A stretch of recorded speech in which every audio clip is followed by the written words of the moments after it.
Okay, I think we're good to go. Whoops. Where did I go? Oh, my webcam stopped working. Yeah. Weird. Hold on, guys. Where did I go?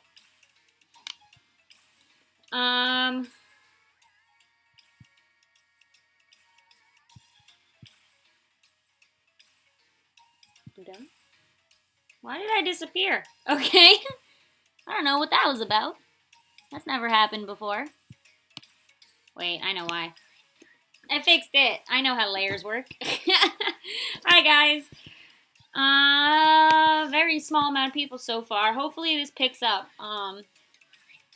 Trying to do something special. This is gonna be the last stream of 2020.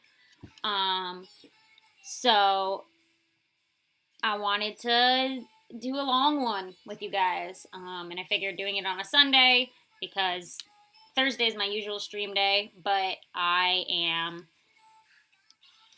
Thursday is New Year's Eve. I'm not streaming on New Year's Eve, basically. So instead, let's do it today. And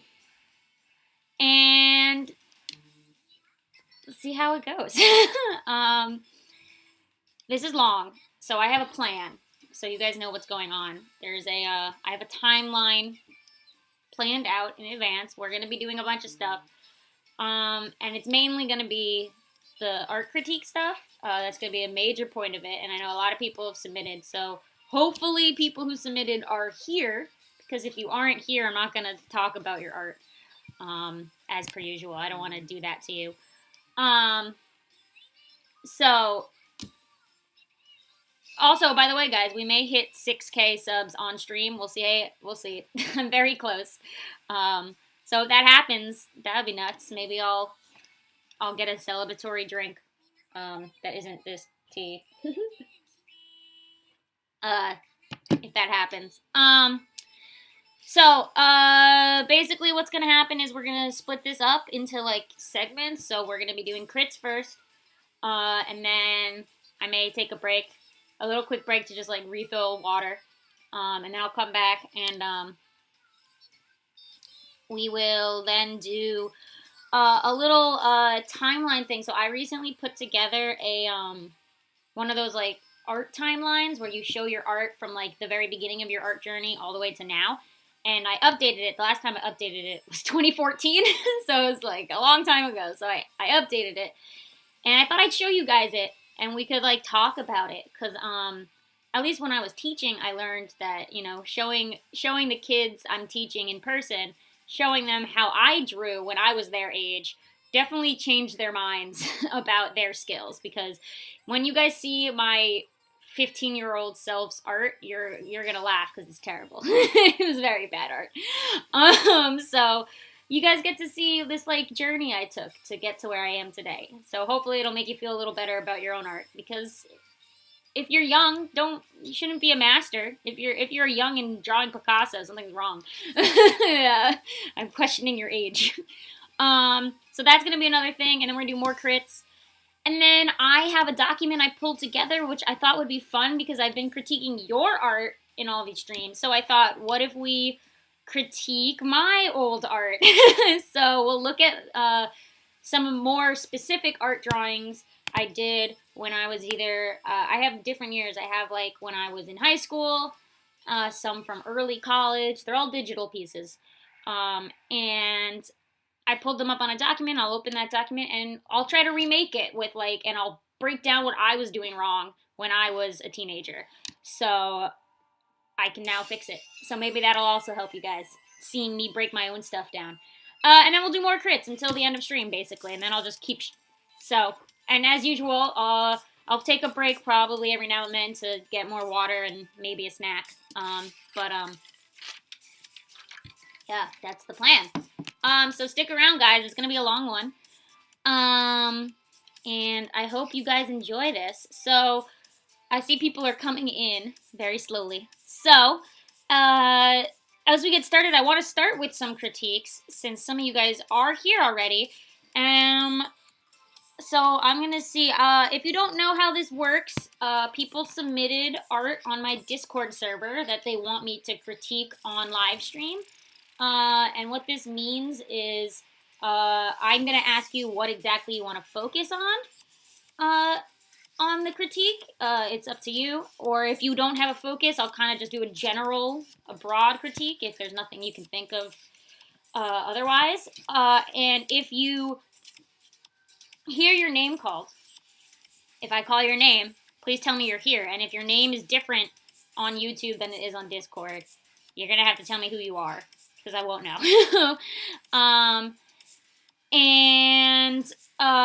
If I critiqued you in a past stream, you are going to have to wait.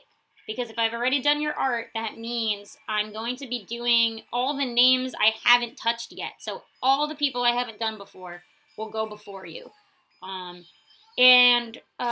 If you miss your name, don't worry, there's more streams to come, and I always recall people if you never got a chance.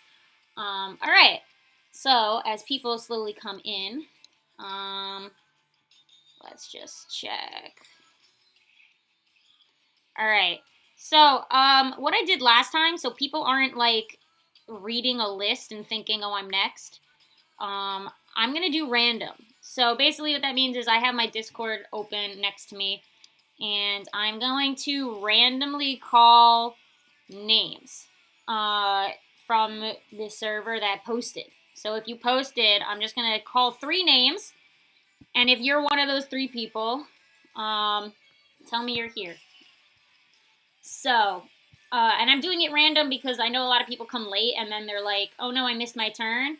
But if I'm not going in numerical order, so you didn't miss your turn because I probably didn't call you yet, basically. Okay. For those who are new as well, if you want to submit for a stream like this, you're a little late for this stream. I'm not going to add new ones to my document during the stream, but if you join the Discord, you can submit, and whatever you submit will go into future streams. So submitting right now will not put you into this stream, but it will put you in the pool for other streams, because I already have my document all set up and ready to go. And I can't add anything else while the stream is running, unfortunately. Okay, let me pick some names. Let's see. And if any of you are here, let me know. Let's see.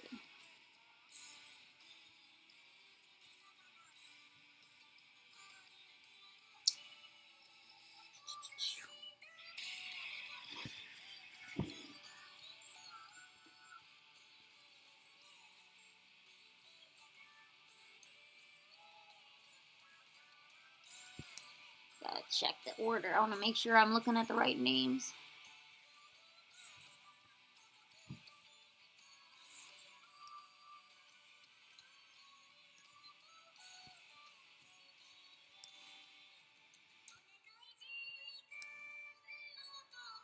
Okay. So, I'm gonna call 3 names.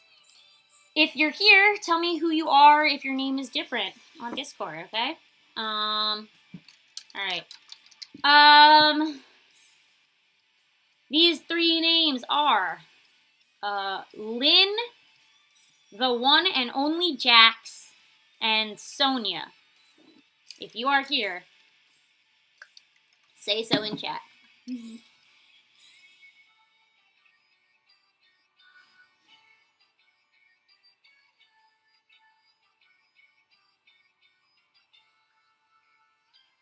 I'll give it a minute. Say it again, by the way. Lynn, the one and only Jax, and Sonia. Those are the 3 first names.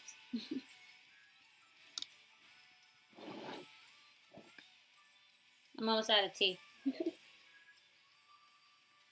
I drank this so fast. Oh my god.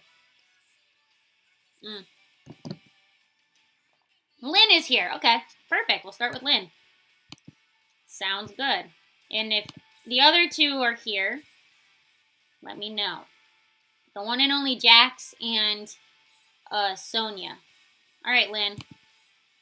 Here we go. This is what you submitted. Let me know what you want me to talk about. Oh, my voice cracked. What do you want to talk about with your drawing? Focus on. Let me know.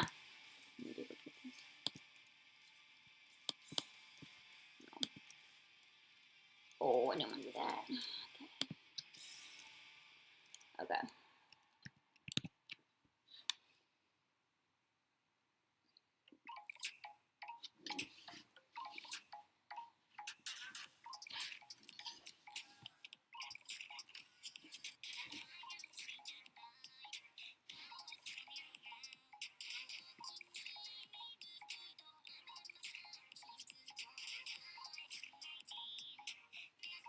All right.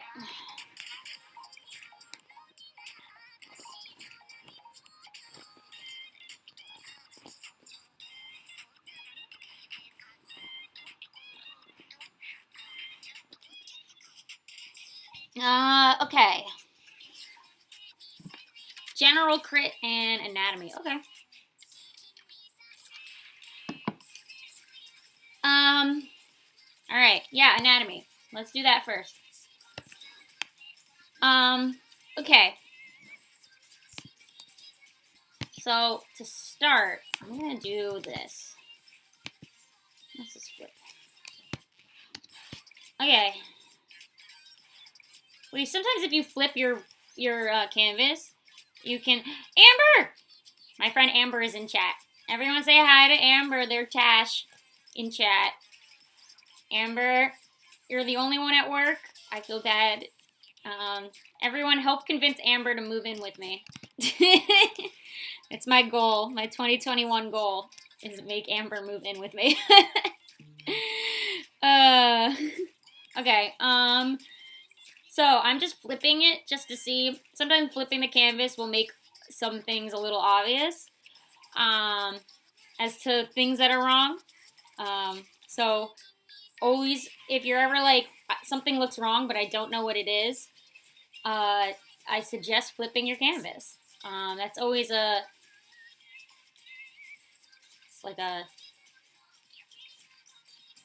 good go-to.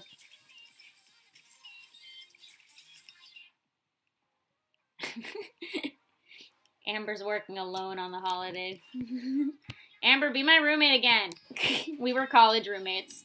I'm trying to get her to be my roommate again.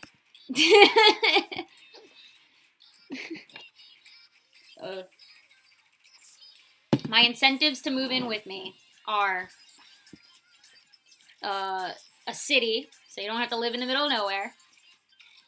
A cat. You get a cat. That's a good incentive. Food. We get good food. You know, you don't have to live with your family. That's a good incentive. Trying to convince her. Okay, Lynn, let's talk about this. Let me zoom in. Oh, I don't want that.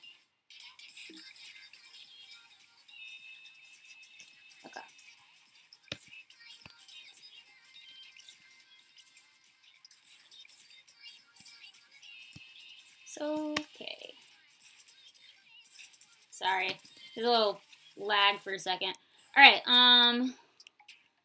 let's break down your pose, shall we? Let's figure out what's going on here.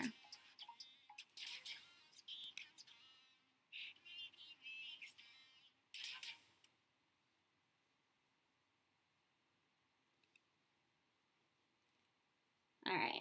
I do see some things with the face already that we can talk about.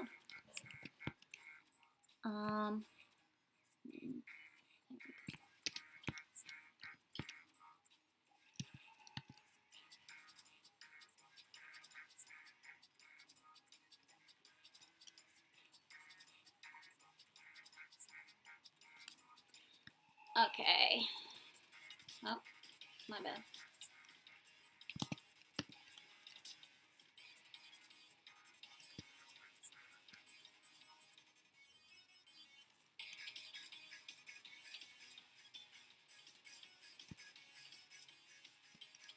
Okay. Yeah, there's some angle issues that you've done. Kind of misangled this character.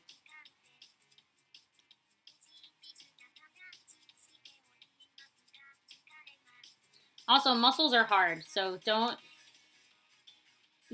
put yourself down about muscles because they're not easy.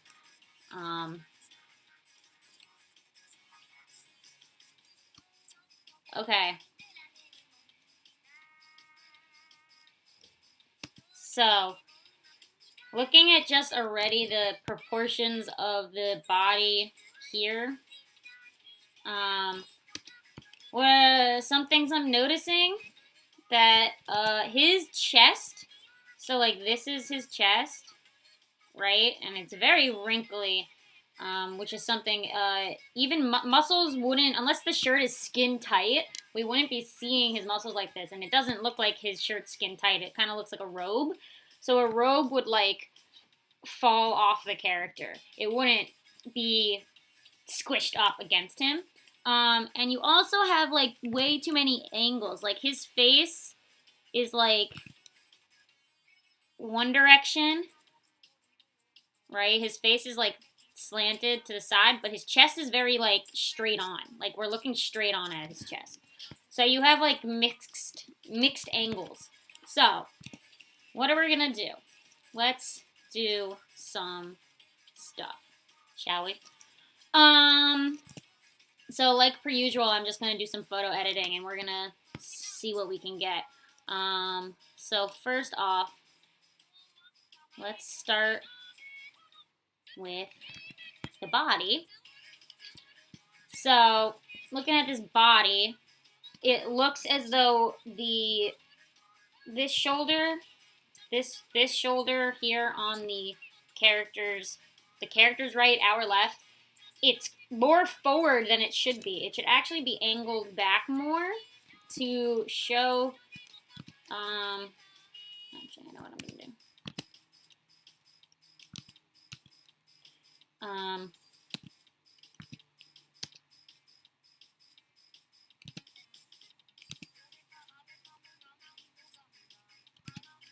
Hold on. I know how I'm going to edit this.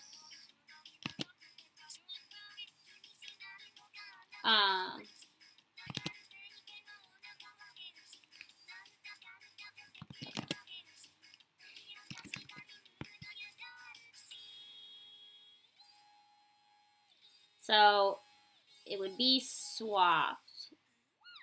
So the front shoulder would be closer because he's turned facing whatever side is closer to us is going to be larger. That's just how perspective works. Hold on, guys. It's very slow. Okay. So I'm just going to stretch out one side and push back the other side. There we go. And already we got a lot better, right? Between The before and the after. Now he looks like he's facing the direction that his head is facing. So next is these wrinkles. So again, this is like a robe.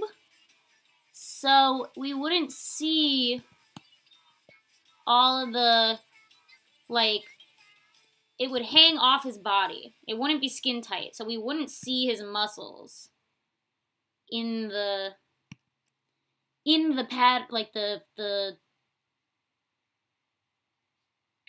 folds of the robe, you know? It's, unless you want to give him a skin tight outfit, but due to how you've draped this, it doesn't look skin tight.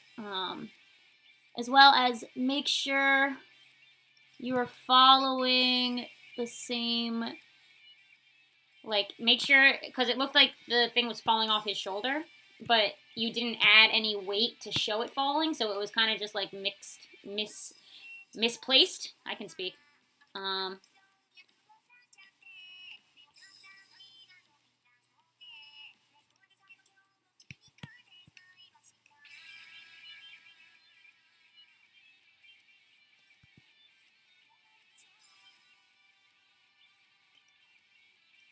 Okay.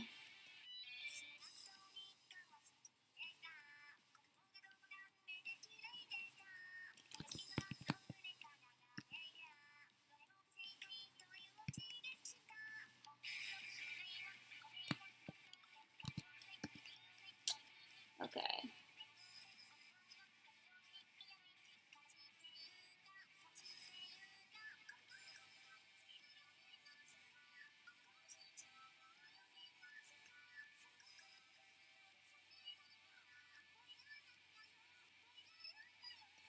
Okay, so again, we wouldn't see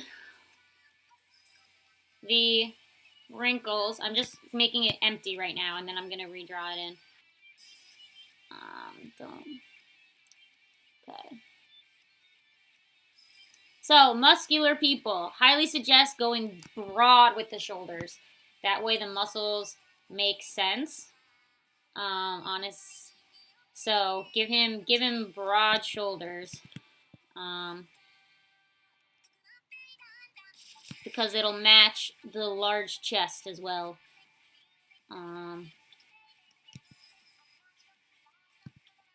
So personally, I'm not the best at muscles either. I like simplify muscles to like in extreme. Hey Harry, what's up? Oh, Harry's one of my students. That's funny. I'm just gonna add in some of these back. Okay. And guys, in chat, if you guys have tips as well that you want to add, you guys are welcome to say things in chat to add to the conversation. If you like know, maybe you have advice on muscles or just advice on anatomy in general or just any advice, please share in chat. That's you guys are part of this conversation. Okay. So next, what I'm gonna say is be wary. You've kind of done it kind of looks like you spray tanned on fake muscles onto this character. So just be really wary of that. They would be, that's his chest, right? But this part. And what's also doing it is the, like, shimmer you gave it, like that weird glow. I would suggest not giving things this glow. It makes it look plastic. So this is like making your character look fake if you give it this glow. And you have like this soft shading, so what I'm gonna do,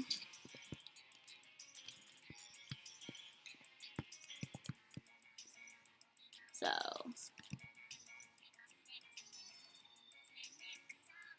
I would, instead of giving it lines, like line art lines, I would shade the muscles. So, like, show the muscles with shadows instead of your lines. Because it makes it look plastic.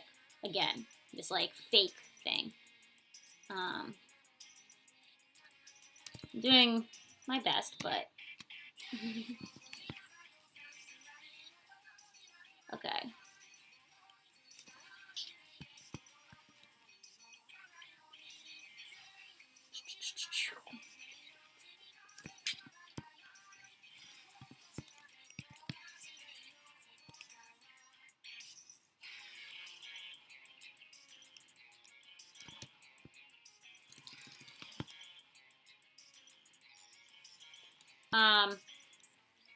Doing my best. These are pretty poor muscles, but highly suggest looking at a photograph of a muscular person.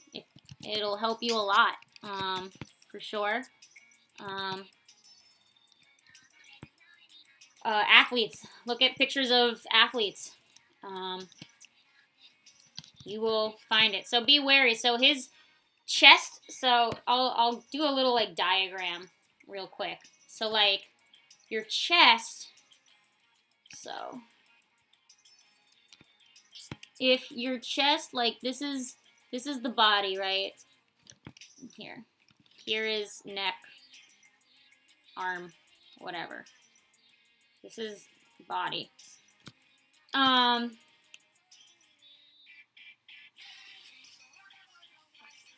Just gonna draw like stick person right now. Okay, body. So if this is like the body placement, this is the chest. This area. This is chest. Come on. Chest. This part, chest. Okay. Now here, your abs are more towards your belly. So this is your abs. Your abs are like where your belly is, okay? So what you did is you drew the abs like directly under the chest, so they were more like on their, like way too high up on their body. So if you have abs, it's gonna show up where your stomach is. It's not gonna be high up. So just remember that, just to make sure you put them in the correct position on the body. Yeah.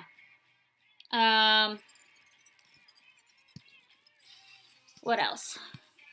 Let's make sure that this falls correctly as well.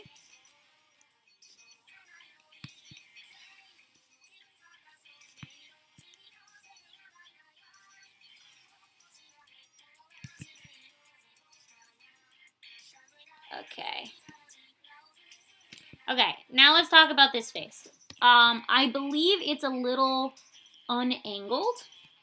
So what that means is, like, I think your angle is off. Like he's a little slanty. And by flipping your canvas, you'll be able to notice that.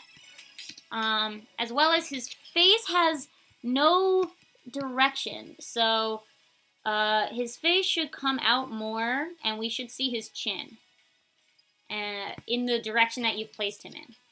And his eyes and mouth, oops, I don't want that part, would be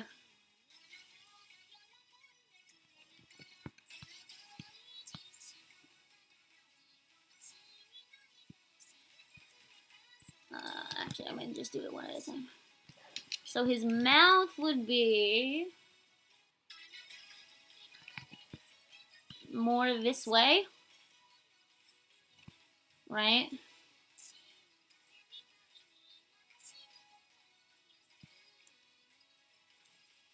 Okay.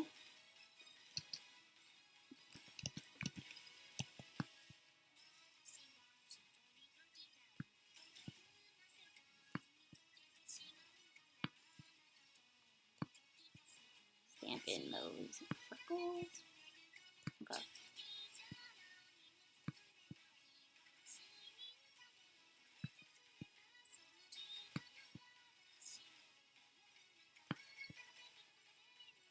Okay.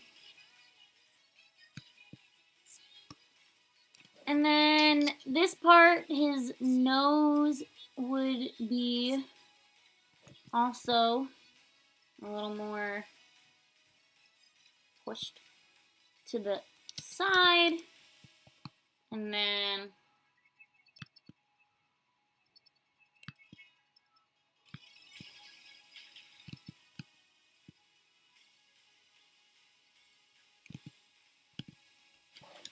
This eye is way too far over, so let's push it over.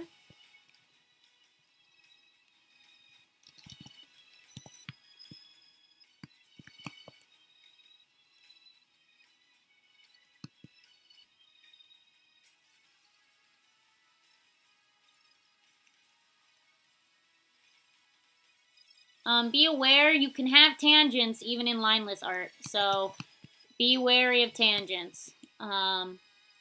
Just something to remember.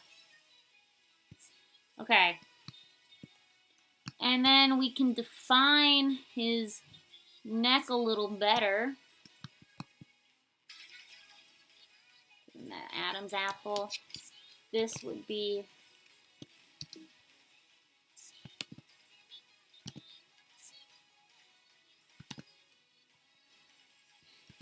over more.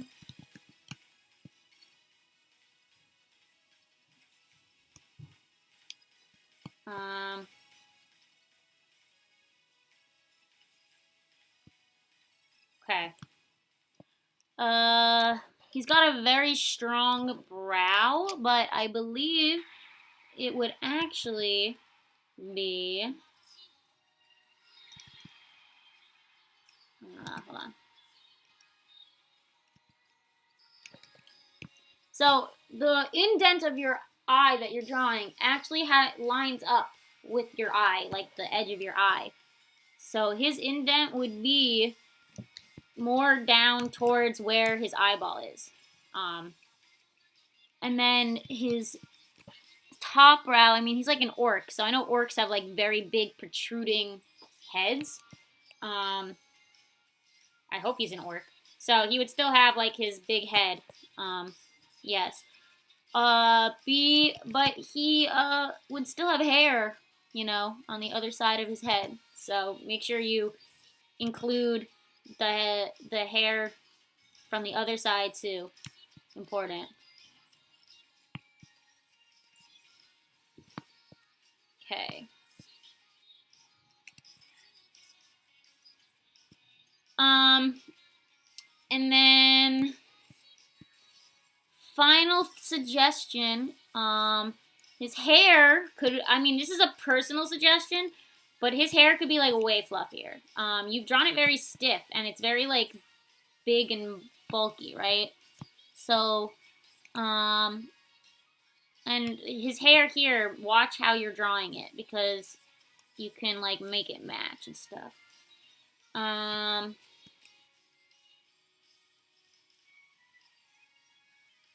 So maybe that. There we go. So for example,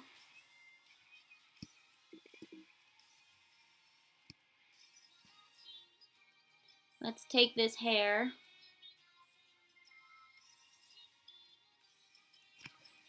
I got some lag. Hold on. Let's do this.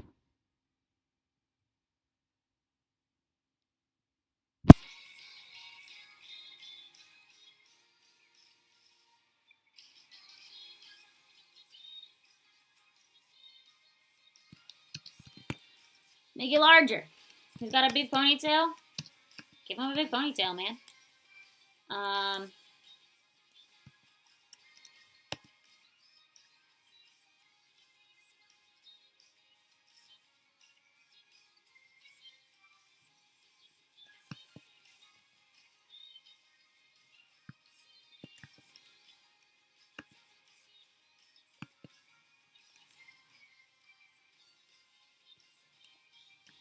Show us those curves, man. Curly hair is really fun to draw. Just gotta like real push it real hard, and you'll get your curly hair.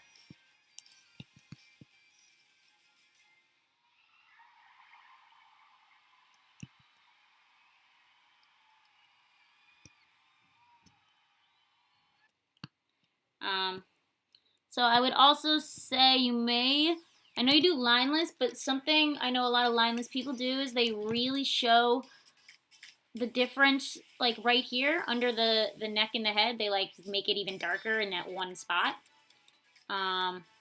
Just so you can really tell where the neck and ends and where the head begins. Otherwise, it's just getting like mixed together. Like you can't tell the difference, you know. Okay.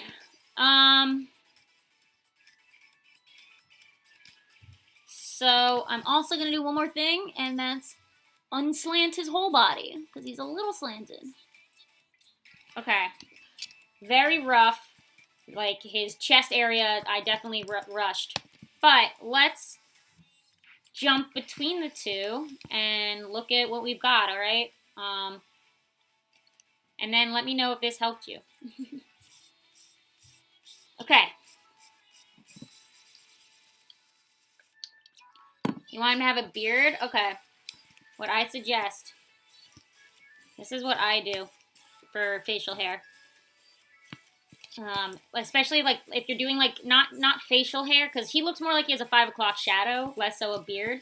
So if he's got a shadow, just make a darker color and straight up color it in like that, pure, like opacity down. Give him a shadow, and then I can just blend it real quick.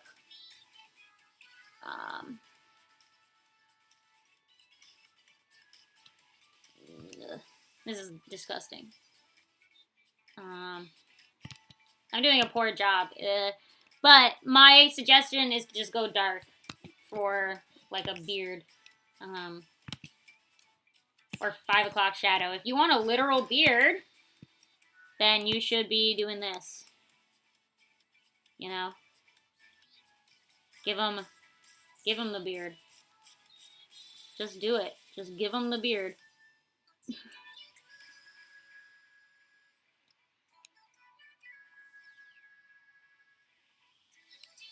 You know? Straight up. Just give him the beard, man. I mean, very bad, but you get the idea. But I'm going to get rid of that because it kind of ruins what we had going on here. Alright, I want to flip through them because I think we're about ready to move on.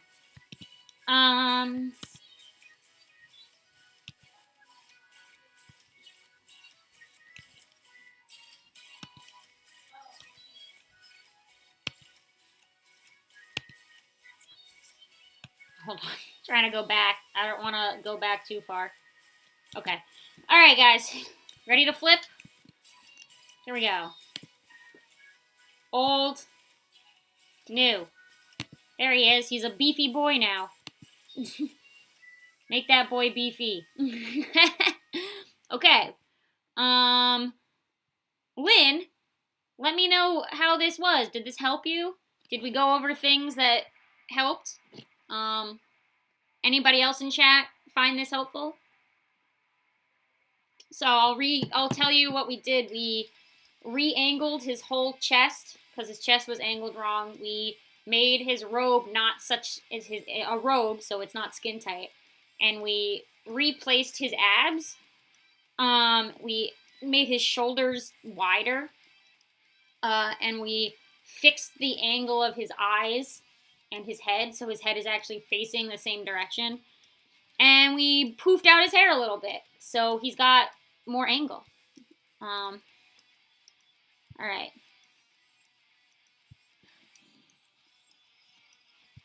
So yeah, just watch your angles. Very important. Make sure everything's always facing the way it's supposed to face. Okay. Cool. Alright, at this point I'm gonna call 3 more names, Lynn. Thank you for sharing your art with us. I hope this helped you.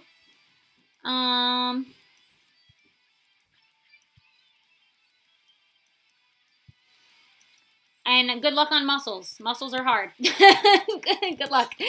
Okay. Let's see.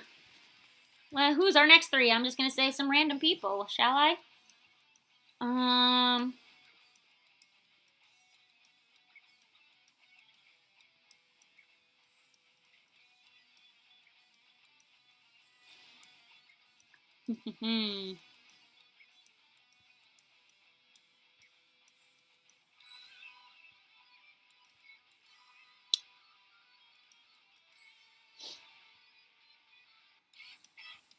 Okay. 3 people. You guys ready? If you're here, please tell me in chat if your name is different than your name on Discord, okay?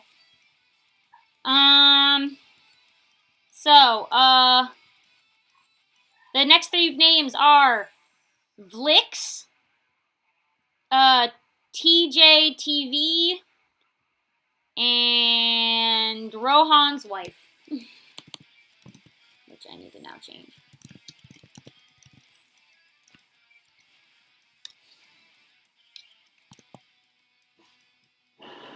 So again, that was Vlix, TJTV, and Rohan's wife. Alright. Oh! I got a notification. Who is?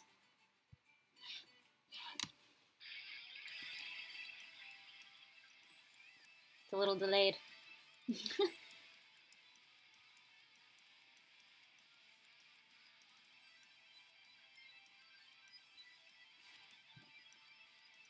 Somebody subscribed. I can't read it. I gotta wait. It's too tiny. Thank you to Sasha Wolfix. Sasha Wolfix, who just subscribed. Thank you. Guys, we're very close to hitting 6K. We may hit it today. That's exciting.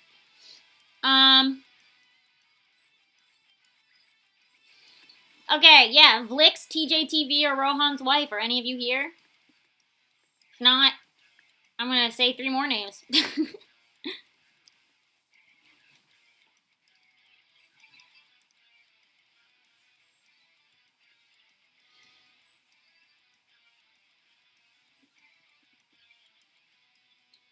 Yes, no?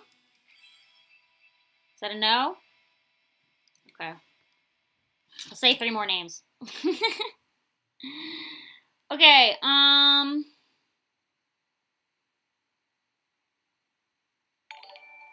oh boy, another notification. What? Today's a busy day.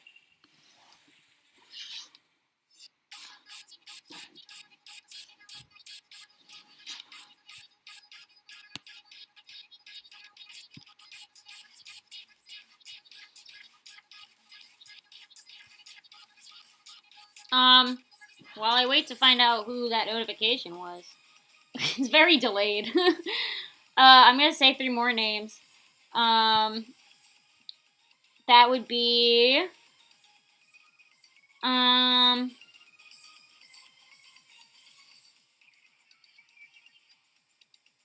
okay, the next 3 names, Eldrick Exotics,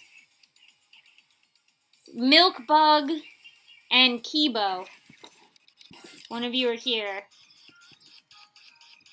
Let me know.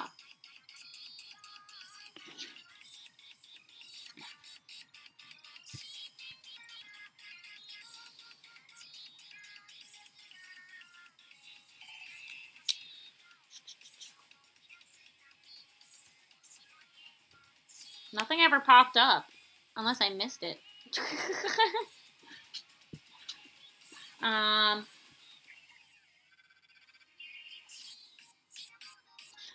Yes, no? Were one of these people here? Who did I say? Eldrick Exotics, Milkbug, and Kibo. Yeah.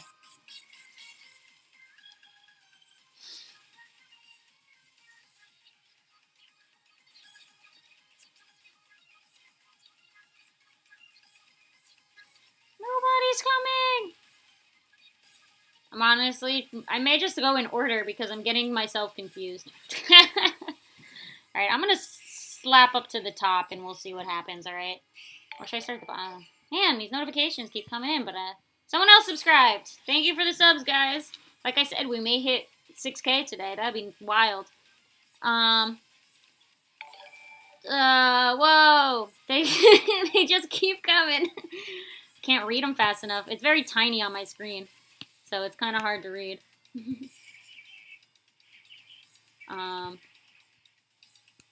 That's funny. Okay, I'm gonna hop to the bottom and just read from there because I'm confusing myself. uh, all right. All right, guys. You ready, guys? I'm gonna read from the bottom of the list. So let me know if you're here. All right. Ryoma, Jilly Bow, Leg Week, or Lula Moon. Are one of you here? And if your name's different on Discord, please tell me. Ryoma, Jilly Bow, Leg Week, and Lula Moon.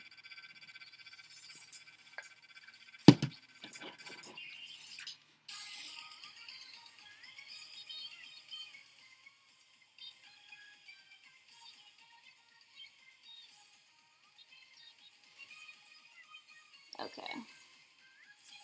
Lula Moon's here. Okay. Lula Moon. Oh, and Jilly Boo. Okay, wow, everyone's here from that group. Maybe it was a good thing I went to the bottom. Okay.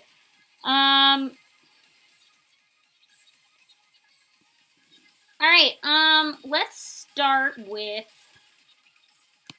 this one. Who was it that I said? Lula Moon. We'll start with yours. What do you want to talk about on this?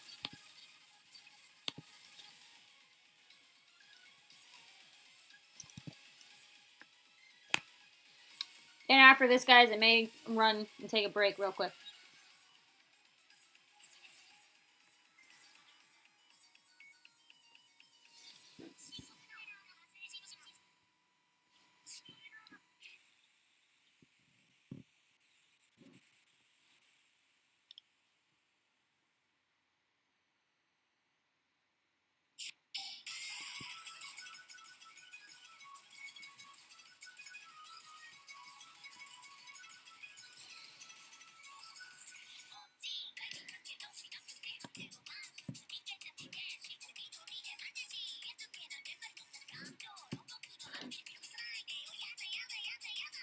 Okay, the background and anatomy. Okay, sick. We can do that. Let's do anatomy first because I'll probably take the longest, and then we'll talk about backgrounds after. All right. Let's first start by breaking down what you got, huh? Let's do that. Okay.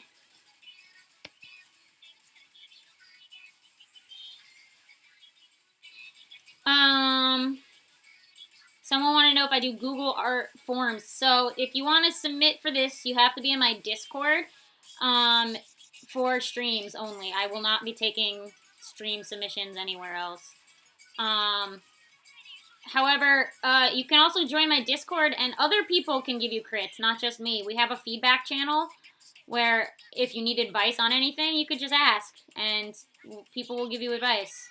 Everyone's very nice in the Discord. Most people, actually, probably a lot of people on this chat are from the Discord. So yeah, all you gotta do is join the Discord, and all the information is on the channel about what you can submit and how and whatnot.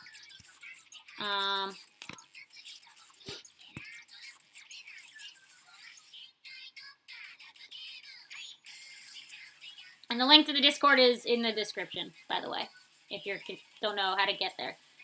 It's in the description.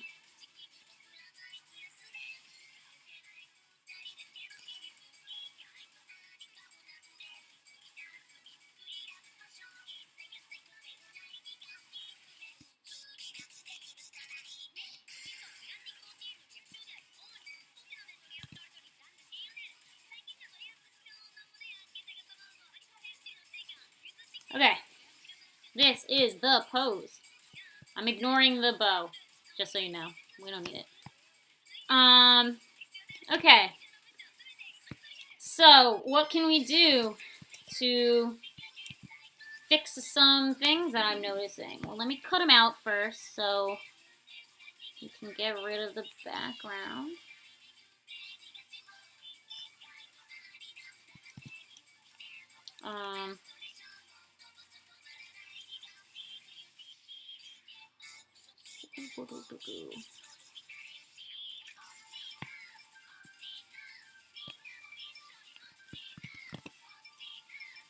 Okay. Let me cut him out.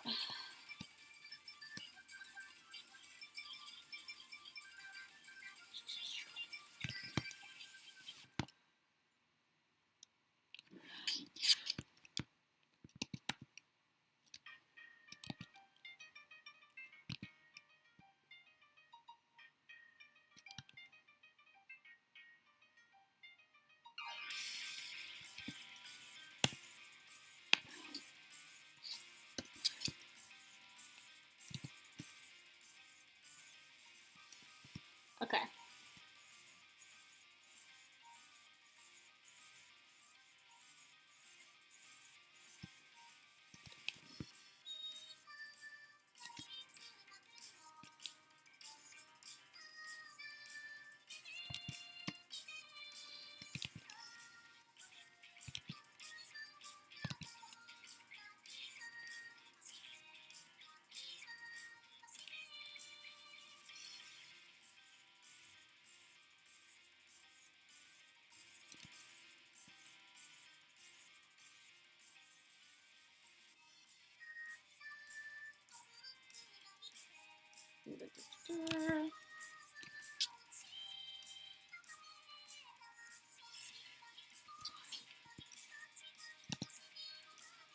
Okay.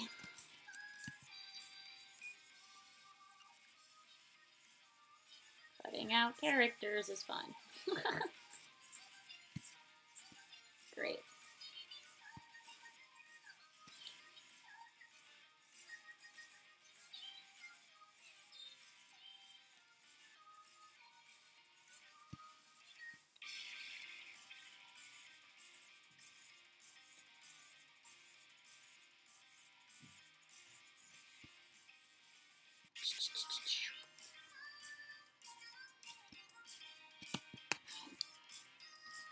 So guys, as I cut this out, if you guys notice anything and you want to give some advice, as usual, you're welcome to also give some advice.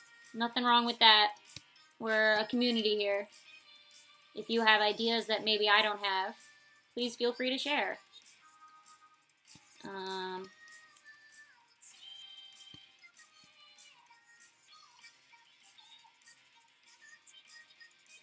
I'm just cutting him out so we can change the body a little easier without affecting the background.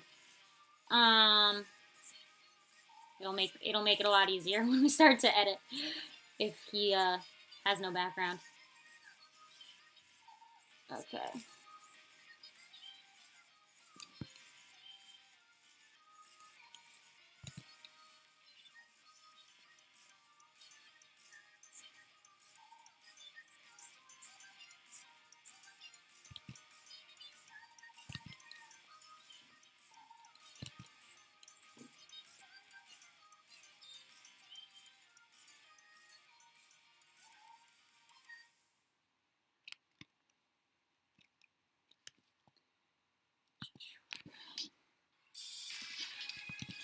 Okay.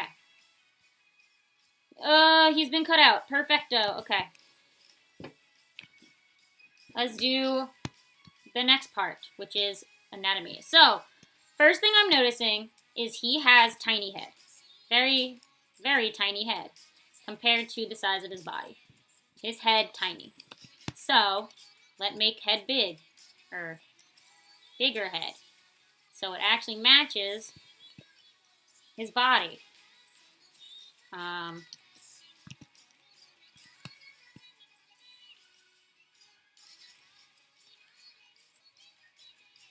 Perfect. That's already way better. Okay. Not so tiny head anymore.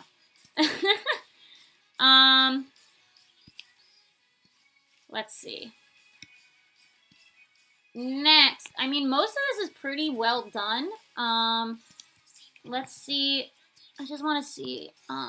He may be a little off balanced. Let me just see. Yeah, he's not perfectly straight. He's actually a little off center.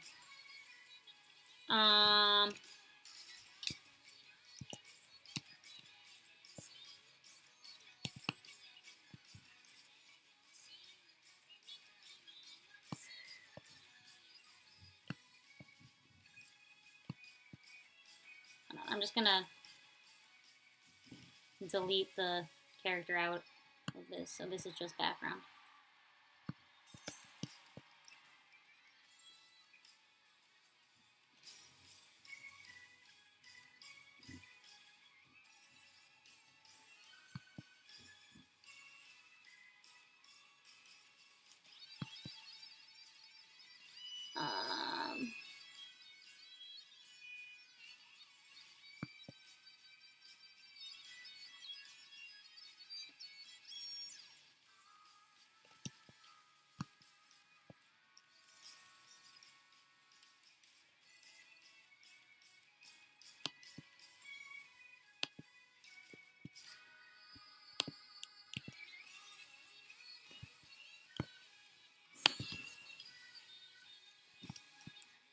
Hello.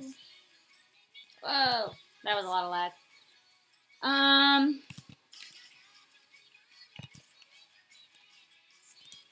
My lag.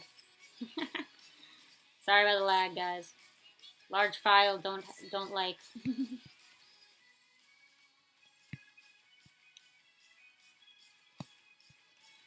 um.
Sorry guys, I'm stamp tooling the crap out of this thing. I just want to delete the character from the background. So we have one background, one character. Perfect. Okay, I think that's good enough for now. Okay. Sure. Whatever. Okay, where was I? Okay, we're fixing the angle he's posed at. Right. So he seems a bit slanted, I think. Which I think I already did. Okay. Next, I'm just gonna center him in the canvas, so he's centered. There we go. So you've got pretty good structure, honestly, in your anatomy. You got some good legs going on. I think this just should be more time. But your rendering's really good. You've got some quality rendering. I would say just watch your angles in some of these places. If these are the same pattern and his knee is bent, then it would actually be more like this for this X pattern.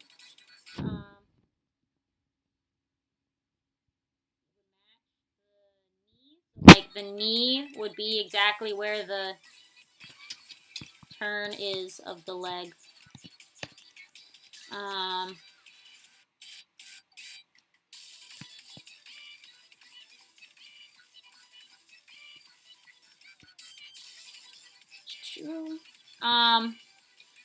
One thing I'm gonna suggest is you angled his head to be side view, but his chest is a little too turned towards us. So my suggestion is always stand in that pose. So if I'm standing here, like if I'm looking maybe a little angled, right? My body's a little angled to you guys right now, and I turn my head sideways, right? Let's see, how much of my head can you see? Okay? Is it a perfect side view? Or can you still see some of the other half of my face? How far can you turn your head? You can't owl turn, or else your whole body would have to turn with you.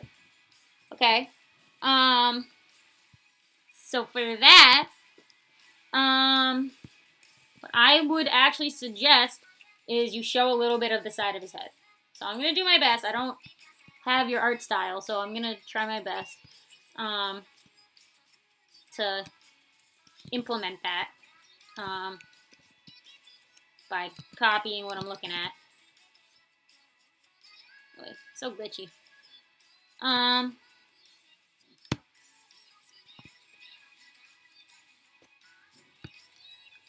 think his head is a little slanted too, so let's fix that. There we go.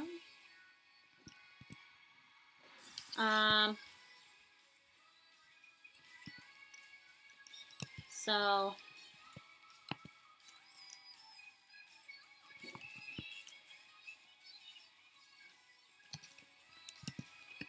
bear with me as I attempt to mimic your art style. This will be an interesting adventure.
I have a lot of lag. My file's really large, guys. I'm sorry. I keep getting all these mistakes.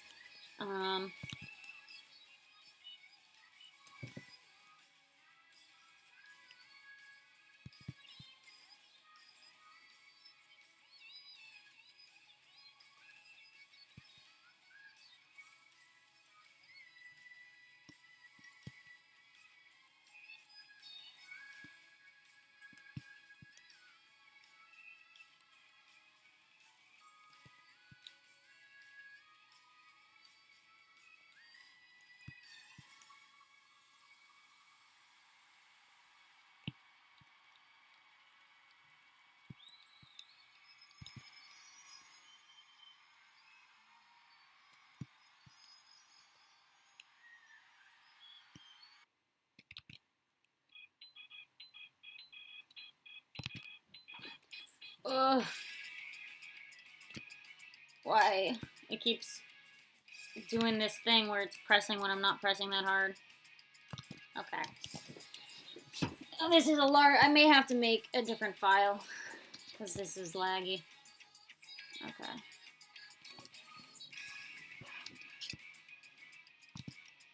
Hold on.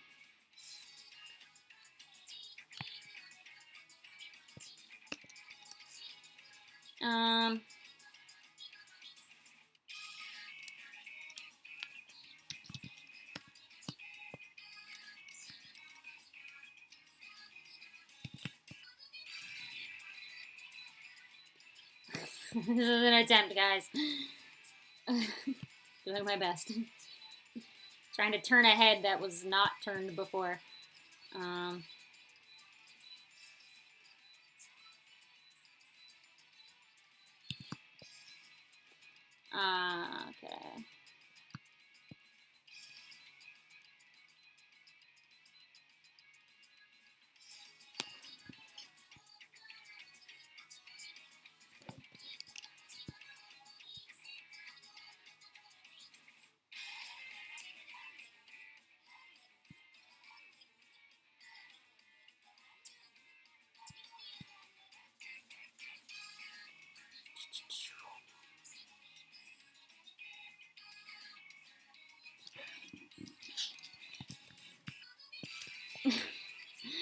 This is interesting. Just don't look too close at the face.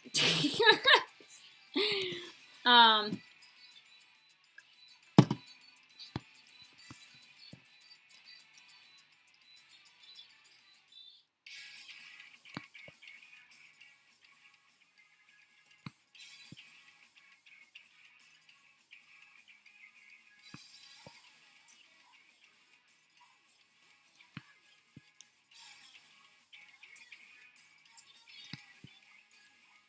Alright, let's make sure the angles of these things actually match the angle the head is.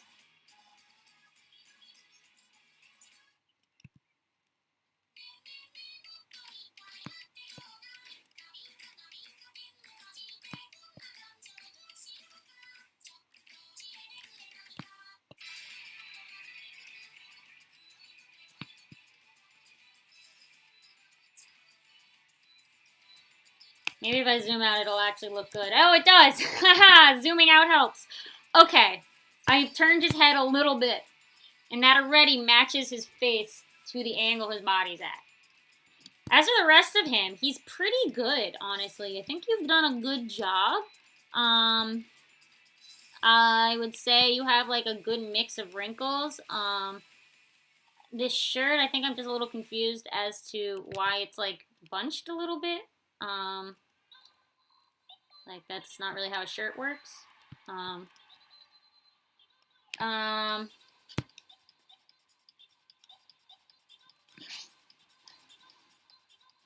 Yeah, everyone's talking about the link to the Discord.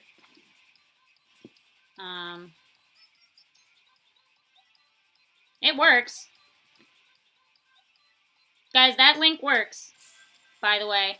It works perfectly fine. I just clicked it and it opened. So, you have to just say you're joining the group. That's it. If it's not working, I got nothing. You have to join, and then once you're there, you have to also accept the rules. So we have a thing in place where you have to go into the rules and accept the rules. Because a lot of you weren't reading the rules.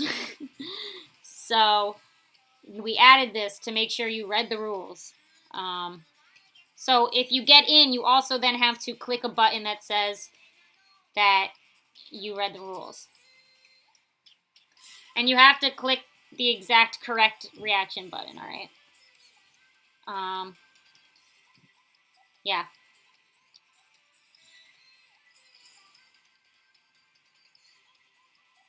Rosie, it says you're in the Discord. You just gotta accept the rules. You're in. You just gotta accept. Okay, let me finish this up because we got a lot of other stuff to do. I think make sure the lengths of these shirts are the same. So I'm just gonna make sure that this is like the same length because one looks a little shorter than the other.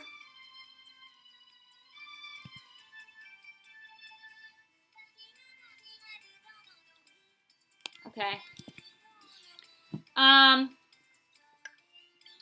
Background, right? You want to talk about background? Let's do that. Character changed. So, first up, what I'm going to say is I think you need a variety in your... So he kind of looks like he's in the middle of like an empty space in this field. So what we're going to do is fill his space up. He's like in the middle of nowhere. Let's change that.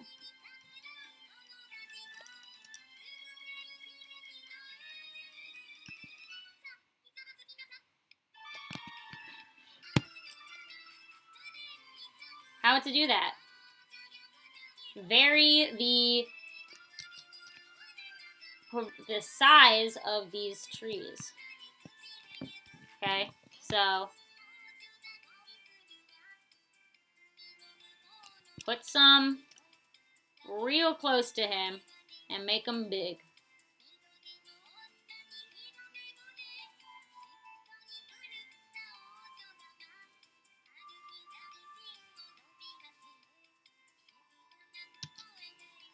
Put some in the foreground. Okay? Show us them trees. Maybe we see... Yeah, that's it.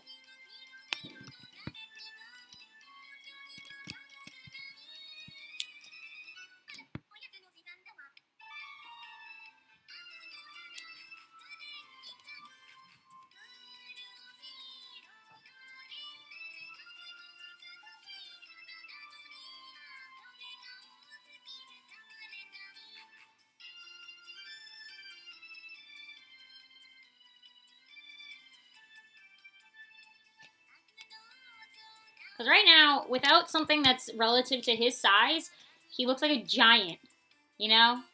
There's nothing close to him to scale how big he is. So he literally looks like a giant.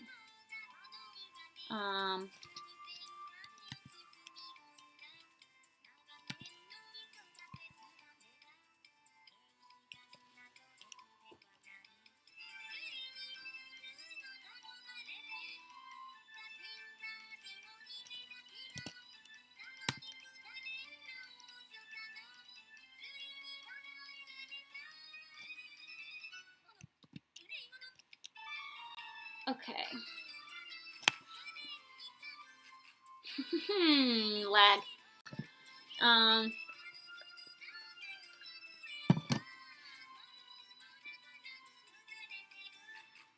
Okay.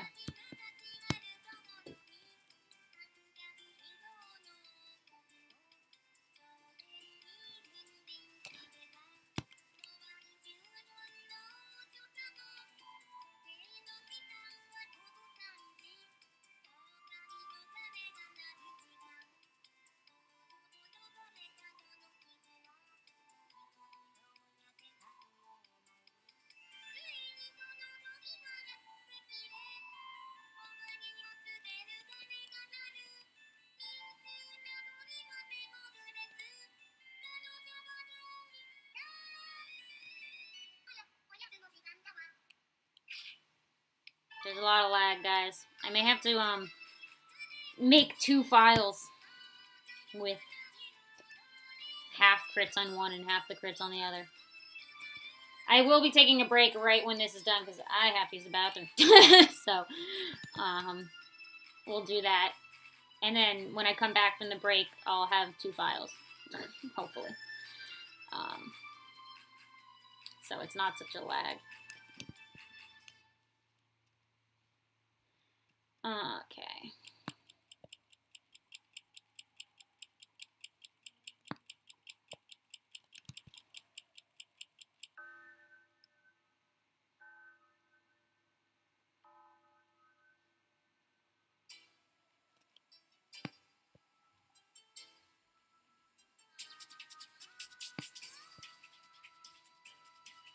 Tree.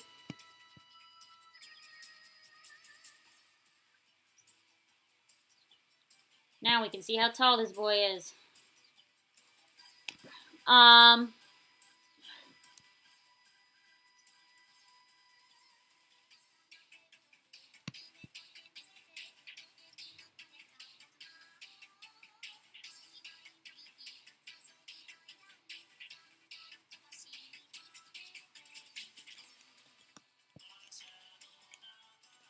Okay. I can't do much more than that because my computer is going crazy right now. It's very laggy. All you guys with your large files. So, first thing, suggestion 1, make some things closer to him. Okay? My next suggestion is add, when things are farther away, they get not just blurrier, but they get bluer. I don't know if you're aware of this, guys. But things get a little more blue and misty when they're in the distance. So, I'm going to do that. I'm going to add a gradient over this whole thing to add a bit of a vibe and increase the variation between dark and light on this thing, okay?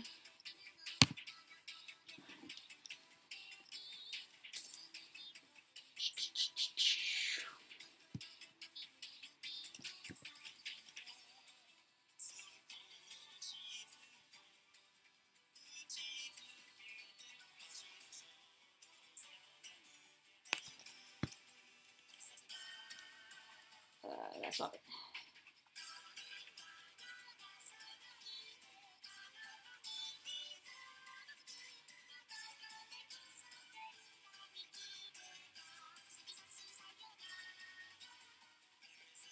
Um,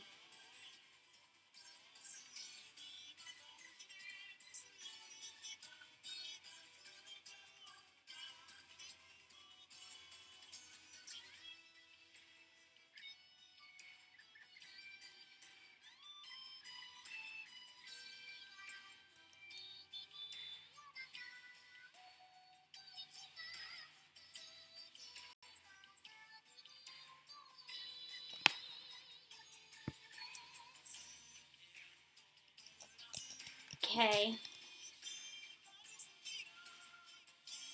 Give me a second.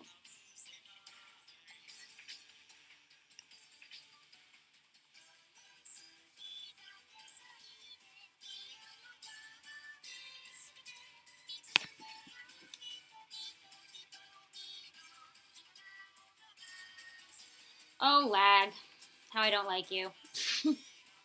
Alright, so as I keep going, so far, let me ask chat, is this helpful? There's like a lot of conversation about getting in the Discord. I just want to remind you guys, if you submit right now, you're not going to be in this video. You'll have to wait for the next stream to be in it.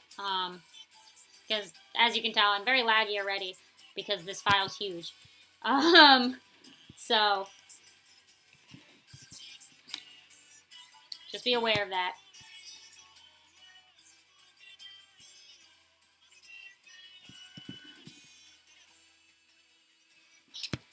Okay, I think we're good to go. I am gonna group this and then we're gonna flip.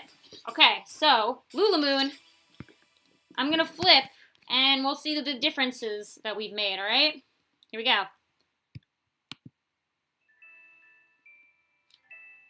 Old,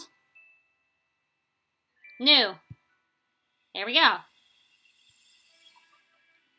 So the head's shape, making sure he's facing the right angle, adding some variety in the background so you can have a way to see how tall he is, making sure his body is, straight, centered, center him. Yeah. Cool. Okay. And as for the background, when things are farther away, they're going to get darker and bluer. So be aware of that. Okay, guys. So right now, I know, let me ask, Jilly Bo Leg Week, are you still here? Is Jilly Bo still here? Because I need to go run and take a bathroom break, really fast, and if Jilly's still here, when we come back, we will hop on Jilly. But I also want to make sure we jump into the next thing I have planned as well. So I'll do Jilly if I come back, when I come back. If Jilly's still here. And then Jilly's still here, perfect. Okay, and then yeah, I'm gonna go take a quick break. Get myself a different drink, go to the bathroom. I'll be right back. And I should hopefully have a better. I'll change my Photoshop so it's a little less slow. Okay, I'll be right back. Stick with me, guys.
Hey guys, I'm back. I am rebooting Photoshop right now because I had to split our files, so I'm making like a second one with all the duplicate ones, and I'm gonna do that right now. So while that's happening, I figured we can just chat, take a little chat break. So yeah, as Photoshop, reboots and I fix the files, how you guys doing? How was the holidays? New Year's coming. What's up? And if you guys have any questions, I can probably answer some questions right now. This can be chat time. Um, yeah. Let me know, guys.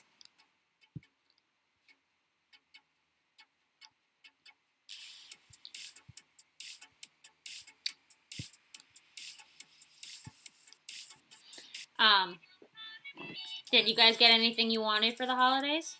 Let me know. What were you guys hoping for? Photoshop's taking its sweet time. I hope I don't have to restart the stream to open Photoshop. Better not do that to me. Just having a moment.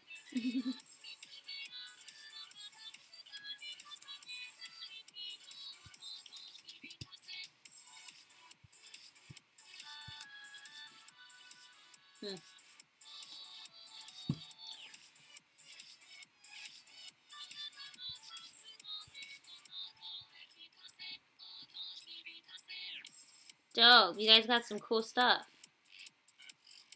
Socks for Hanukkah. That's the only Hanukkah present that exists. Don't you know that? That's what we do, is we give each other socks. I also got socks for Hanukkah. I'm not gonna lie to you. That's what happens. I got a tablet. This baby. Look at my new tablet, guys. It has pen pressure. I love it. It's very sleek. I can show you what the old Wacom looked like if you guys don't know what Wacoms look like. Photoshop's not opening. This was my old one that broke like 6 months ago. Photoshop opened. What? Weird. It's having problems because I'm streaming. Great, thanks Photoshop.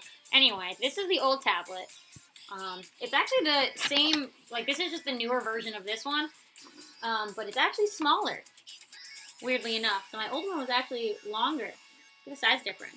They're both technically the medium, but the new ones are sleek and a lot more travelable. This one was annoying to travel with.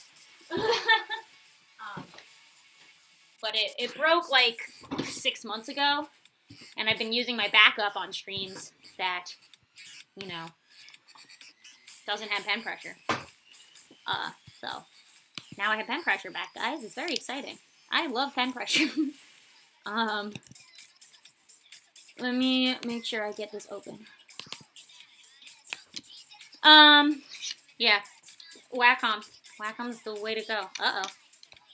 Whoa, that's not correct. Let's hope it's not everything. Hold on. Photoshop seems to have corrupted stuff because I'm streaming while I open this. So, that's not good.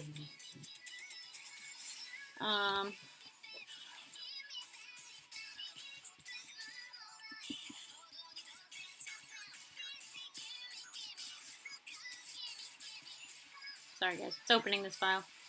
My duplicate seems to have gotten corrupted. So, whoops. That's not a good thing. I'm hoping the original isn't also corrupted. So that'd suck. I'm hoping I can actually open files. I haven't tried to open files while streaming.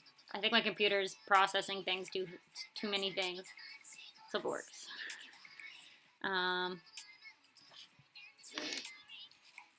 Anyway, do you guys have any questions while we wait for Photoshop to open this large file? Yeah.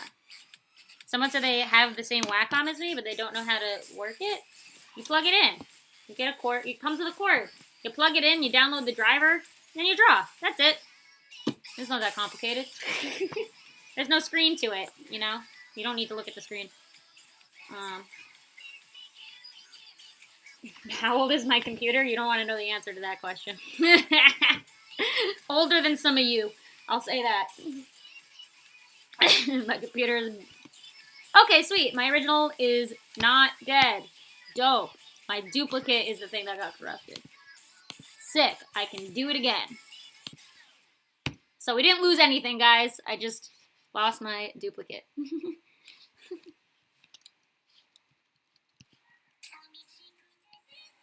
No problem. All good. Buy me a new computer? Nah, I mean, like, you could, but I have other things I gotta pay first. What Photoshop brushes do I recommend? Default brush 1, 2, and 3. No joke. I literally draw with the default brushes in Photoshop. The only time I change is to, if you have Adobe Cloud, you get Kyle Webster's brushes, and I have them all downloaded because they're rad brushes, you know, just in case I want to change things up. And when I do commission work, if someone commissions me, which happens, there's one guy specifically, well, two people. One was a children's book I illustrated, which I used the summer brushes, Kyle Webster's summer brushes, which I'm a huge fan of. They have like a very chalky, fun, like charcoaly, pencil-y feel. So they kind of look like children's, like little kids' drawings because they have like a pencil look. And then I also used it for like background painting. So I have a guy who's commissioned me to draw like a bajillion backgrounds, and that I use the summer brushes. I'm a big fan of his summer brushes. They're gorge. Yeah,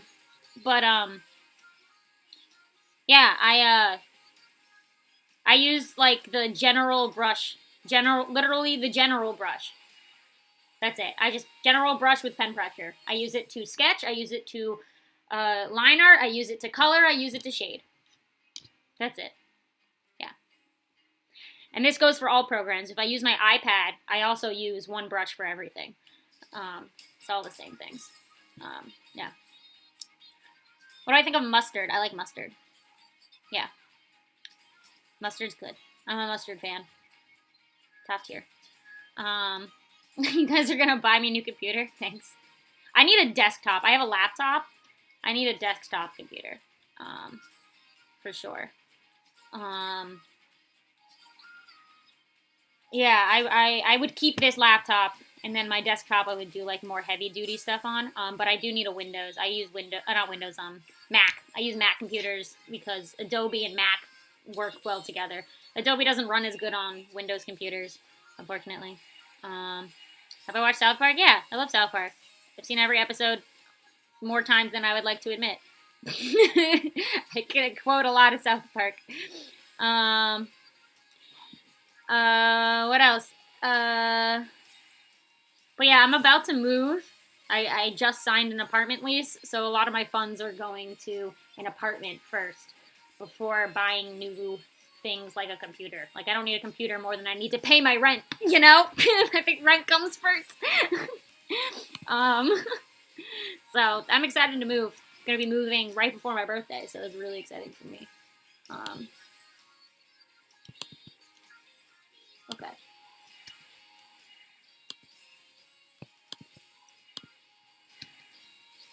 Okay, guys, I opened the files, and now I'm just cleaning them up, and then we're ready to get back into it. But as I do that, what's some other things we can talk about?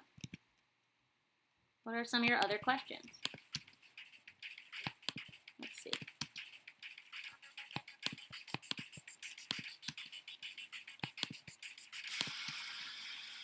What do I think of Has Been Hotel? Whatever I say is going to make you upset, so I'm not going to tell you what I think of Has Been Hotel. I made one of my students upset with my answer in person. So I'm going to say nothing about that series, because I don't want to get canceled. What else? I mean, if you guys want to help me pay rent, that would be nice. I mean, Owl House, haven't seen it yet, but I heard very good things. I want to see it. I just don't have, you know. I don't have cable, so. um, what else?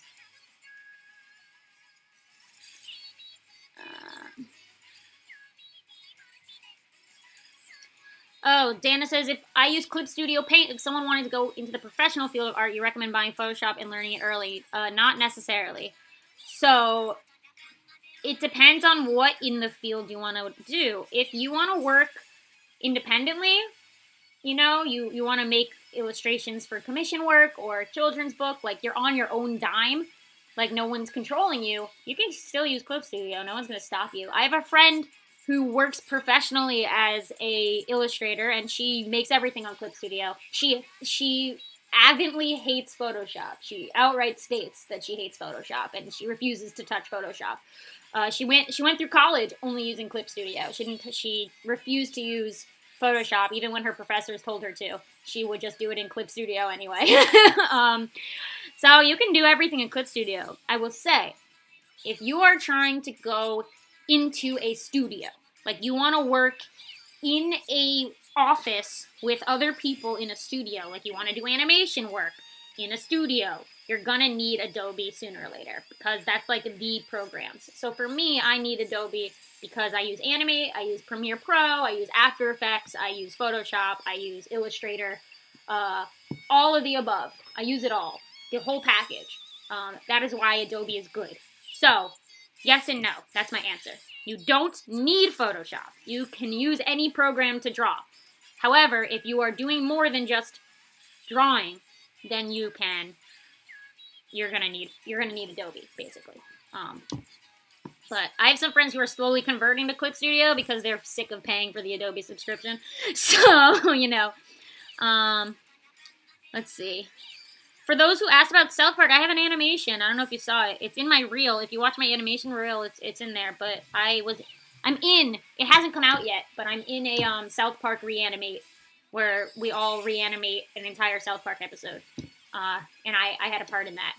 It was supposed to come out in this month, but I don't think it's gonna come out this month because this month's almost over.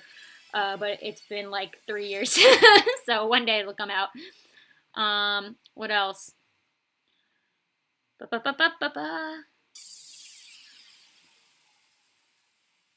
You guys can commission me. I have commissions. I mean,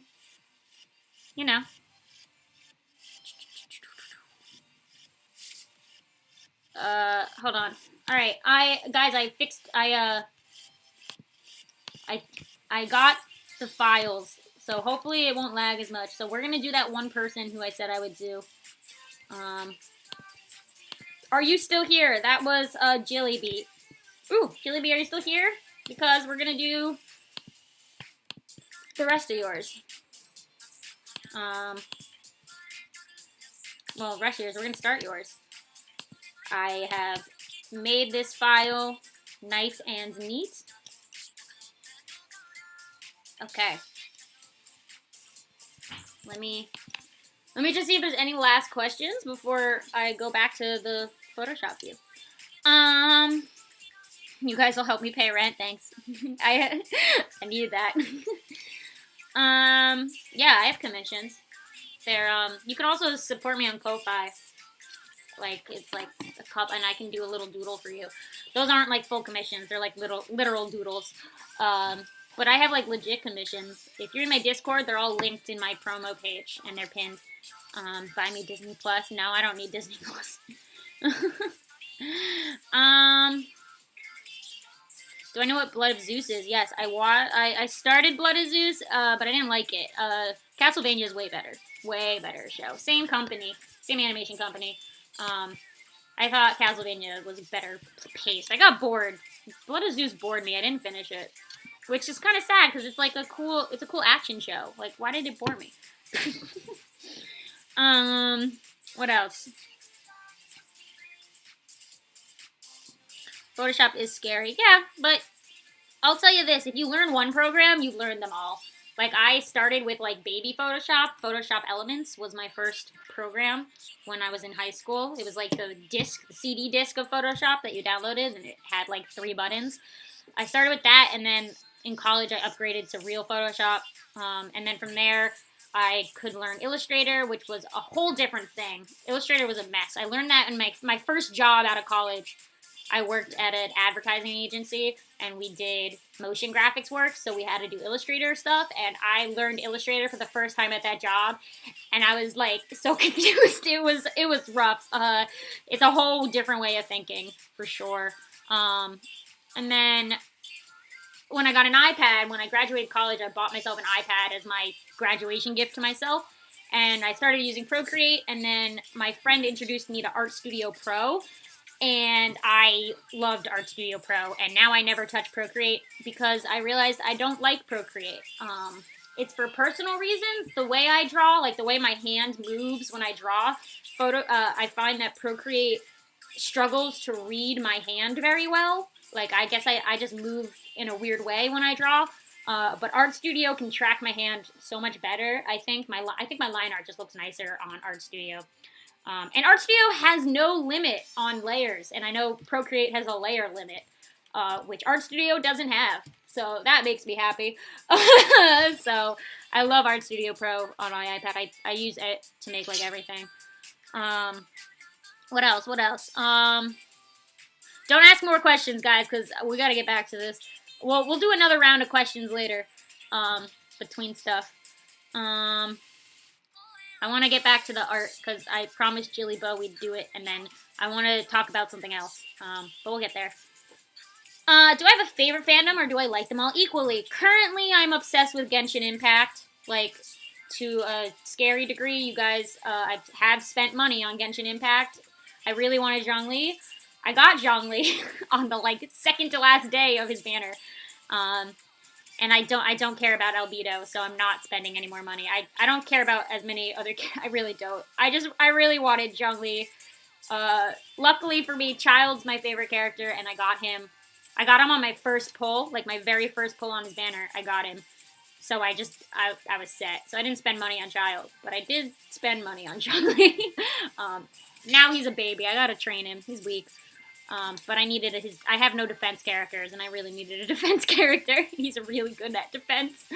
What else? So yeah, current fandom that I'm obsessed with is Genshin Impact, but I'm also always and forever, my two biggest fandoms besides that will never go away is Pokemon and Fire Emblem. I've been obsessed with Pokemon since I was like 3 years old. And Fire Emblem, I played with my older brother when I was growing up, and recently, like, the new games, Fire Emblem Heroes is my life. I play that app, too. So many mobile games, man. But yeah. What else? It's true, yeah, I do like South Park a lot. My favorite type of chocolate? Milk chocolate. I'm weak. Dark chocolate is... Ugh, I can't do it. My mom loves dark chocolate.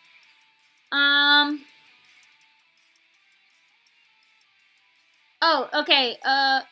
The Jilly wants to say they want to critique their designs. Okay. Oh, yes. Okay. Let me open Jilly's thing so you guys can see it. Okay.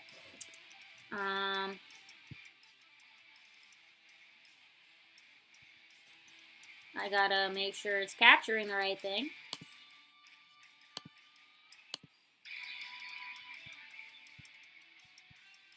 There we go. Okay. Hey, okay. So, Jilly, I just want to also ask, what should I know about these characters? Because it's hard to critique a design. And let's focus on one. Give me one character you want to talk about, because I can't talk about all of them. We'd be here forever. So, out of these 8 characters, who is the one character you want to talk about? And give me a very short synopsis of what they're about, like a 1-sentence, 2-sentence synopsis. And then I'll keep looking at this. Least favorite character in Danganronpa? Anyone from the 3rd game, just like the whole 3rd game.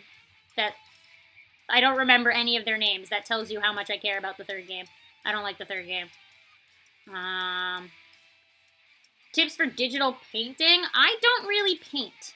I am not a painter. And my painting style isn't really what people would suggest. So I'm going to say, don't ask me that question, because I got no help for you.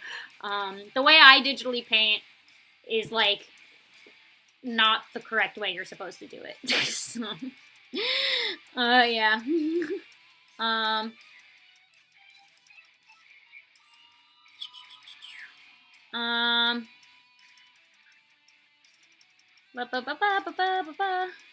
What's Genshin Impact? Don't worry, it's a mobile game slash PC game slash PS4 game that's free to play, but it's a gacha game and you scout for hot anime characters.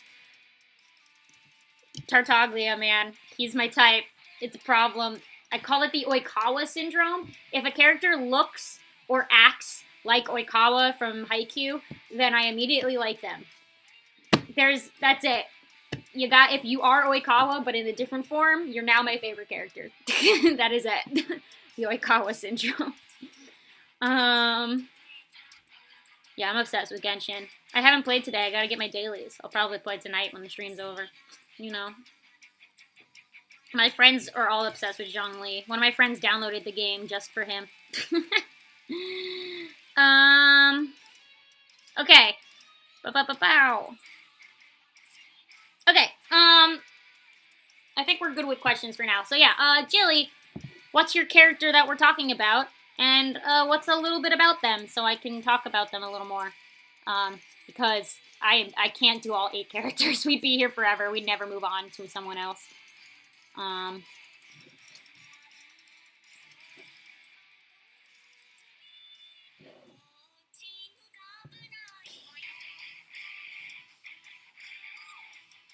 We'll do another break for questions later, guys. This is a long stream. We're gonna be here all day. So, we can do another question break. Blue dress. Okay, we can do blue dress. Let's do that. Well, bam.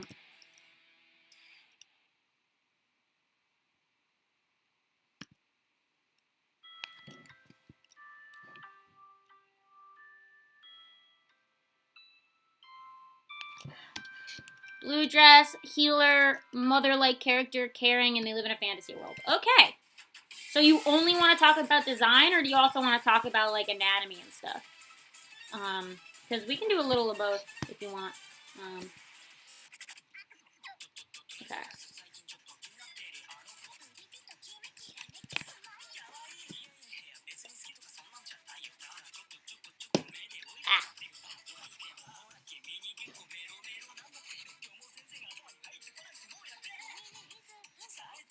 Okay. So let's, like, take some notes quickly. So, blues are good. Healer, blue, nice. She's a motherly character. Let me write this down. Okay. She's a mom character. Mom-like. The mom friend. Healer. So it's like an RPG kind of world.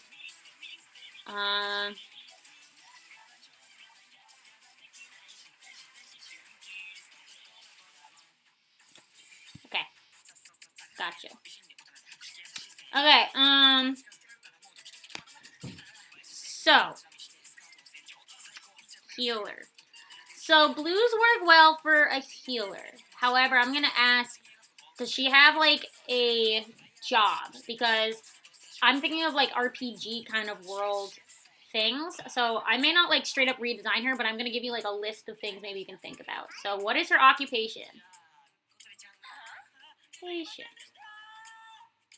What does she do for a living? For example, in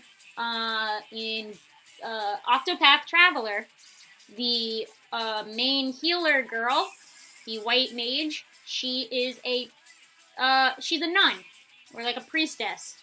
She's a priestess, I think. She's a priestess.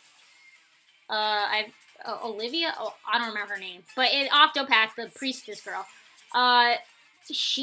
Her occupation is that she's like she's part of the church. So healing in a lot of RPGs have to do with being part of a church. For example, every single healer in Fire Emblem, all of them, all the healers in Fire Emblem are part of a church in some way. They are priests, priestesses, they are bishops, they are,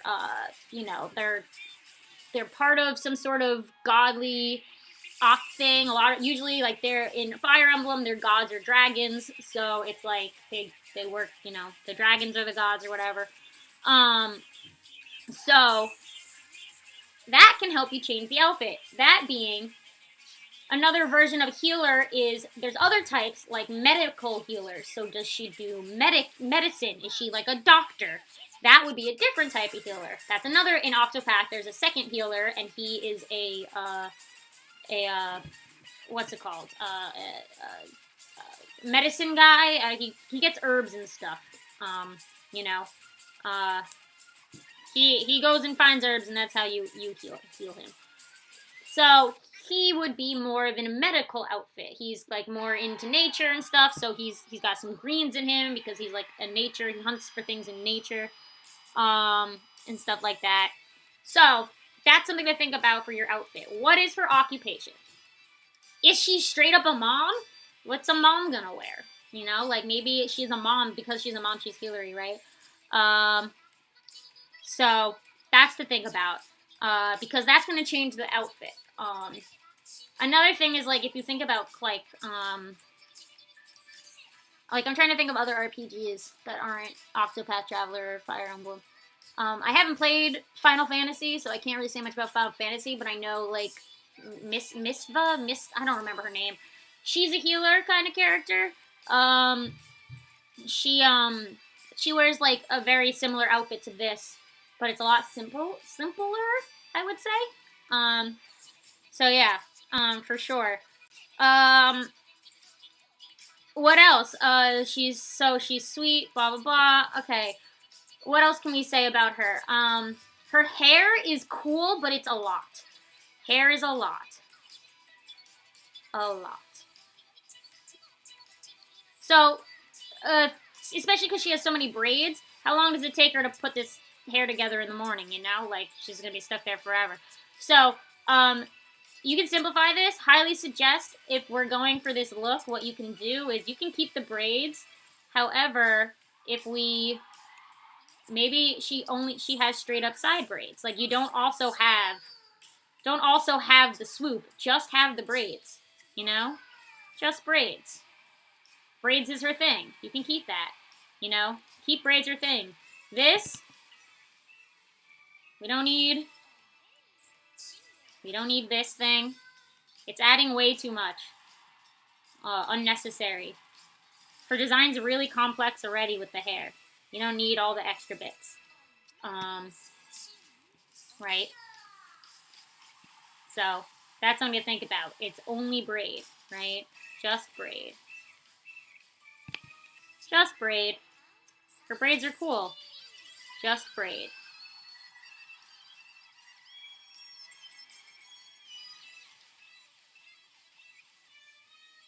Right?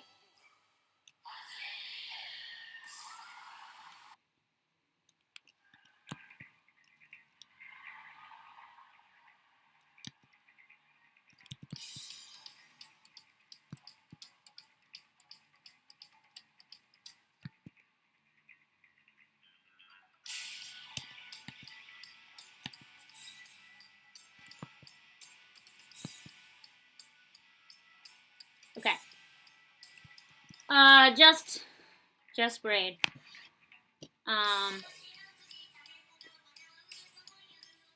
Okay. Okay. Somebody suggested lock and key. You mean this?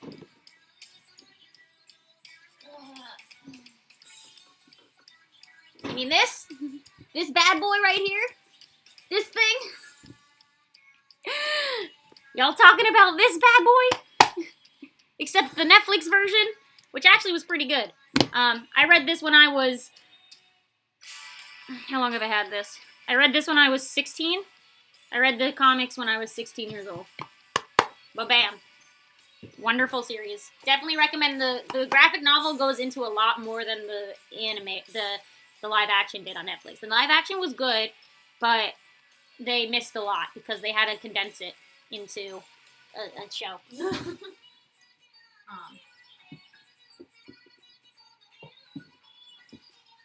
Like how I just whipped out a comic book out of nowhere.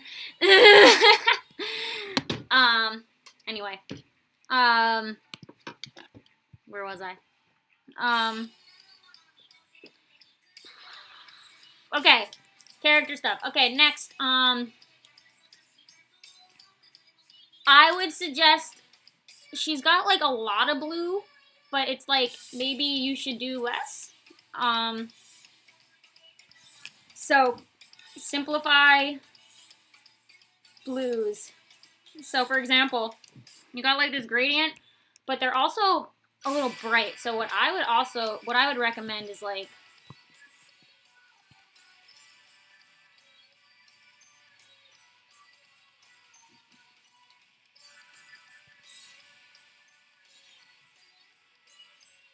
making it lighter to match the lightness. Hilda, okay, so I've said this in like all my art classes I teach. The show Hilda on Netflix is my personal art goals. I am so obsessed with the art direction in Hilda to a point where like I want my art to be Hilda. Like I want to look everything I make to look like Hilda. Hilda is so well thought out. The character designs, the color schemes, just everything. Like it's all so well laid out. Like the art director of that show is a genius. And I know it's based off a comic, and the comic is genius too. It's just gorgeous. Like I'm obsessed. Like they're so good at mixing cute and scary. Like some of the creatures are just terrifying to look at, but they all keep that same like pencil-y look to the characters, and they just move really well. The characters move so well. And I don't know if you know this, but in the entire show, there's 5 colors. That's it. There's only 5 colors in the entire show. Every character is made up of the same 5 colors. Every background is made up of the same 5 colors. I want that. I want that in my work. It's like so good. They change it. Like they'll add overlays to change the mood. Like if it's nighttime, they'll add some blues to it. But the base color is the same. They just change how they shade it to make it look different. But it's the same base colors. It's like a red, a yellow, a blue, and like black. And that's it. And the only things that are different are the skin tones. The skin tones are the only thing that like change. Like some people are like a whiter skin and some are a blacker skin. That's it. That's the only difference. But all of the clothes and the world is 5 colors. That's it. It's wonderful. I love it so much. It's like I'm obsessed.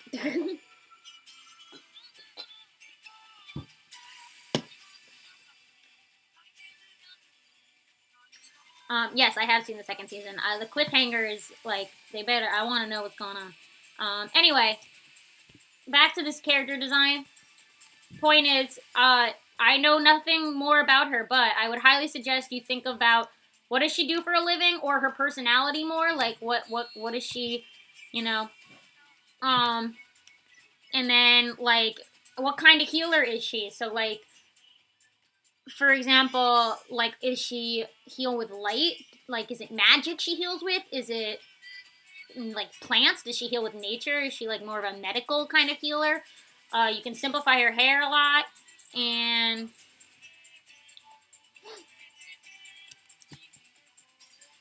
like maybe lessen how strong the color palette is. Okay, there's not much else I can really say, because unless I like literally redesign your whole character, which would take forever. So Jilly, I want to ask, was this helpful at all? And highly suggest, if you have an RPG that you like a lot, like if there's an RPG that you like, highly recommend looking at it for references. Like for me, I have a whole slew of characters that are in a fantasy world, just kind of like you have, and their outfits are highly based off of Fire Emblem character outfits. So my main character is a swordsman.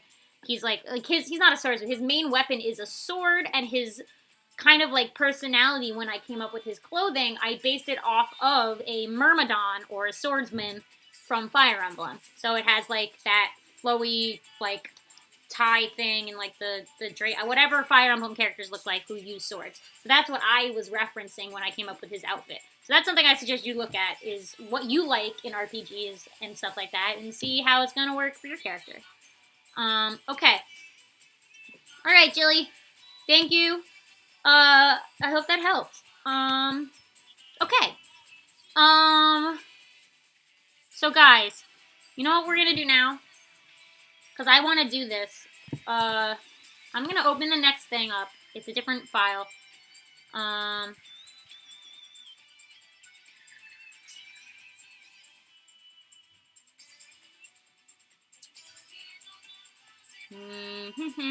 gotta find it in my files.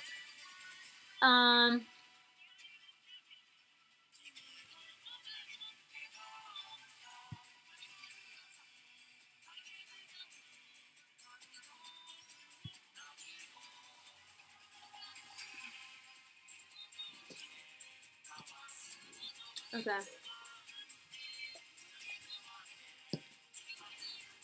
Okay. Okay, I'm gonna open this. So, I kind of hinted at this, and if you're in my Discord channel, I posted it yesterday, so you may have seen it already. But what I did is there's this let me get it open in the background. There is a kind of like well-known meme thing, where you take all your art from like your entire life, like all the art you've made, and put it like year by year. So like your first, second, blah blah, what, and then you write how old you were, and then like a little synopsis of like some of the things you were doing when you were that old or whatever it is. And I did that. I put one of these bad boys together. So I thought it would be interesting if we take a look at my art, because a lot of you guys are young, like who are watching this and who are getting critiques from me. You're all still like in high school or middle school, right? And I am not in high school or middle school. I haven't been in school for a couple years now. I am older than all of you, probably. And because of that, I thought instead of seeing, because you guys probably see how my art looks now, as a adult with an art education, you know, who's been through the works, you know what I draw like now, but you guys aren't aware of how I drew before I had an education, and before, you know, like how I started, and like how I got to where I am. So what I thought would be cool is to like take you guys through it, and in this document I also have how old I was. So whatever age you see right now, like in this age, like maybe you're that age and you can relate to, you know, that age that I was when I made that thing. So I also like to say this because I showed this to my students in person, and they were very surprised because they see my final like art now, and I was like, and a lot of my students in person are like 13 to, they're like middle and high school age, my students. So when they see how I drew when I was their age, they're like, oh, okay, so I'm good. Yeah, you're good, because I was a terrible artist when I was like 15 years old. I didn't know what I was doing. So with that in mind, let me connect us. I think you guys can see this, and we're gonna talk about this. And as I go through, I'm gonna give a little bit of like a synopsis on like what we're looking at, and you guys can talk in chat about this, and I'll read chat as we go. So if you guys are like, you guys are free to make fun of how bad I drew when I was young, because I make fun of myself all the time, because I was a bad artist. I was real bad. I didn't start like actually educating myself on art until I was like ending high school, going into college. Like I took some I went to an art camp in my last 2 years of high school, and that's when I really started taking art education things. Like I took drawing and painting and animation things and yada yada, very simple beginner stuff. And it took for those classes for me to ever actually improve. And then when college hit, I improved like crazy, because I was doing like a bajillion like classes and talking about theory and art history and doing model classes and yada yada. So let's talk about this. Let's see if I can get it a little, zoom in a little more. I don't want to zoom too much. Okay. Can you guys see it? Yes? We seeing this? Okay. So let's talk about how I got to where I am today, and you guys can see all of my disgusting old art. All right. So, starting in 2008, I was 11. I turned 12. So my birthday's in February. So when I talk about these years, I'm really the second age. So like I turned 12 at the very beginning of the year. So it's mainly like I'm 12 at this point. So when I was about 12, I started drawing. I discovered anime, and I really, really liked. I was obsessed with like Tokyo Mew Mew and shows like that with the characters who like transformed into animal ears, so like they had animal parts. I really liked that idea for some reason. I was like obsessed with it. So that was like my introduction to like that's why all of my characters from my OC redesign series is they have animal parts is because I was like obsessed with anthro like characters, not like furry, but like I had no idea what a furry was until I was about 17 years old, or even like I think college was the first time I actually knew what a furry was, something like that. Point is, I liked human people, but they had animal ears. That was like my thing. So when I started drawing, that's what I was into. So I didn't know what I was doing. I was just like trying to make magical girls to fit the Tokyo Mew Mew universe, and like making stories about werewolves and stuff like that. Like that was what I drew. And as you can see, I drew on lined pieces of paper because that's all I had, and like my crappy color pencils. But I was just like, I want to draw these characters. So this is my art when I was like 12. Very wonderful, isn't it? Obviously, this is literally like I picked up a pencil for the first time and really started drawing characters for the fun of it. I had no idea what I was doing. I just wanted to draw things. Okay. And then next we have when I was about 13. This was more anime in my life, and I started the series that I made the OC redesigns for during this age. And so I started to like actually write stories at this point. Before that, I was kind of just like drawing characters for the sake of drawing characters, and then I started to make stories when I was about 13. I had a Pokemon fandom. I made a fan Pokemon series, which I want to redesign all of those Fakemon. I made a whole region full of Fakemon. Ooh. And I also drew, like, here's Ankoku and Purasu from my series that I did the redesigns for. They're on here. And this is when they were invented, and I started to do that. My bodies were very long and weird, and nothing made sense. I think I had one of those how to draw anime books that, like, don't really teach you how to draw anime. Like, they're just, like, disgusting. Like, I look at that how to draw anime book, and I'm like, no one should learn from this. It's wrong. Everything about it's wrong. But yeah, that was that. For sure. Y'all say you discovered dark anime when you were young. You guys want to know what my first anime was that wasn't, like, aired on television in America? Like, the first one I seeked out that was subbed, not in English. You want to know what it was? I must have been 12 to 13. It was D. Gray Man. Yeah, that was my first anime. It was D. Gray Man.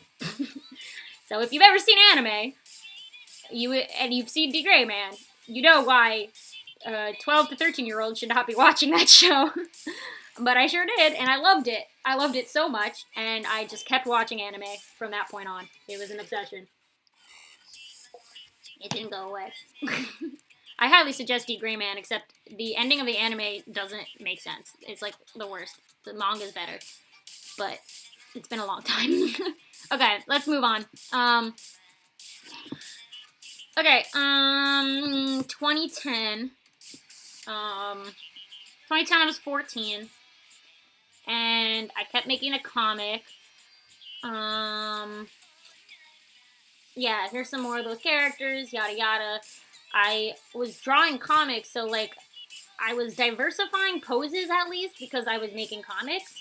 So like characters were not always facing the same way or doing, like, I had some very bad attempts at action poses and things like that. Yeah. What else?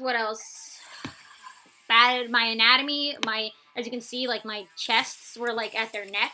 Everyone's boobs were at their neck for some reason. I don't know what that's about. Yeah, I tried my best. Action lines, some anime. You can see I read a lot of manga because she's got like the angry head thing. um, yeah, my anatomy was terrible. I have noodle arm syndrome for years. Like it doesn't go away as fast as you probably want it to. Like I continue to draw noodle arms for a long time. So get ready. Okay, that was when I was 14. So any of you 14-year-olds, look at my terrible 14-year-old art. You'll, you know it. It was not a good time. All right, next I'm 15. Let's talk about this, because boy, oh boy. 15, I started high school. I still had bad anatomy, bad noodle arms. My necks were non-existent. They were like stubs. My waists didn't make any sense. Everything was wrong. The giant eyes, but the no face. Like my mouths would always hit my chin. I could always draw mouths like on the chin for some reason. I don't know what that was about. This is also my I don't draw noses phase, because none of them have noses. So yay, that's wild. Yeah. Yeah, and again, still have colored pencils. I tried shading. I was like trying my best to shade with colored pencils. Like I didn't shade at all before this, because I literally had colored pencils. And then here I was attempting to shade as well as I could. Alright, then let's talk about 2012, because I got a tablet. That tablet I showed you before, that big Wacom, that was my first tablet. I got that thing when I was 16 years old. This bad boy. Here he is. I got this baby when I was 16, and it died this year. So, it's lasted me 8 years. This thing has lived for 8 years. It's done its duty. You know, it survived a lot of trips. Went to college with me. I made my entire thesis college animated 3.5-minute long film on this thing, this bad boy. You know, it's taking me through things. So I'll say that about it. But that was what I had, and I had like baby Photoshop. And I finally could draw digital. I didn't really know how people were doing it before that. I was very confused. I was like, how are people drawing on a computer? It didn't really make sense to me. And then I discovered what a drawing tablet was, and then I got that bad boy for like the holidays one year in like baby Photoshop. And that was it. I started using it. I discovered Tumblr, and I learned what Homestuck was that year, so there's going to be a lot of Homestuck art, because I was very much drawing a lot of that for years.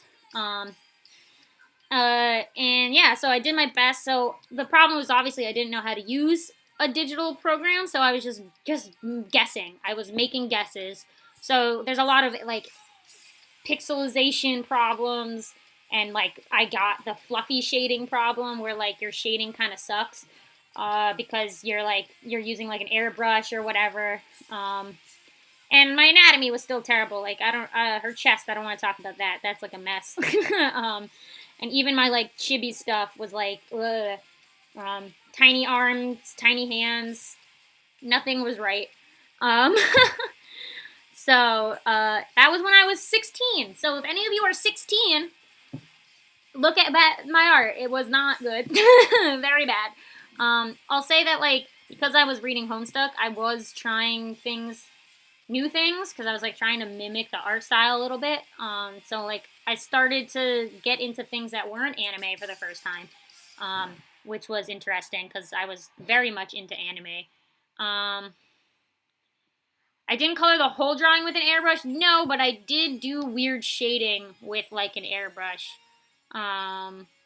So, yeah, and these may not show it all, but, like, this one is, like, one of my very first ones. Like, I did not know what I was doing digitally. Yeah, I was literally playing the guessing game, and unlike what you guys have, like nowadays, you can go on YouTube and find a tutorial on how to use a drawing program with one Google search. When I was 16 and I got a tablet, it was 2012. There's no YouTube. Well, there was YouTube, but there was no YouTube the way you guys know YouTube. I couldn't Google search, how do I use Photoshop? That wasn't a thing. I had to just figure it out on my own. Like, there was no tutorials for free. Like, there's so many free tutorials for you guys. Like, it's ridiculous how easy you guys have access to learning things nowadays. When I was 16, there was nothing. I had to guess. I had to make it up myself.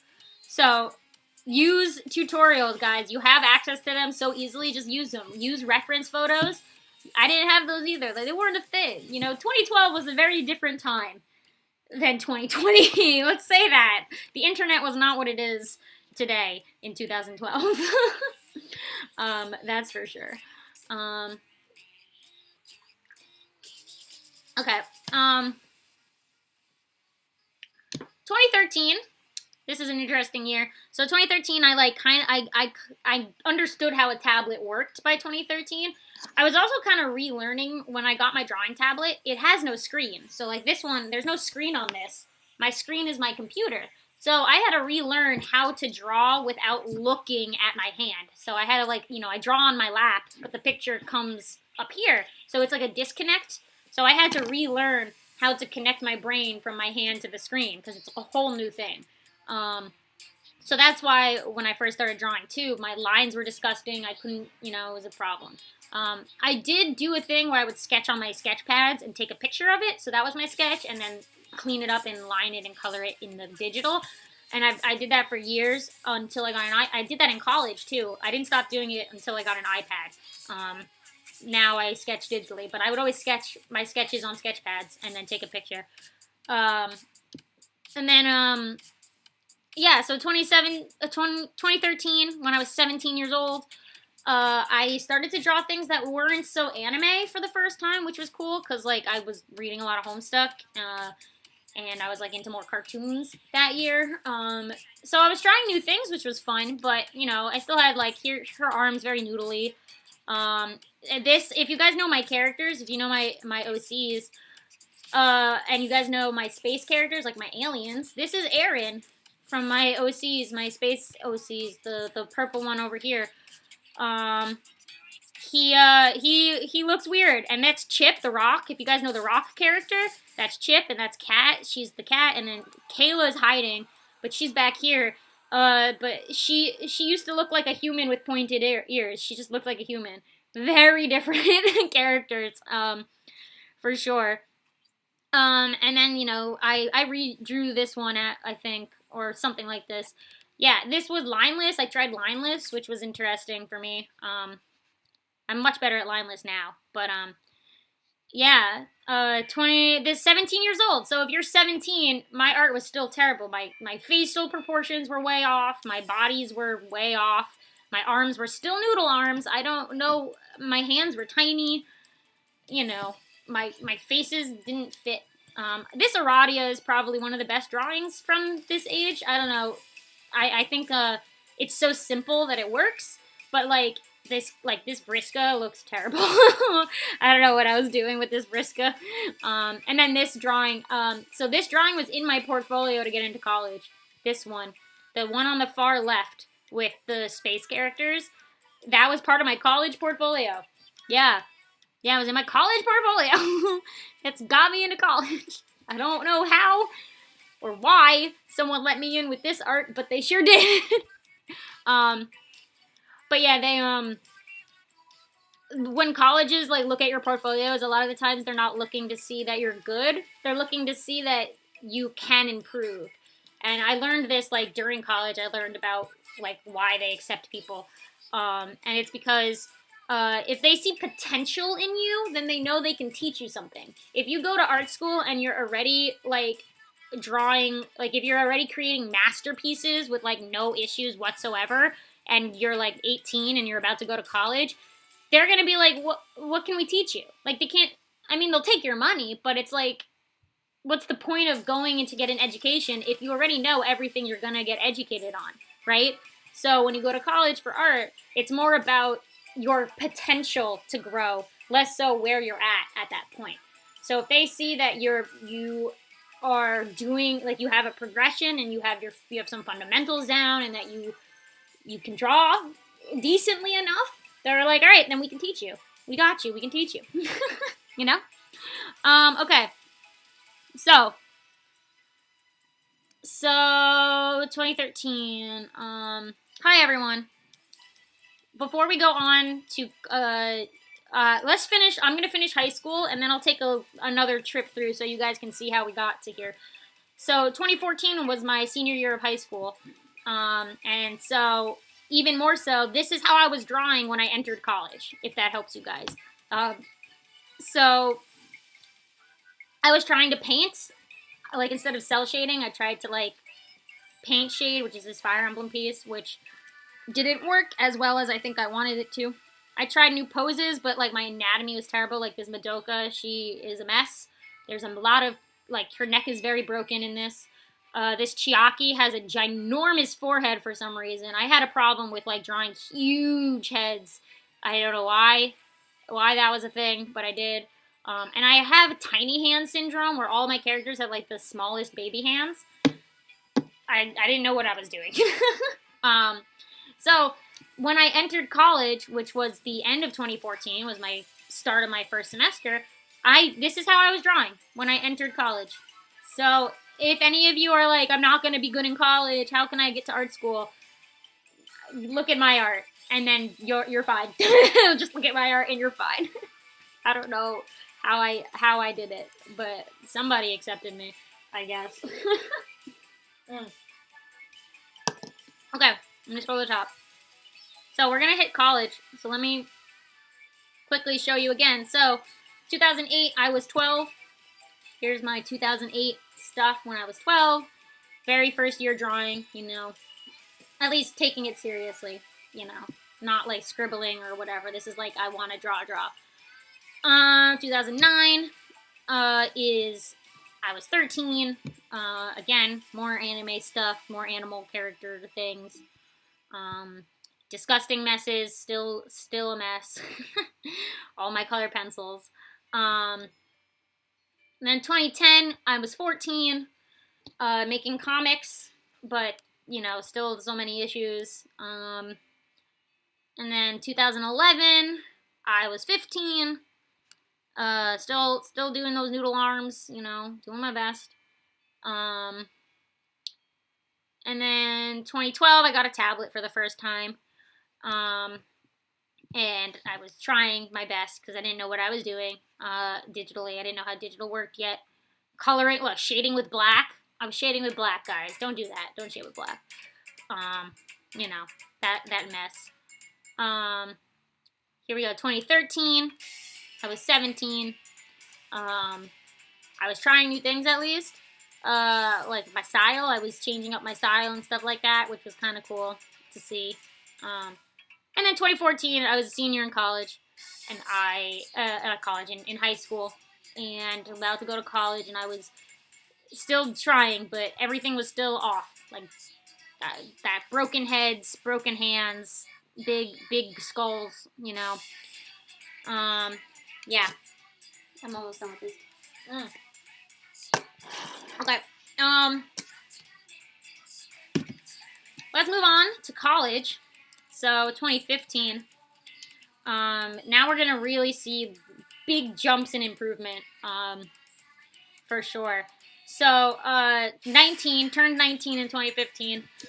When I got to college, I think I discovered my coloring style during this year, for sure. Like, how I cell shade today, I think came from this period of my life.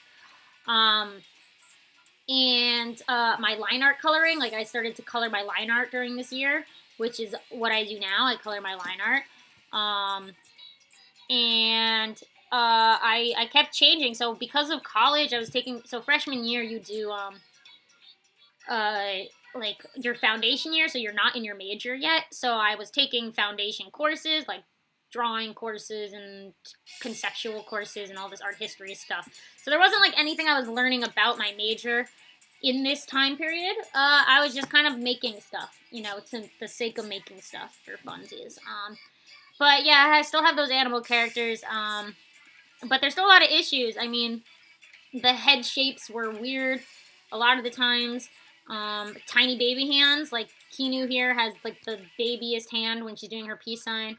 I tried some foreshortening, but like there's a lot of issues. I redrew this Miku actually in one of my videos. I have my redrawing old fan art video. I redrew this Miku and she looks a lot better now. That's for sure. And like things like this Yachi, I really liked this Yachi when I made it. I used my friend's Cintiq to make it because one of my roommates had a Cintiq. You know, I was trying. Like some of my hands are a little broken. But I was kind of improving. I think I was getting not just used to like,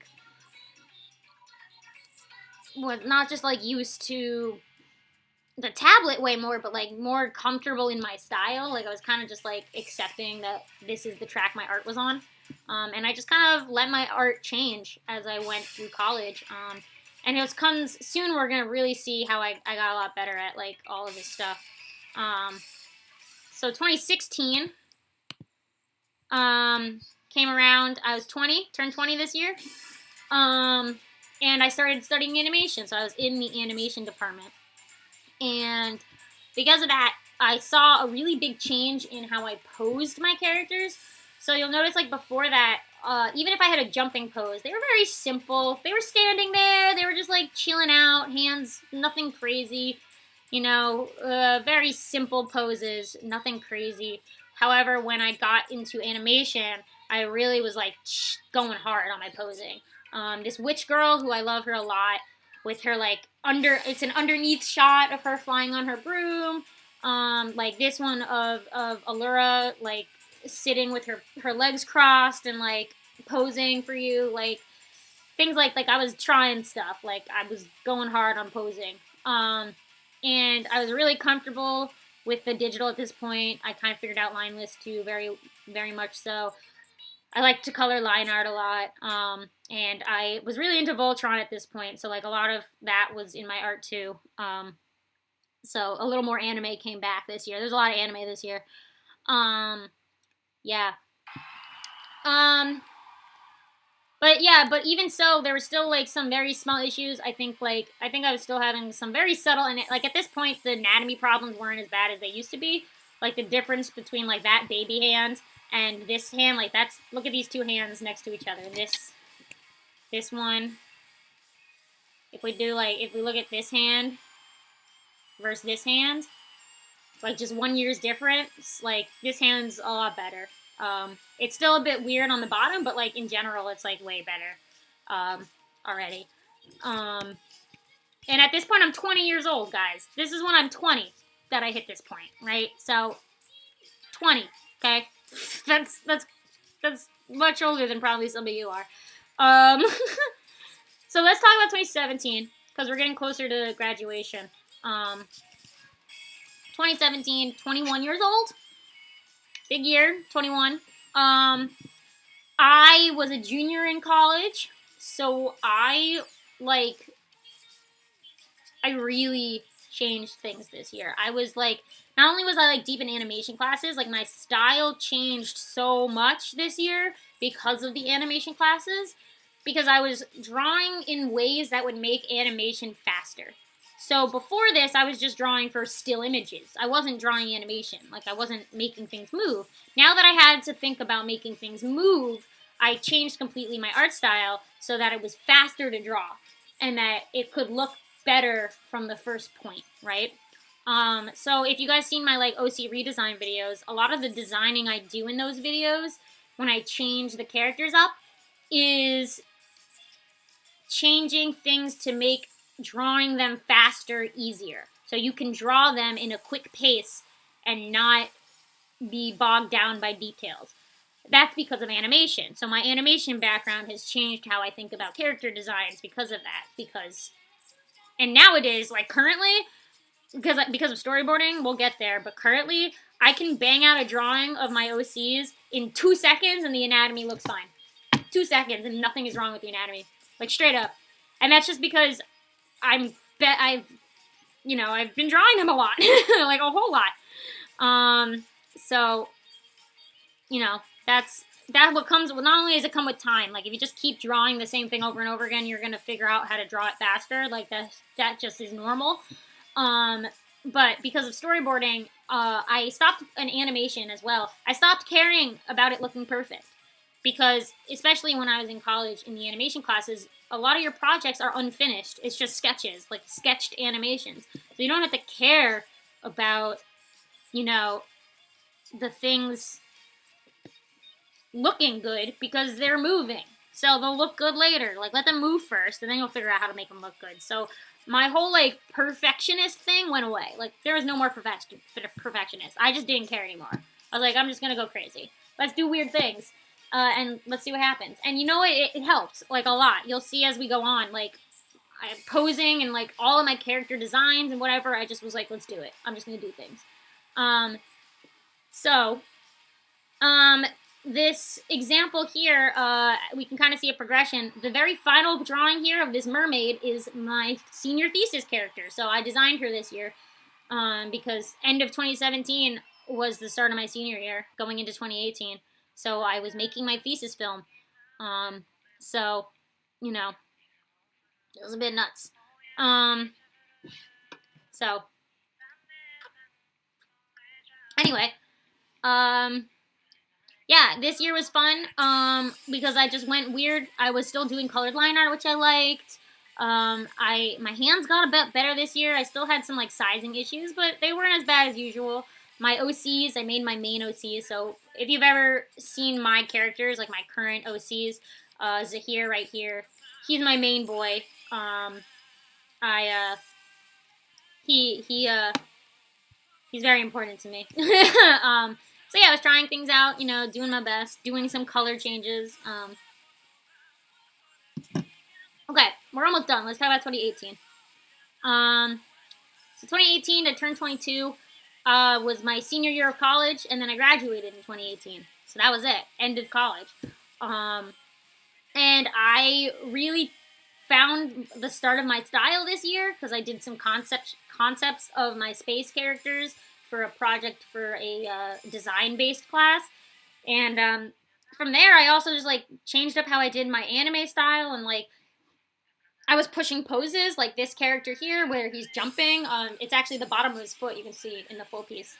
So I was going for, like, cool poses, and, like, this Clamps one, where they're, like, back-to-back. Like, I was really doing character interactions and concepts. Like, I was spending more time conceptualizing my drawings before I drew them. So before, I would just draw for the sake of drawing, and I wouldn't think about the backgrounds, or I wouldn't think about the placement of characters or anything like that in advance. I would just draw it. I would just doodle. And now I was, like, spending more time with the concepts of things. And then this one of, like, my lineless style, which I truly adapted, like my cutesy lineless style, which I love, with more character interactions.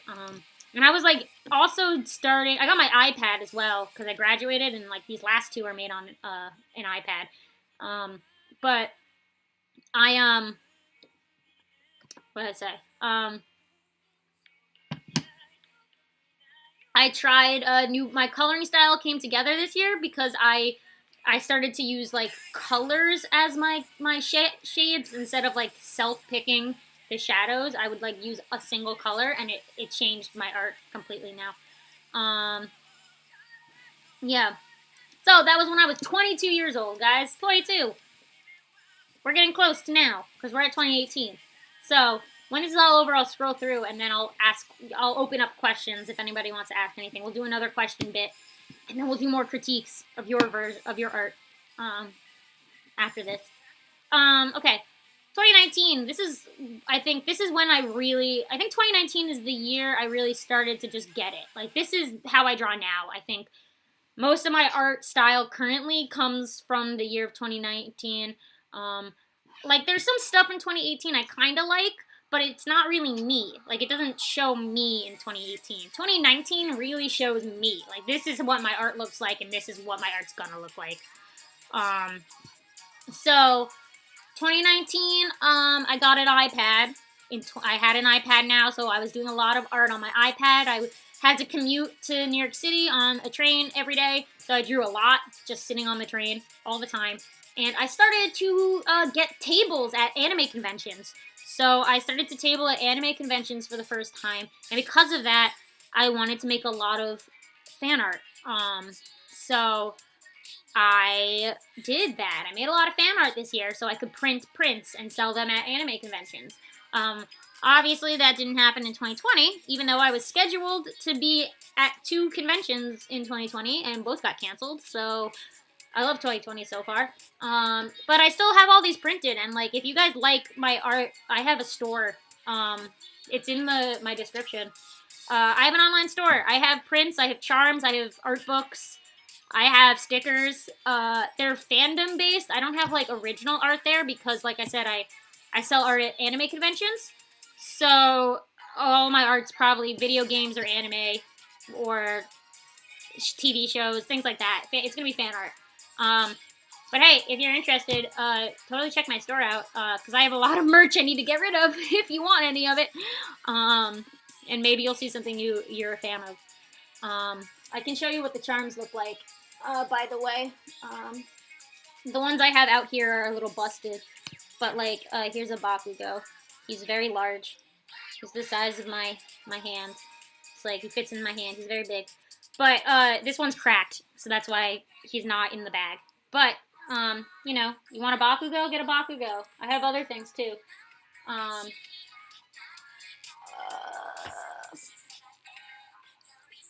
Yeah. All my cracked ones are hanging here. Because, of course, I have a lot of cracked ones. No, I don't. I don't actually... There's not that many cracked ones. And then this one... This is front... This one's really cracked. But front and back. They have backs. Front. Back. Woo! He's not as big. They're not as big as Bakugo. But if you go to my store, you can see these. If you guys want any of these. There's more. There's way more stuff there, too. Hold on. I'm gonna put it back. Yeah, I'm not selling my cracked ones. So don't worry. If you order from me, you're not gonna get a broken charm. I'm not gonna sell you guys busted charms. That's mean. But I have stickers, too. I want to print more stickers. You know, things like that.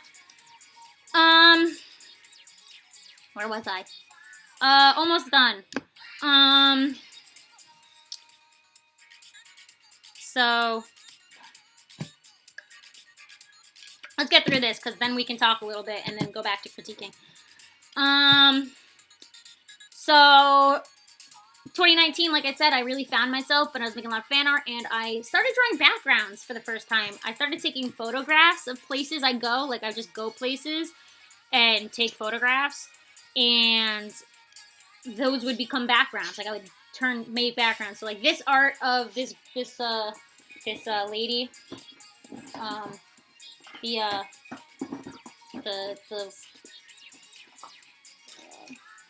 don't think any of I have a whole drawer full of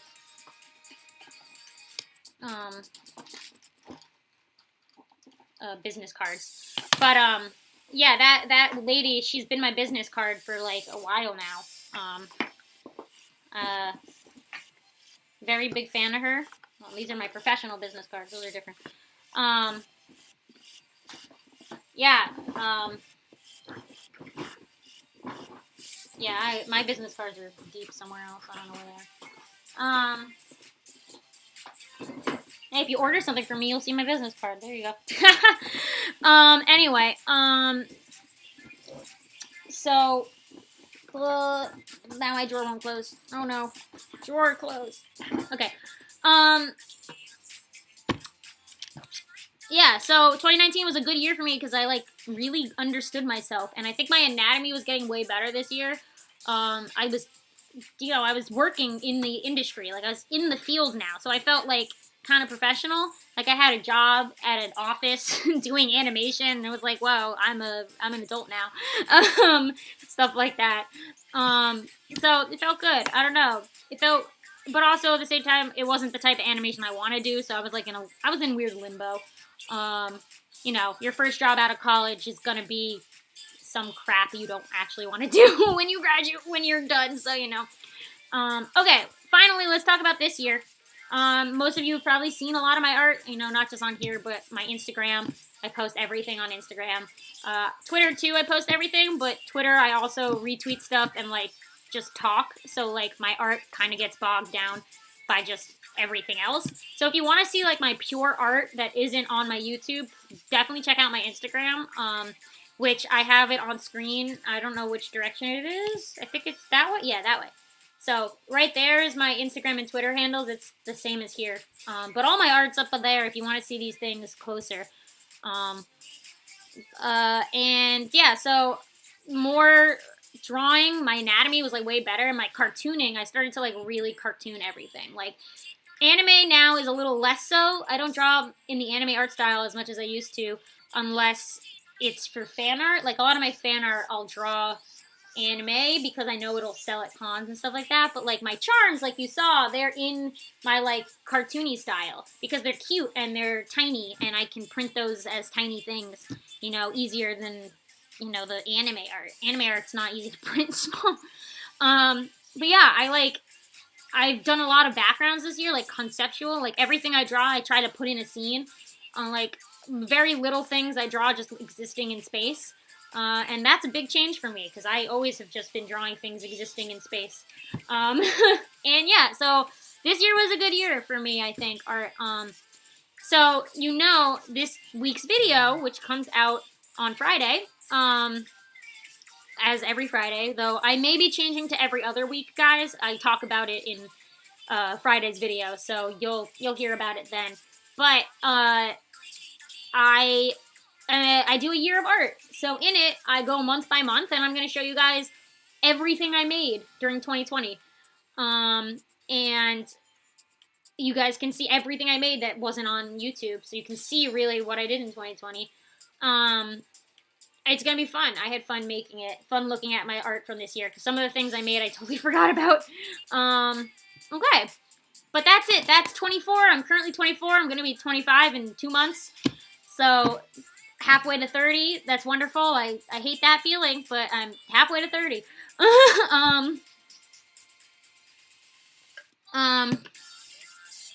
So let me scroll to the top. We're gonna run through this one more time, and then I'm gonna see if you guys have any questions, and we'll do a little question talk really quick, and then once that's over, we will go back to critiquing your art. Yeah? Perfect. Okay.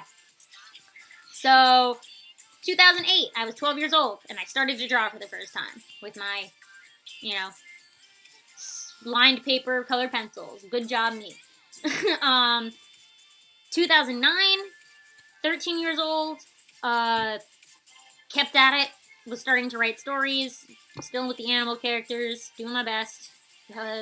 As good anatomy as you can expect for someone who's been drawing for a year. 2010, I was 14. I was 14 and I was still making comics now. I made comics. So yeah. That was that year. And I was trying things, but you know, my anatomy was still terrible. 2011. 15 years old, in high school now, and still doing color pencil stuff, noodle arms, noodle bodies, you know, all of the above. 2012, I was 16, and I got a drawing tablet, so I could finally draw on my computer, but I didn't really know what I was doing yet, so a lot of my computer work was terrible, because I was guessing. 2013, I was 17, and I started to do a little less anime, which was cool. But again, still had a lot of anatomy problems with the noodle arms and the tiny hands and the noodle bodies. All my bodies were just noodly. 2014 came and I was 18 and I was about to graduate high school. So my year of high school graduation came and I was trying things digitally. Some worked better than others. I had a lot of anatomy issues with broken necks and broken hands and broken heads. But it was happening slowly. 2015, I entered college. I was 19. And I started to discover my coloring style this year. I finally figured myself out. That, yeah, but I still had a lot of anatomy things to work on. 2016, 20 years old. A lot of my anatomy was better. I had a lot of anatomy courses I was taking in college. So we were doing live model stuff and then also talking about, the bones and the muscles and breaking the bodies down and yada yada, all the essential anatomy things. Like so many live model drawings this year. So many. And yeah, that helped me a lot with my posing. And then 2017 came around and they started to cartoonify way more because of animation and making my life easier so I could draw faster. And then 2018, I was 22. I graduated college this year. I made my thesis film, so most of my time was making that film. And then I was really changing up my poses and characters this year. I went hard on concepts. This was my conceptual year. After doing a film, it made me realize I should probably focus on concepts before I commit to something. 2019, 23 years old. Graduated, was working, started to do fan art for cons, and I really discovered how I draw this year. This was the year I figured myself out. Yeah, and then 2020 is this year, where I really did more background work. So a lot of people exist in spaces now instead of just existing in a void. Okay. That's it. That's my journey. So what I want to do now, before we critique your art, guys, because we're going to do that, I'm going to send another post in the Discord just to remind people that it's happening. I am going to go and refill my water.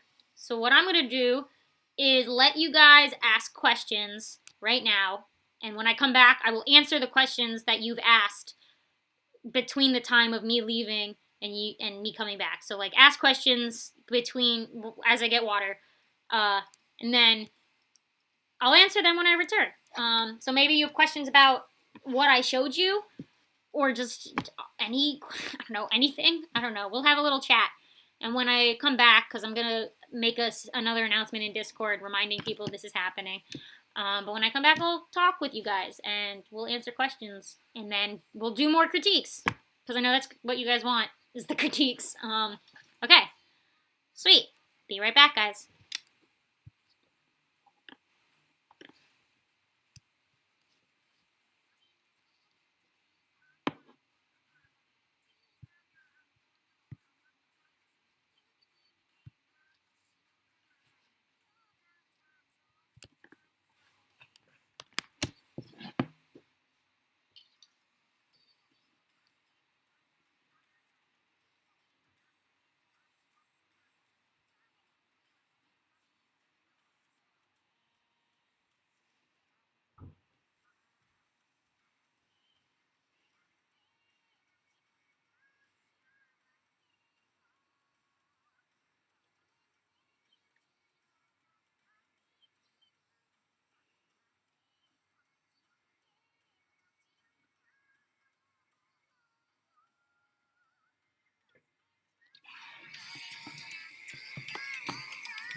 Okay. Hi guys, I'm back.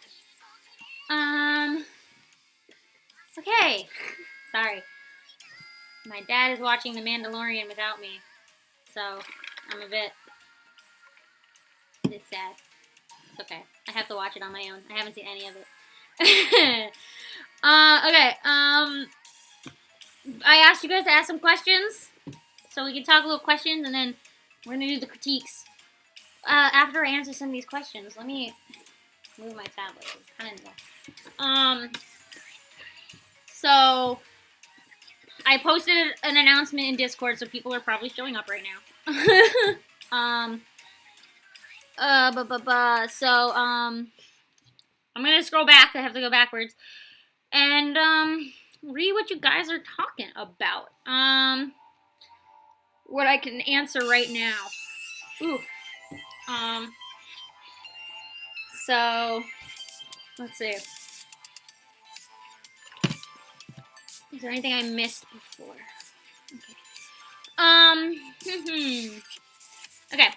What's the best general advice you can give to young artists? Not art, but mentally. My best advice is stop looking at social media. Just stop. Stop comparing yourself to people on social media. Because social media is where people post only the final good products. People don't post their mistakes. People don't post their in progress work. They only post the pretty things that they make at the end. And that puts a sense in your brain that you have to now make everything perfect. But you don't. You don't have to make everything perfect. You need to be making mistakes. And enjoying your mistakes. Learn from your mistakes. Making mistakes is good. You should be focusing not on making every drawing look like a masterpiece, but just drawing. Just work on drawing. That's it. Just make things. Make things for the sake of making things. Do not be making things for the sake of impressing other people. You should be impressing yourself. If you're not happy with what you're making, then why are you making it? Right? That's my advice, is the only person you should be comparing yourself to is yourself. No one else. No one else matters in your art career. Just you. You're the only thing that matters. And if you aren't enjoying it, then maybe take a break or try something else. There's a lot of things out there you can do. There's a lot of hobbies or careers you can have. That's my advice for young artists. Okay. Recommend any fantasy or cartoons to me. Kipo. If you haven't seen Kipo on Netflix, recommend Kipo.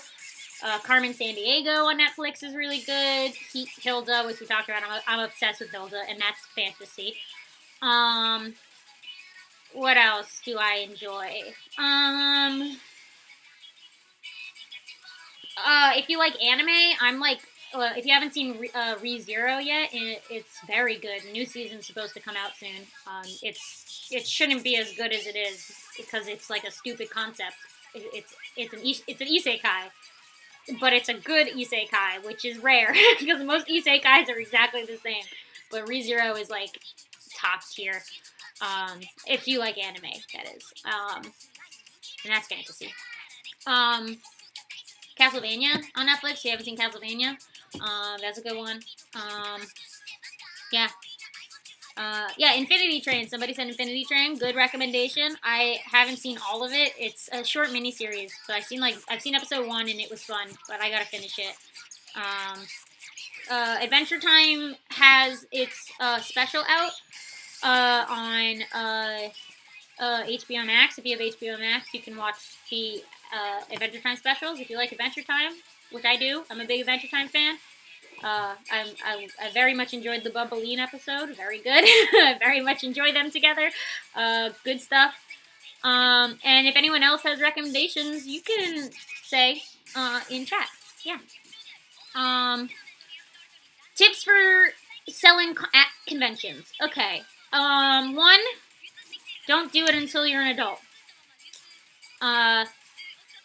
Seriously, like don't sell at an art convention until you're old. Like, you should not think about doing it if you're in high school at all. Don't think about selling art at a convention. You should not do that. Also, If you personally aren't proud of your art, you shouldn't be selling it. I've been to many conventions, and I always feel really bad for these people. But I've been to a lot of anime conventions in my lifetime. Not just selling, but like as a goer, I've been to a lot of cons, and there are people who sell there that you can tell are not making any sales, and it's because their art isn't there yet. So even though you can still be an adult and not have your art at a good place to sell. So be careful. Like, if you're unsure if you want to sell art at a convention, I would suggest like showing your art to a third party who has never seen your art before and say, would you buy this? Like, straight up, would you buy this? And if they say no, then ask a couple people. Don't just ask one person, but like maybe put your art with other people's art. Like, put a couple artists together and show different artists and be like, would you buy this for a bunch of different art styles, and see what they say. And if they say no to your art, then that probably means you need to just keep working on your art style and getting better at art before you attempt to sell. Because if you get a table and you print a bunch of merch and you go to the con, you've just spent about $1,000, maybe more. If you have to take an airplane to get to the con, then you're spending way more than $1,000 to get there. But a table costs like $600 for 3 days, and then you have to buy all the prints, which could cost up to like, if you're not using coupons, if you're not finding sales or using good coupons, it could take another $500 to $600 out of your bank just to print merch, depending on how much you print. Even more, depending on what, like if you print charms are more expensive than prints. Prints are cheaper to print. If you print small prints, they're very cheap, which is what I did my first cons. I would only small prints, and now I have big prints because I have enough money to do big prints. But, sizing will change how big things are. Charms are very expensive. Get bulks, do that. And if you spend all that money, you spend over $1,000, and you make maybe $20 at the convention, you didn't make your money back. So the thing about selling at cons is it's a business. You have to keep a book of all the things you make. You have to keep a book of your money spent, your expenses. The hotel is going to cost money, or the Airbnb that you get is going to cost money. You have to think of travel expenses. You have to think of, all of this is part of the con expense. And I'll tell you this, Anime NYC was the best con for me because I live in New York, so I didn't have to buy a hotel. I didn't have to spend money on traveling because I live in New York, so I could get there in 20 minutes. And the only thing I spent money on was the table, which cost me about $300, I think, for Anime NYC. I don't remember what the table was. It was the table and printing stuff. And I made more money. I broke even. Well, let's say that. So when you make more money than what you spend, it's called breaking even. And I broke even. It wasn't by too much, but I did. And always offer commissions. Always offer commissions live at the con. So what that means is if you don't have a tablet, like an iPad, I have an iPad, offer traditional commissions, and people will buy them. I sold both. I did traditional and digital commissions at the con, and I made more money off commissions than I did on actually selling prints, because people like your art, they will sell it. Was I at Anime NYC last year? Yes, I was at Anime NYC last year. If you were there, you may have passed my table. I was right next to a table that had like a lot of charms, so people were crowding at their table for their charms. But the people who sat behind me, I made friends with them. They were cool. Actually, the people who sat on like we were back to back, the people who sat behind me, one of them, I had like all her art already because she was a Voltron artist, and when I was really into Voltron, I was buying all her stuff, and I was like, oh wait, I know your art, and then we became friends, and her friend was cosplaying, who was tabling with her was cosplaying from Good Omens, and Amber's back. Hi, Amber. Yeah, we're going, Amber. This is the holiday stream. This is a long one. We're here till the end of time. We're not leaving. Yeah, but Anime NYC last year was fun. I like making friends at the cons. I've made friends. I was in Canada last year too. I went to a Canadian con, and I made friends with the people who sat next to us, and she was also a Voltron artist, and she gave me, hold on, she gave me this for free. This. I was like, hey, I want to buy this. And then the next day, she just handed it to me and was like, okay, this is yours now. And I was like, I'll give you money. And she said, no, you can have it for free. So thank you for the free clans standee. I cherish it every day. Make friends at cons because your art friends will just give you free things. You trade. We art traded. I was like, I feel bad. Here's some free clans prints because we should be friends.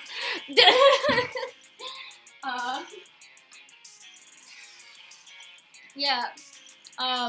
I like getting free. She also gave me Pokemon prints for free and another clans print for free. I was like, this is ridiculous. Why are you giving me this? So I felt bad, and I commissioned her to draw my OCs. And so she drew them. She did like commissions where she puts them on charms, and when you flip them, it's like 2 drawings. So I commissioned my 2 OCs, and they're on my backpack. So, yeah. So con tips: plan your expenses. Take notes of everything. You're running a business. If you're not going to break even, it's not worth it. Like, if you know you're not going to sell art, don't go. Don't take a table. It's not worth it. And another tip, if you have friends, table with friends. If you get the table, you can say, like, you can have one person's name on it, but you can have multiple people at the table. They don't care how many, like, you can ask for more chairs. Like, they'll give you more chairs. They don't care. So, like, I was supposed to go to Anime Boston this year, and that got canceled. And I was going to table with Amber, who, if Amber's still in chat, she was going to table with me. And my friend Michelle's the one who won the lottery and got the table at Anime NYC. And we were all 3 going to share. And then my other friends were just going to go to the con, and we were all going to hang out, because we all went to school in Boston. So Anime Boston was, like, our con. So it was going to be like a college reunion, but obviously that got canceled, so that sucks. Okay, anyway, that was long, but con tips. I hope con tips helped. I don't want to discourage you from trying to sell at cons, but it's something that you should think of as a business, less so as something that's fun, because it is a business. It's going to be making you money. You know, you can get tax returns if you keep all the things you bought and count it as part of your selling. And the money you made at a job, you get tax returns for all the art you printed. So, like, always keep everything. You know, it's a business at that point, okay? So I don't remember who asked that, but I hope that helped. Oh, that was Mirsh. Mirsh, I hope that helped. And again, no discouraging, just keep at it. It'll get there. Okay. A couple more questions, and then we're gonna do crits again, because I see all the people coming in asking for crits. Okay. A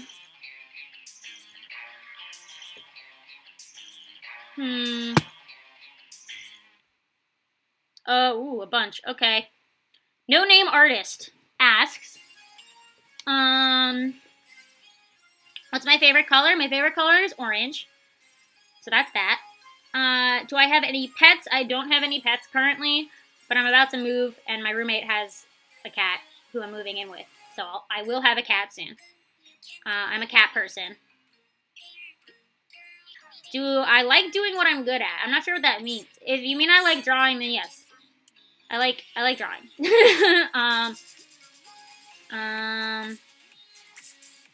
My favorite ice cream flavor is mint chocolate chip. Do I like or hate Corona? If you mean Corona the beer, I don't like Corona the beer. I don't like beer. I think all beer is kind of gross, so that's a no for me on Corona. For sure. All right. Any other questions? My favorite Danganronpa character is probably Komaeda. Yeah, it used to be Togami, and then it was Asahina for a while. Those are still top. Asahina is still one of my top favorites, but Komaeda is probably my favorite. He's very complex, and I like that. What did I call it? The Oikawa syndrome? Every character I like either looks or acts like Oikawa Toru from Haikyuu. All of them. Every single one of them. If you are Oikawa, I will like you. Basically. Who's my favorite character design from My Hero Academia? That's a good question. Some of the pro heroes are really well designed. Like, their outfits really match their powers. The washing machine one is so funny to me. I love the washing machine design. He's so funny. Oh my gosh. I don't know if that's my favorite design, but I love thinking about the washing machine hero. What a great concept for a character. He's just a washing machine. Oh, what a weirdo. That's really funny to me. Um, yeah. Yeah, a lot of the pro hero designs are probably some of my favorite. Um, I was drawing them all. I'm making stickers of every single My Hero Academia character, so I've been drawing every one of them. So I've been learning quickly which ones I like and which ones I don't. I should draw the washing machine guy. I didn't draw him because nobody knows who he is, but he's just funny. He's so funny. He just says watch, and he has advertisements. He's like all over the billboards. It's so funny. The universe of Hero Academia is wild. Oh man.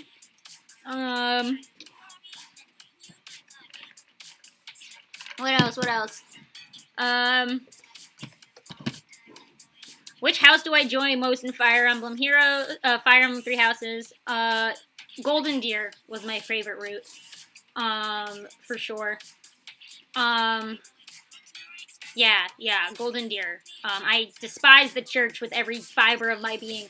I very much enjoy Edelgard. She's still one of my top favorite characters. Edelgard's great, but her storyline was so short and very difficult. I played every single route hard mode, so I've played every route multiple times. I have more hours in Fire Emblem Three Houses than I do in Animal Crossing. So if that says anything about who I am as a person, I have played Fire Emblem longer than I've played Animal Crossing, which is a game that you don't stop playing. So I don't know what that means for me, but yeah, Golden Deer was my favorite route. Not only of the story, like I loved Claude's story, and then I fell in love with Claude. He's great. Love Claude. Top tier character. Dimitri I could care less for. I like the Blue Lions, but I don't like Dimitri, if that makes sense. Like, my favorite Fire Emblem Three Houses character is Ash. Ash is my favorite boy. I love him very much. He's very dear to my soul. I love Ash. But I don't like Dimitri. So, like, if Blue Lions could exist, but, like, not Dimitri. Like, I love everyone else. Like, I love Sylvain. I love them all. Like, they're great. Bless the Blue Lions, but not Dimitri. He kind of sucks. He's too angsty for me. I can't. He's too dramatic. Dimitri's too dramatic. He needs to stop. But yeah, Golden Deer was my favorite route. Especially because I like the lore for Three Houses a lot. Like how it plays into the rest of the world, because it does take, like, unlike Fates, which took place in a different universe, so it's not connected to the other Fire Emblem series, Three Houses takes place in the same universe as all the other Fire Emblem games. Like, it's part of the universe. However, their country has been separated from the rest of the world because of the church. Like, the church has basically made them not talk to the outsiders. So that's why they don't know about the dragons or the anything. But it's the same world, so it's like Claude is trying to open them up to the rest of the universe, the world. I'm interested. My biggest interest is where in the timeline of, like, the Fire Emblem, like, lore Three Houses lands. I don't think I figured it out yet. I want to figure it out. I don't want to look it up. I want to figure it out. Because if you know anything about the Fire Emblem games, they all take place within the same continents, like the same countries, but it's like a different point on the timeline of their history. So, like, that's why every single character in Fire Emblem has blue hair, is because they're actually all descendants of Marth. Marth is their, like, great-grandfather, or great-great-great-great-great-grandfather. Like, every single blue-haired lord is one of Marth's descendants. So that's why they all have blue hair. So if you play Smash Brothers and you're like, why does everyone have blue hair? That's why. Because they're all related to Marth. He's all of their grandfathers, basically. So it's like a timeline of the one country's history. So yeah, I want to know. I'm trying to figure it out. I'll figure it out one day. I'll tell you, I felt stupid when I figured out what the Fire Emblem was. Like, every game has a Fire Emblem, and I felt stupid that I didn't realize what it was before I figured it out. Alright, sorry for people who don't like Fire Emblem, but I love Fire Emblem. Anyway. Let's see. My favorite Danganronpa game is the second game. I'm gonna go fast, because I want to critique. Let's see. Komaida stands, haha. Nice. Oikawa fans, nice, love it. Let's see.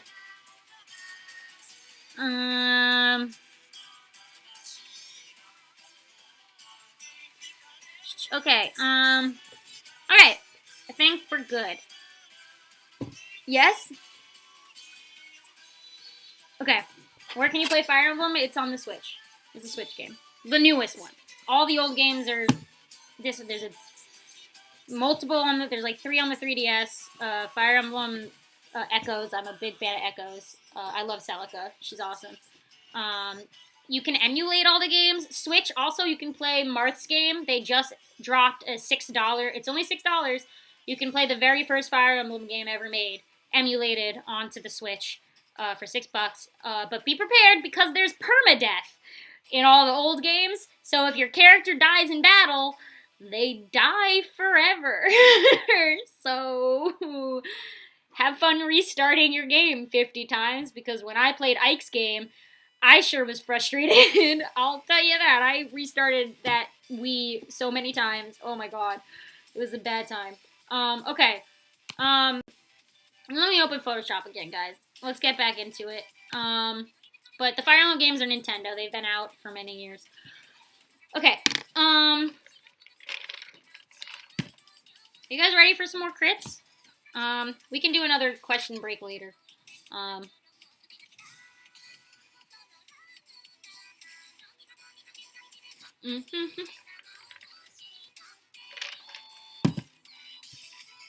Okay. So, if you're coming for the first time, basically I'm going to call some names, and if you're here, we'll talk about your art. If you're not here, I'm not going to talk about your art. Alright. So, I'm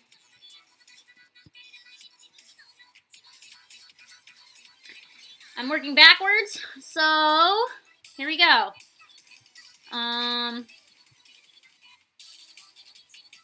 I'm going to call these 3 people. If one of you are here and your name is different than on Discord, because if your name is different on Discord, I'm not going to know it's you. Please tell me who you are, okay? So, next 3 names are Absurdly Powerful Vibes, Q, and Supu. Absurdly Powerful Vibes, Q, and Supu. If one of you is here, please tell me.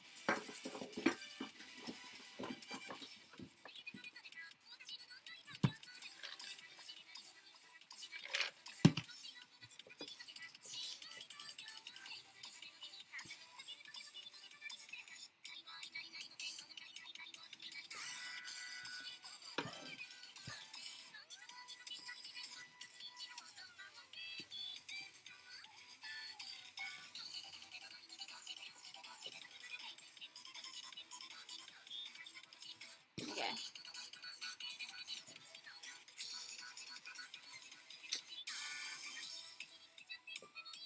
Oh, okay. Absurdly Powerful Vibes is here. C-U-E. Okay, that's easier to say. Is Q or Supu here? Supu's here. Is Q here? Oh my god, are all 3 of you here? That would be wild.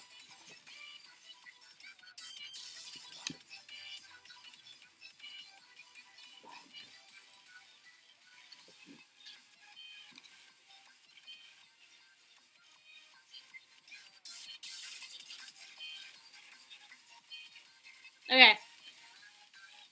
So we're gonna start with, C-U-E. We'll start with yours. What do you want to talk about? What do you want feedback on? What do you want help with? Let me know. What are we doing?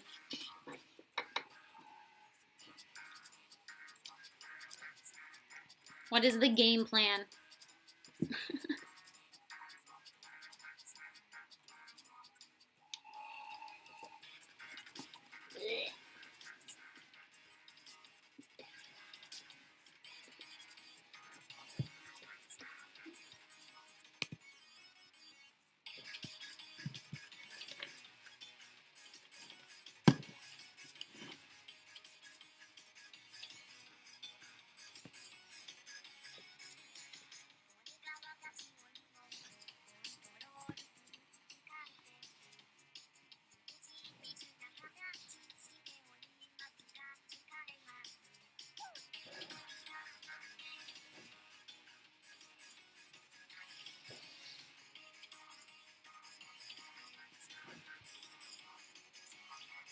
character design stuff. And okay, for sure.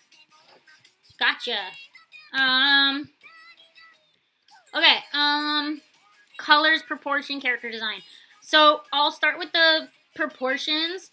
Do you want to give me a really short one-sentence description of this character before we do changes in the design?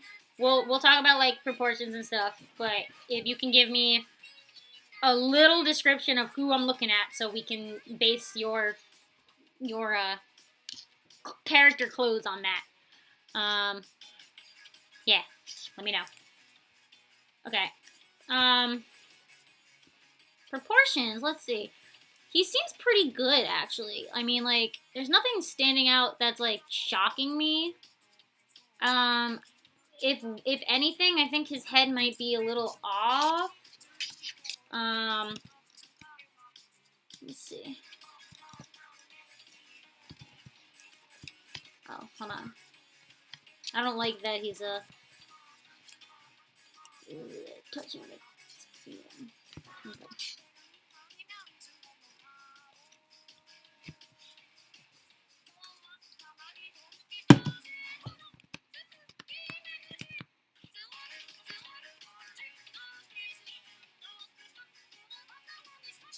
Just gonna fill that gap. Okay.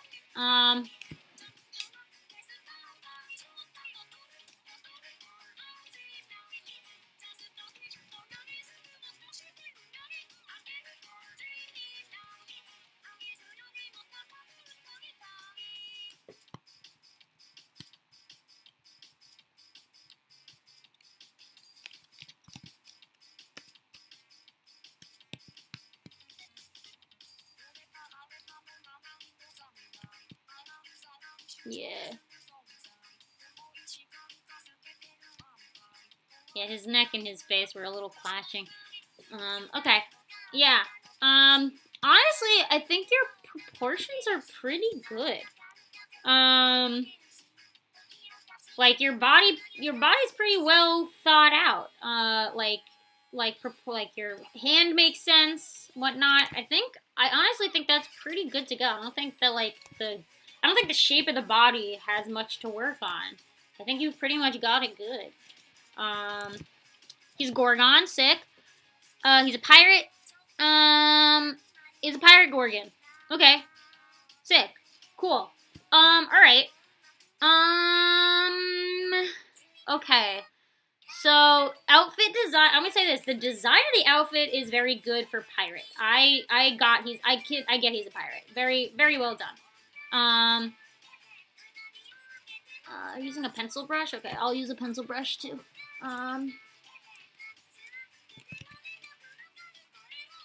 Okay.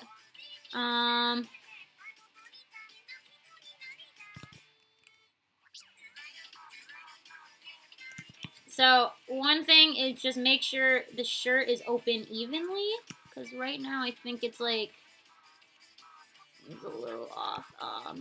So if anything, I think the one thing you probably want to talk about is colors, and I can see some things that are a little bit of like an issue. Also, you have a couple tangents, so just be careful of your tangents, especially with all these snakes. Like, make sure I can tell that's a snake tongue, right? Like, not anything else. So, colors. Here's what we're gonna do. We're gonna turn this thing grayscale so we can see what's going on.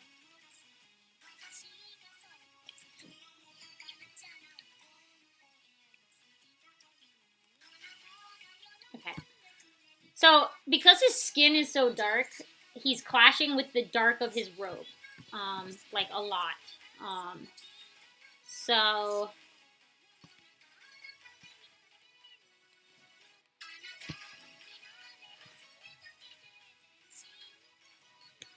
let's do this. This is his skin. This is his hair. This is his robe. They're very similar to his hair.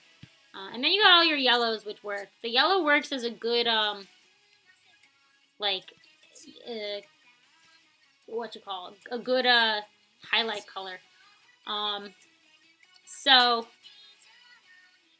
what I would say is, because he has such a intricate design, I would highly suggest using the same colors as many times as you possibly can, which you're already starting to do, but like really doing that. Select similar.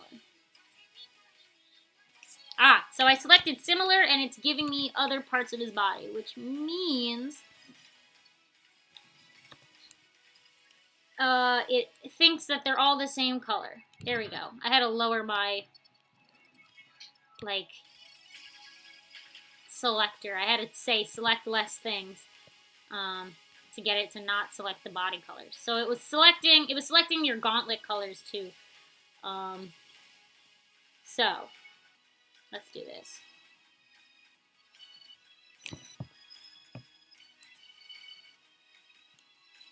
One thing that can really separate your desaturated hair from your clothes is to make the color of the robe thing, the cloak, saturated.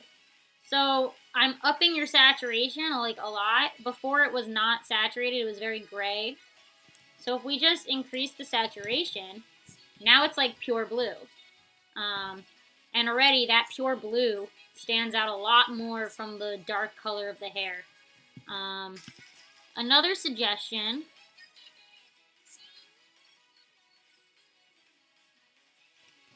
is make that color of the arms the same color as the hair. Make it all the same color. It'll make your life way easier.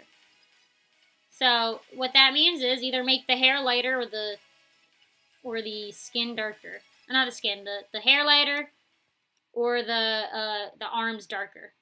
So like they match. So it's the same color. Let's see if we do it the other way. Let's go lighter.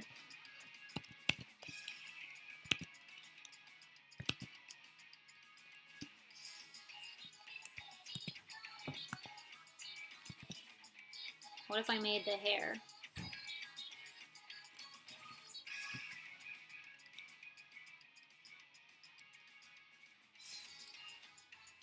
So we're going to make the hair the color of the arm.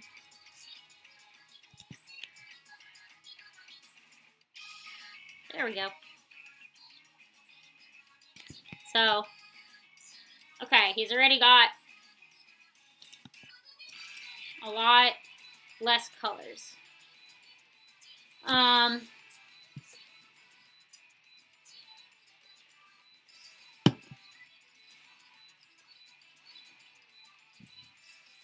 So now, what we can try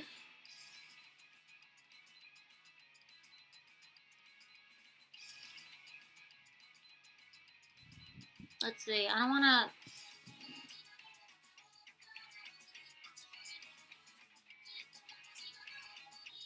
to saturate it too much because I feel like the gray works.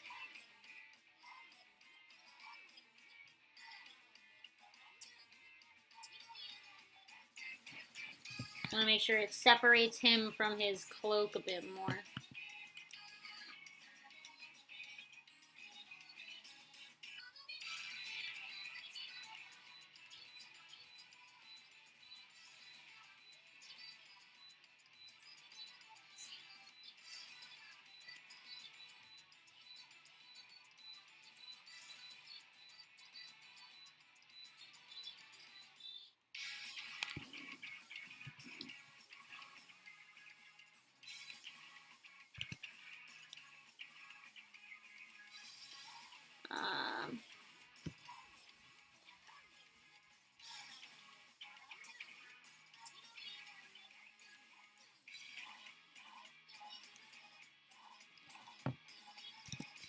Okay.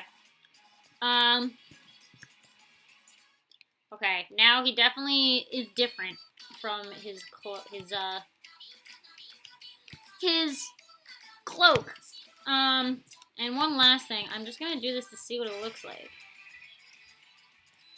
Yeah, I think the red worked.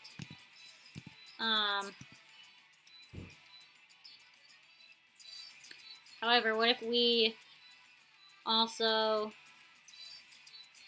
up the saturation on that thing?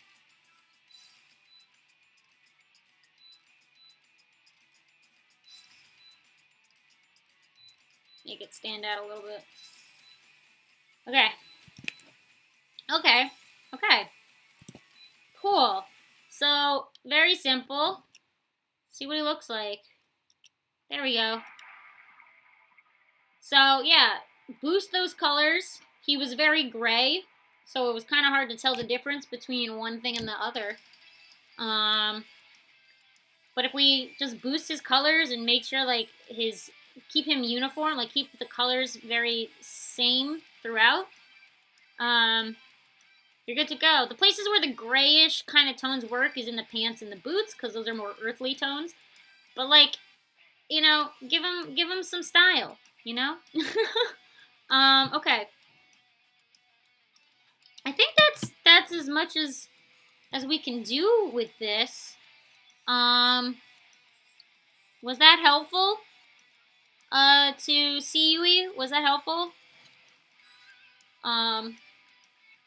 Yes, no? Basically just, like, make sure that there's no contrast between the colors, that especially the ones that are touching each other. Try and, like, differentiate colors that are right next to each other as much as you can. It'll make the character more visible. For sure. Okay. If we're good, I think the next person who's here is Supu.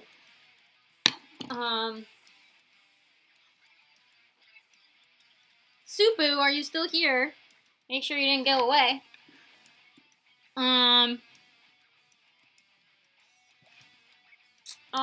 Yeah. And Supu, if you're here, what do you want to talk about? I'll open it.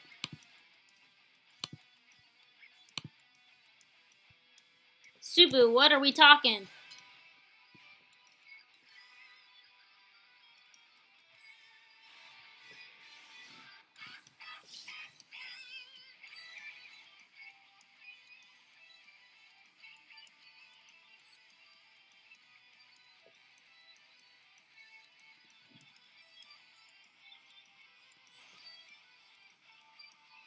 Soy! Hi, Soy!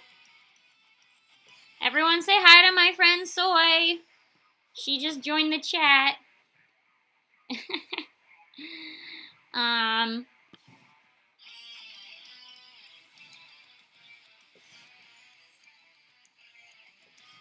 Soy is the friend who, Soy's been in a bunch of my videos.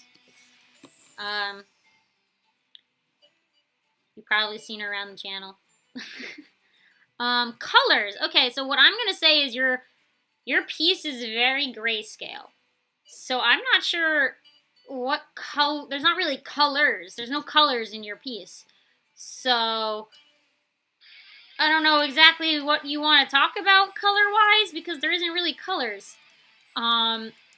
So if there's something specific that I would like more specific than that, because I'm not entirely sure what I can do when your whole thing is grayscale. I mean, we can talk about value scaling, like we can talk about your values, but we can't really talk about colors because you have a monotoned color palette. Like, it's all, like, dark blacks and grays.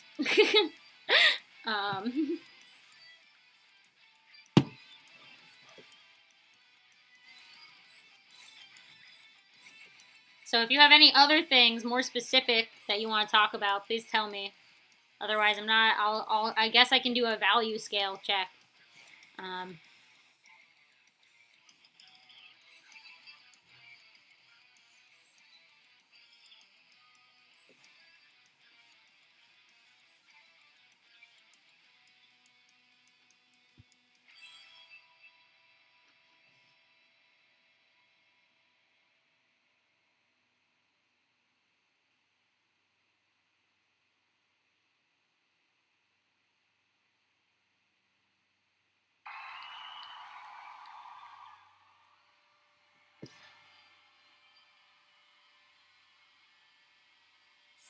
Subu? Anything? Okay. The delay is worse today than normal. I don't know why it's so delayed.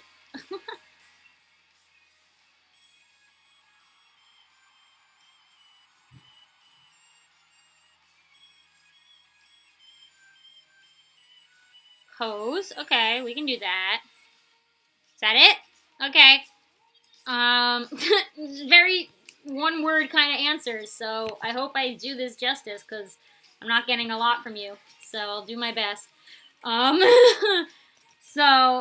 first off, we can talk value scale. Without even turning it grayscale, we can tell the values already are very similar, and not in a good way. Okay, so what I'm gonna do is cut the background out.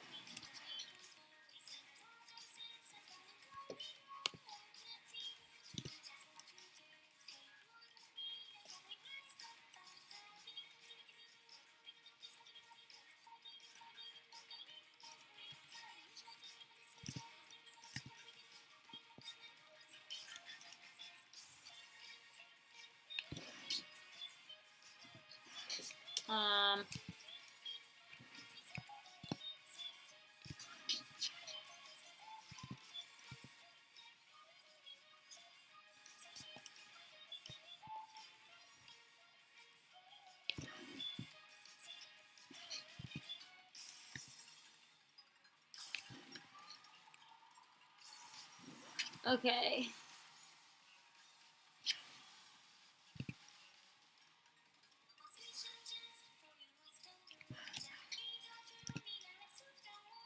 Give me a second as I cut them out of the background.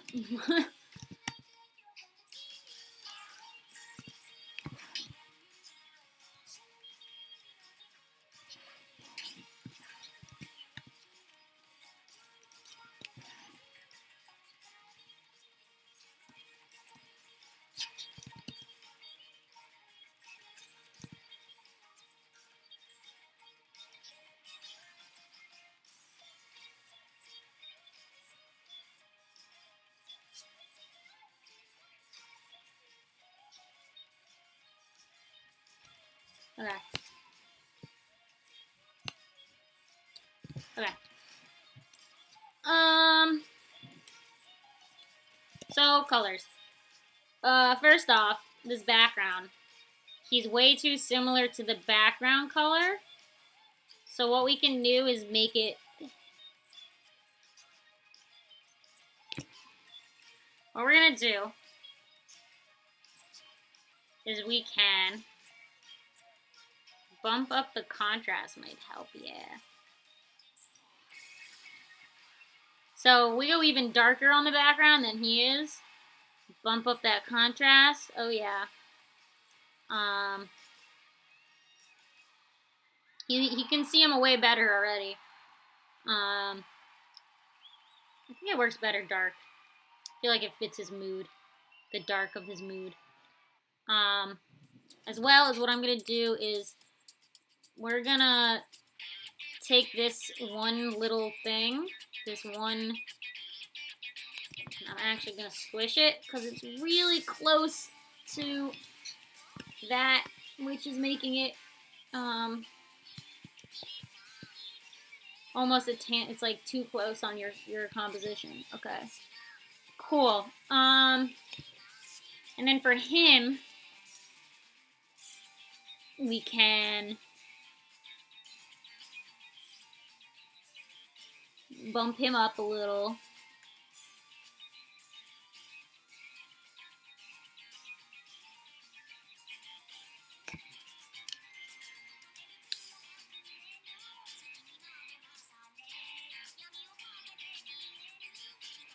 So we can see him better. Now we can see him. His contrast is up. Okay. So now I already can see his whole person better. And then pose. So you also don't have a lot of lighting. So if you want to add lighting, a high suggestion, a hot suggestion, if you will. Since he's in shadow, you can like kind of go hard on this shadow. Let's like...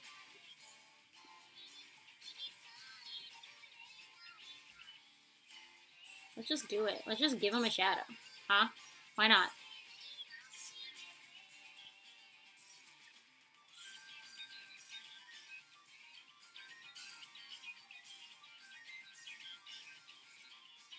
Make him look dark, and you said you want him to be emo? Well then, let's make him look a little emo. Put him in darkness.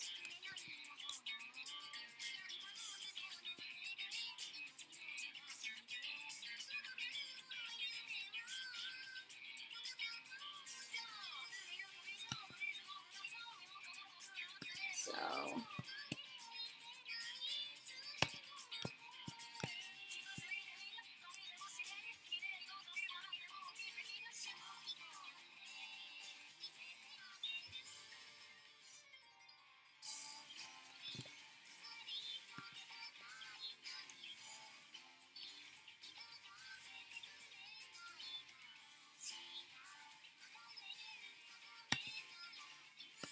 darken that character up.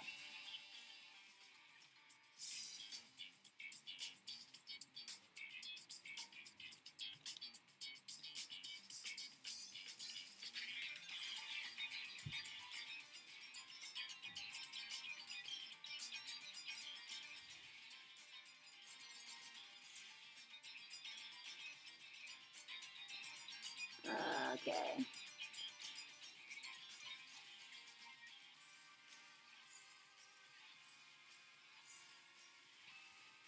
Now, what we can do...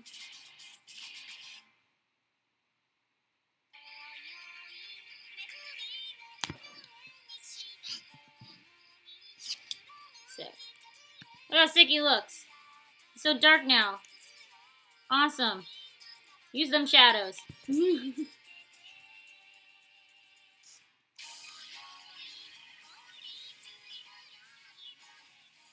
Okay. That was cool. So yeah, if you want dark, go dark, man.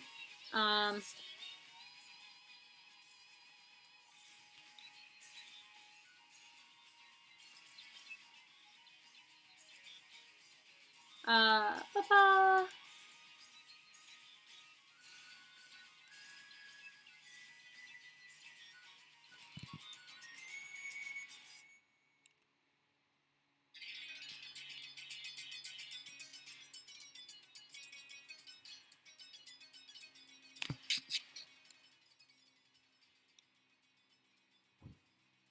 Yeah.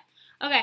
Anyway, I was just testing to see if I could up the background even more, but I think it's okay where it's at.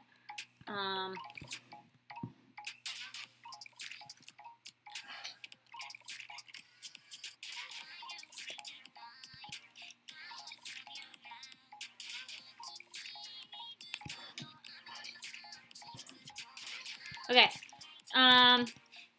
And what we can even do is, like, if you want his eye to be seen, you can, like, cut out one part. Glowy eye. That's always cool. There we go. Okay. So pose.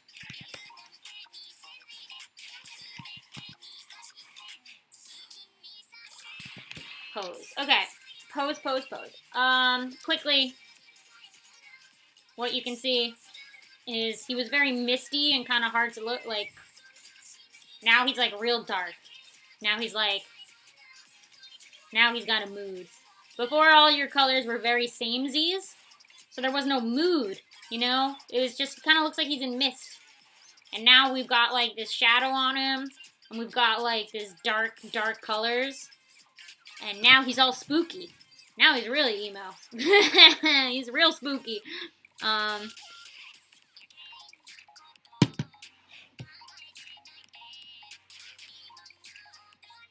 Okay.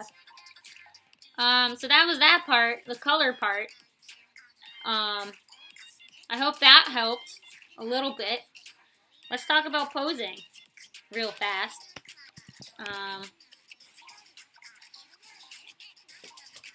Okay. So, Let's break your character down.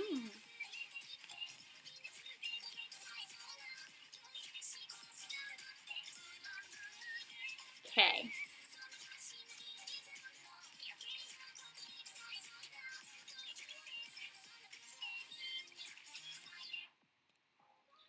So he's got this, like, he's out here controlling this, like, this thing, right? He's, like, out using his powers. So what I would suggest is, one, have him face the direction of the thing he's doing, or he can be in motion. Otherwise, why would he be facing away, you know? Hold on.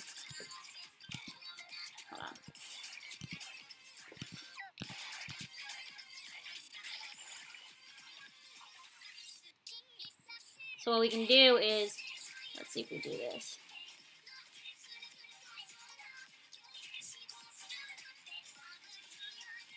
Give him some perspective. Maybe put the vines that he's growing, or the spooky shadow things, put them in the direction that he is moving his hands. Make them move that direction. And they get bigger as they get closer to us. Perspective.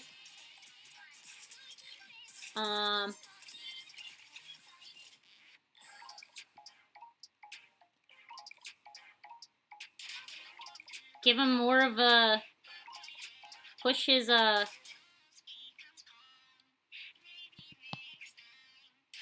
pose.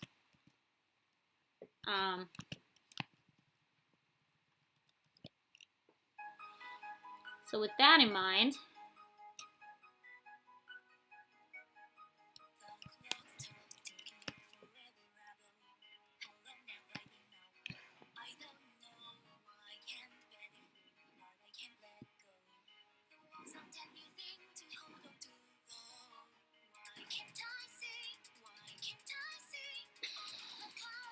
okay,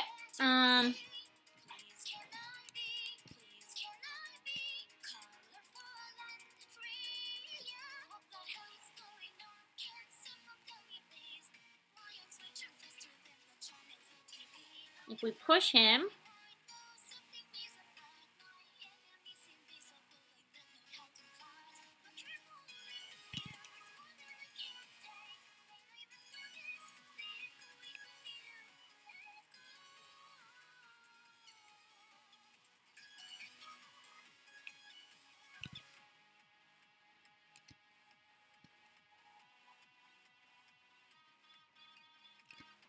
oh yeah.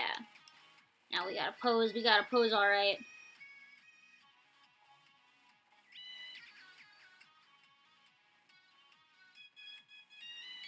Now he's in action. Now he's in motion, man. He's doing a thing. He's doing a thing.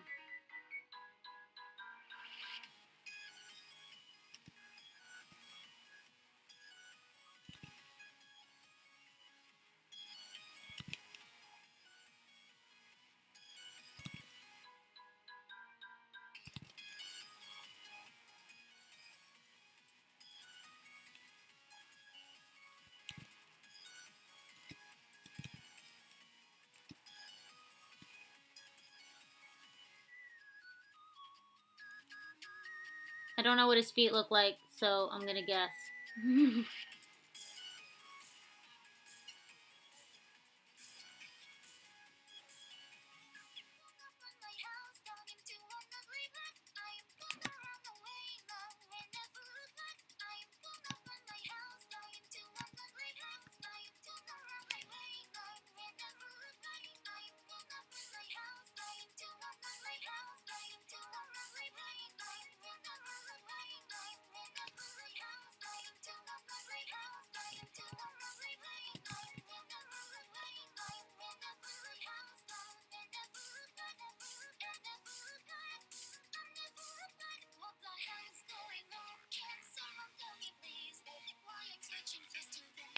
Okay. And then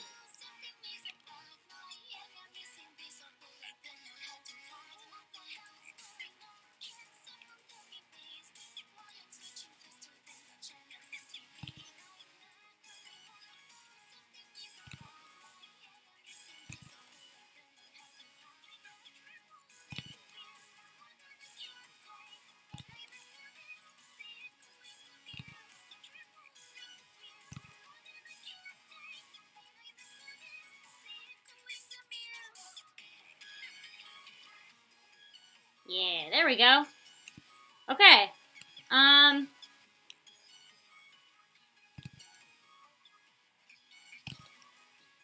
So this is more of the pose. Like, if you want to real push that pose and you want to make him look like he's, like, fighting and mid-dramatic, cool stance, this is what it's about, man. So some things that this pose has that makes it a lot more interesting to look at. One is a curved spine. So curving the spine is always like the easiest way to just make something more interesting is if you don't have a character standing straight. Standing straight's the easiest way to make something boring. So all you gotta do is bend them a little bit, and suddenly you have like a real cool looking thing going on. Chat's been quiet for a while. I hope you guys are watching this. Is this helpful for not just Supu, but other people find this helpful? This like pose differentiation. So for context, I'm not gonna really color him, but.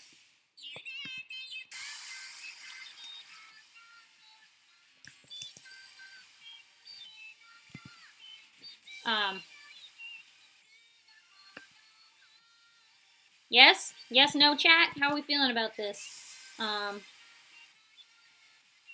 Let me, pull up this one smaller.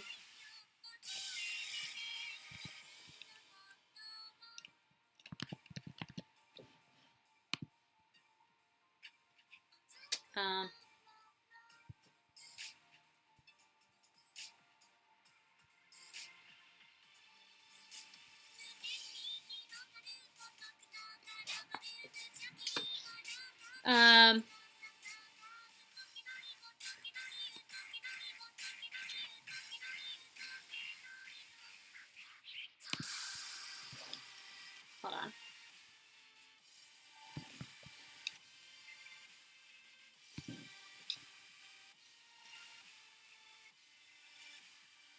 See, Soy saying posing is hard and breaths are your best friend. I agree.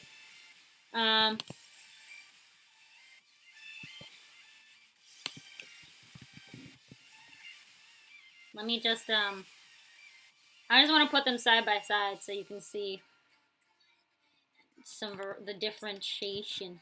I can speak today, guys. Differentiation.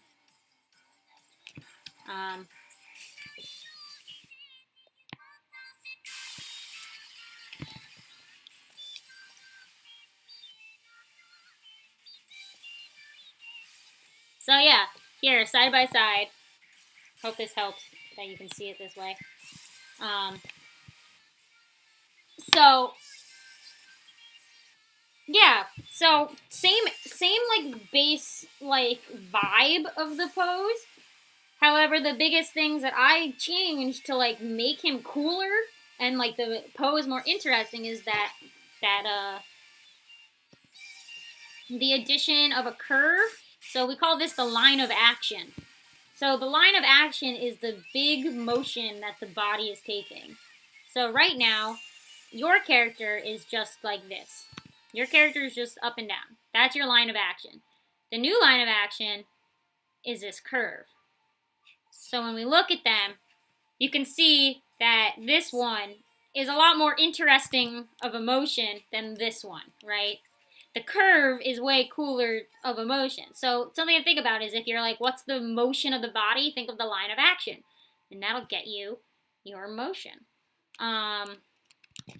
So very, very interesting thing to think about. And then another thing is like this hand I made closer to us a little bit. And his thumb, so something about the floating thumbs is even though they're floating, when they are at an angle, they will float, like still float where a thumb would be. You just close the shape. And if the other fingers are floating, it's implied that this one is also not attached to the hand. Something I learned this from was drawing Pokemon hands. So, like little nubby hands that like Pokemon have. They tend to do something similar, right?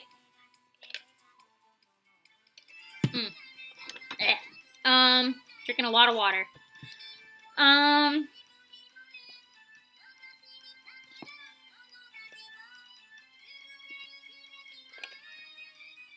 Okay. So, Supu, how was this helpful? Also, here's that crazy edit too. Cause if so, it's time for 3 more names. But I need to use the bathroom again. I've been downing this water like there's no tomorrow. So what I'm gonna do, I'm gonna call 3 names, and then I'm gonna run to the bathroom. When I come back, if you are here, please tell me in the span of time it takes me to go to the bathroom. It should be very fast. So let me call 3 names. Keep that in mind. And then let me know who you are if your name is different on Discord than it is here. So 3 names.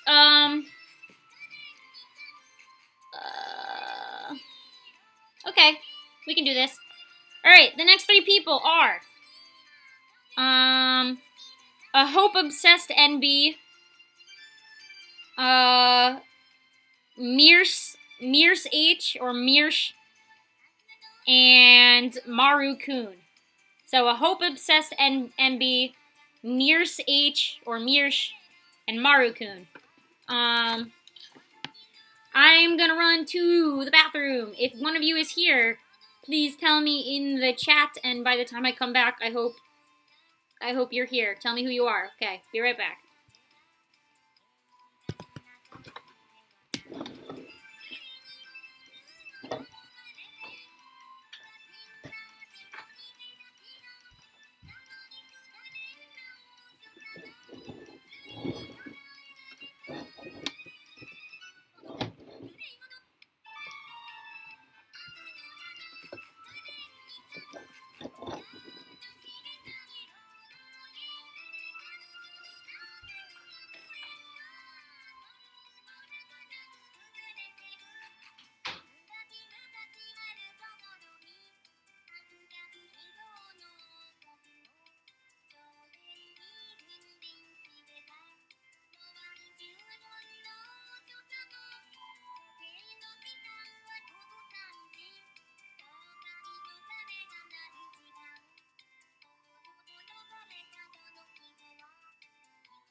Okay, guys, I'm back. Hello. One of my favorite Vocaloid songs playing right now. Good to know. Okay. So it looks like Mirsh and Hope Obsessed MB are here. So we're gonna start with Hope Obsessed MB or Chuny Bunny, which is easier to say. So I'm gonna call you Chuny Bunny. Chuny Bunny, what do you want to talk about? What are we doing? What's the dealio? I don't know what I'm saying anymore.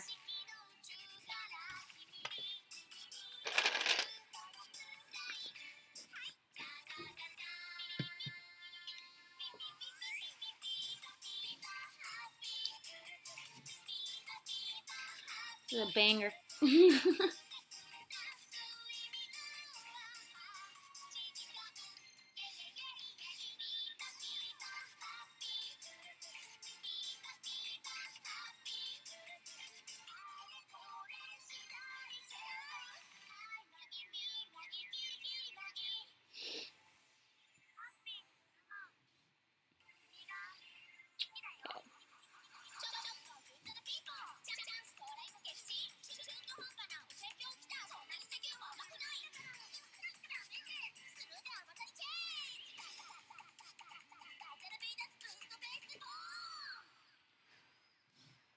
Proportions and the hand.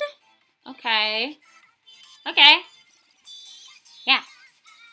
Okay, let's do that. The body.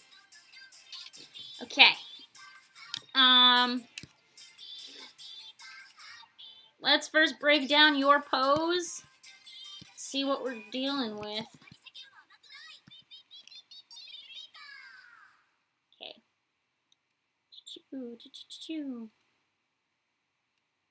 Okay. Already see some stuff going on with your head. Okay.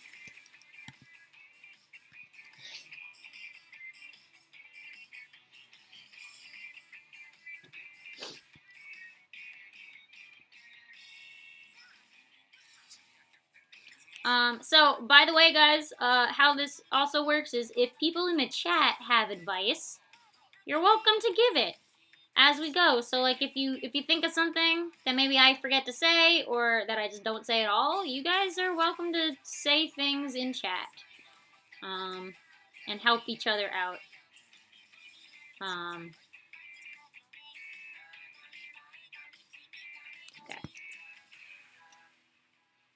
Okay, so here's your character. So as you can see already, they're very squished. But not in a way that works.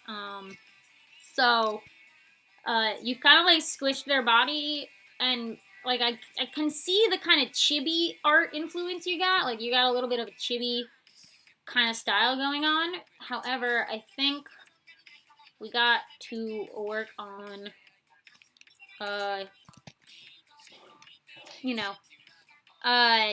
the sizing. So first off, I'm gonna cut her out of the background. Okay.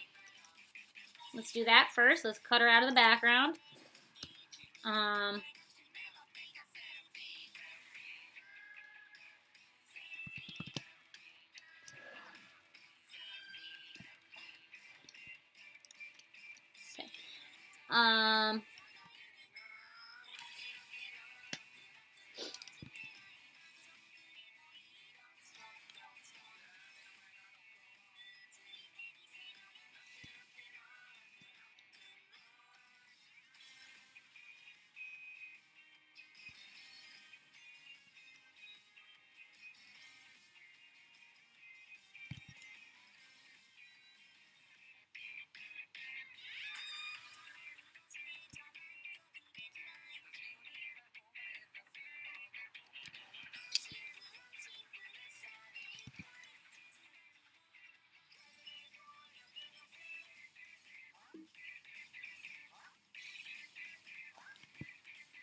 Okay.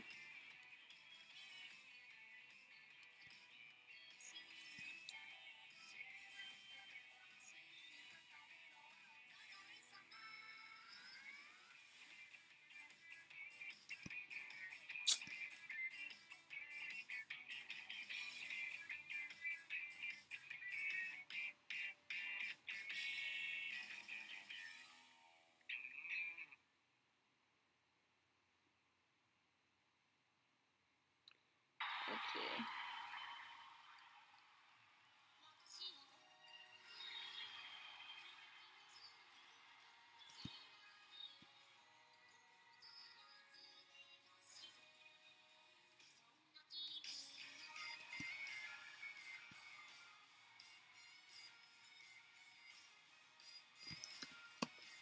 Okay. Almost there.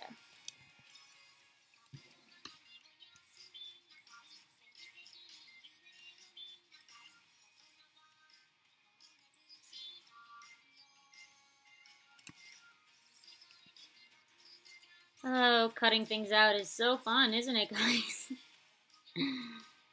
I love photo editing. uh,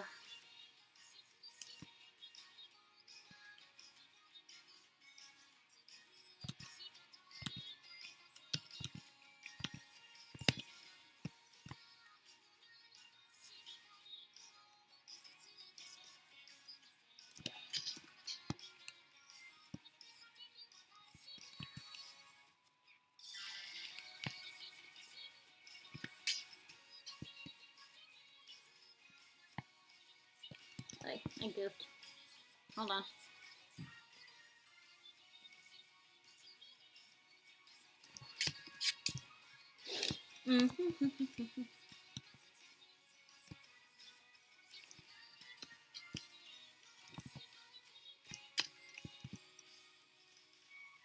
I want to remove her background, please.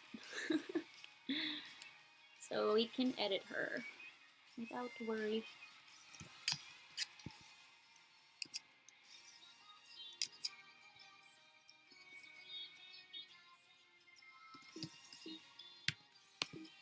Oh, I know. Okay.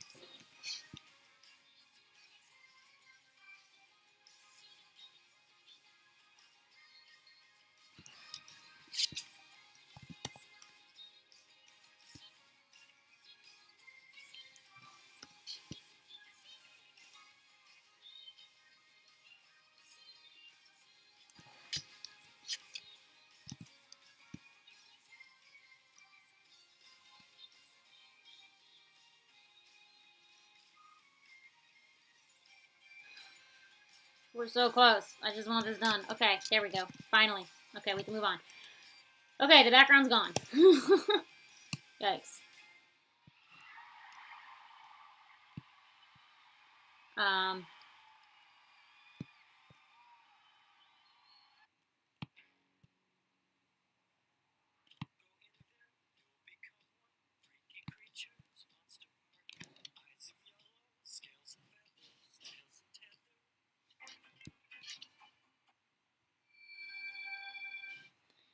uh,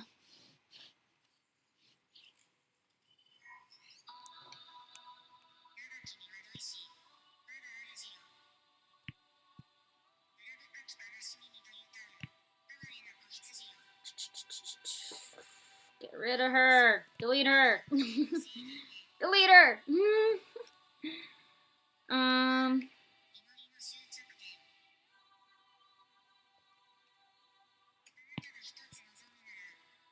she does not exist anymore.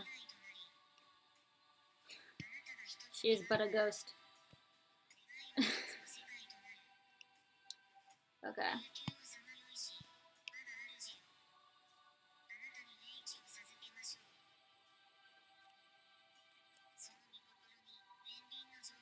Okay. She has been deleted. Let's talk about this now. Okay, now we can focus on the character. So, first things first, let's straighten her. She is turned. She's slanted. So let's unslant her. Actually, we can do it this way. It'll look better. Let's unslant her. Perfect. Now she is not slanted. Next, we gotta work on that head a little bit. Because there's quite a few things I see wrong. With the head. For sure. Let's do that.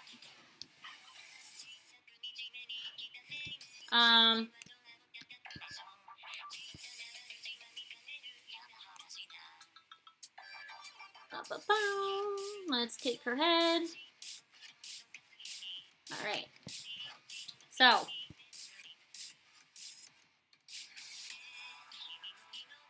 Let's see. First off, most of her face is like here. And then she has all this skull area. So she's got like a big skull, and then like her face is just like down here, which is not how faces work.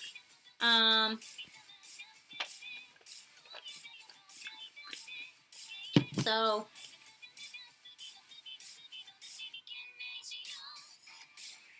let's fix it.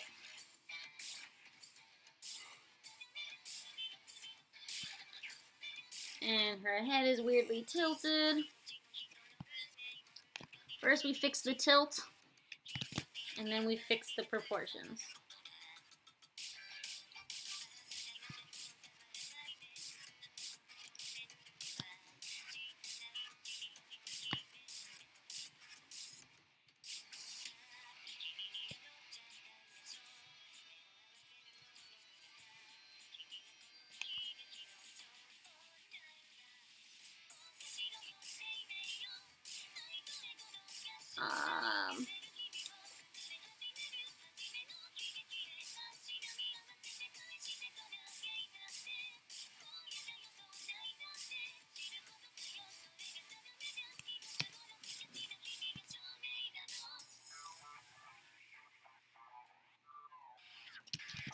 Okay.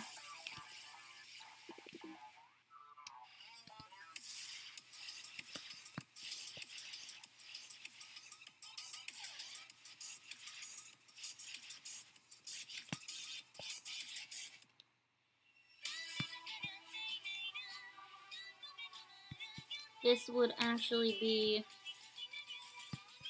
more like that.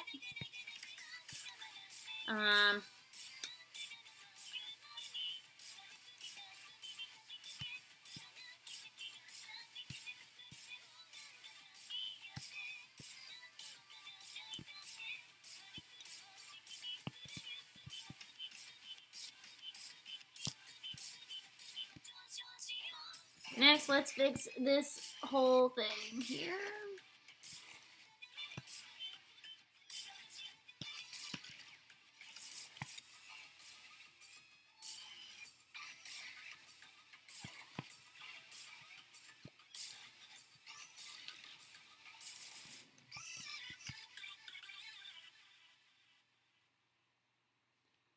Okay.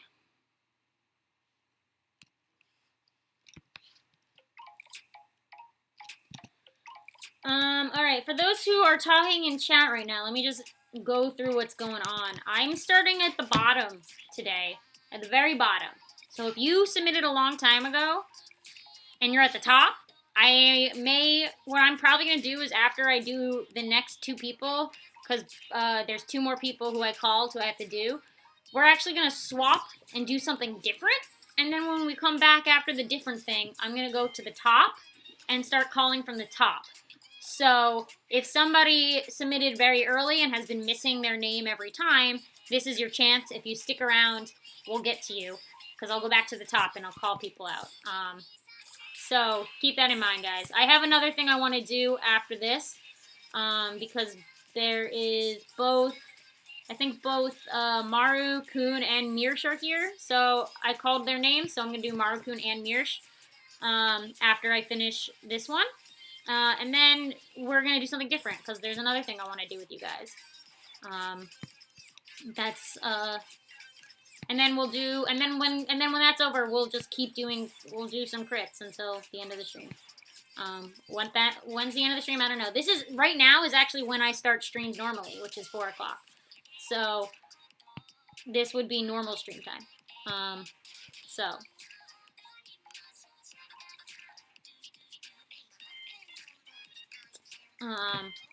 So yeah, I know people have been here many streams and have been waiting their turn.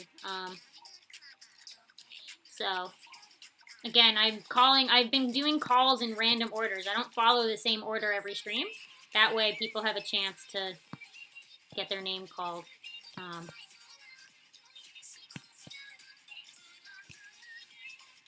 Okay.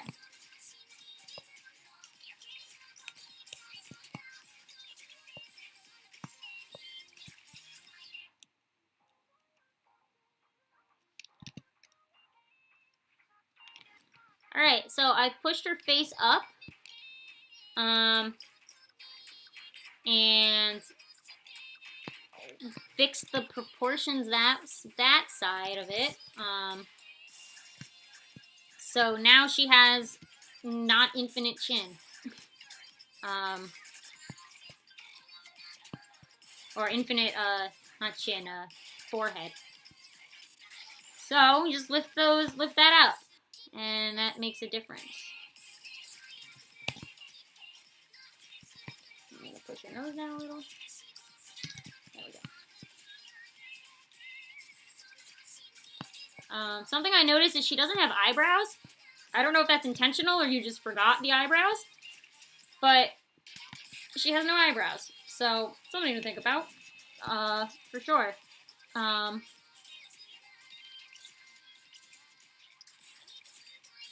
Next, what I want to do is change this hair to be a little more on that side. Because if she's at an angle, we would actually not see as much of the hair on one side.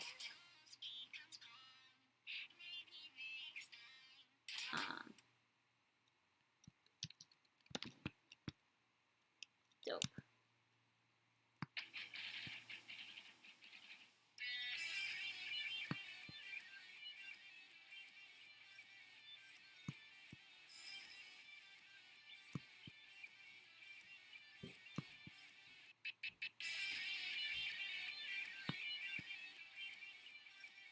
Okay.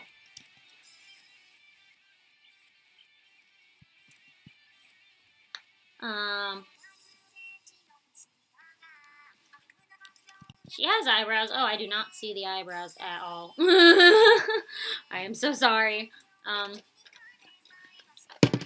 Oh, is this an eyebrow? I think this is an eyebrow. This circle. So, suggestion, especially because you're doing lineless, suggestion for eyebrows is don't color them the same way you color the hair. Because it got lost in the mix. So, especially in lineless.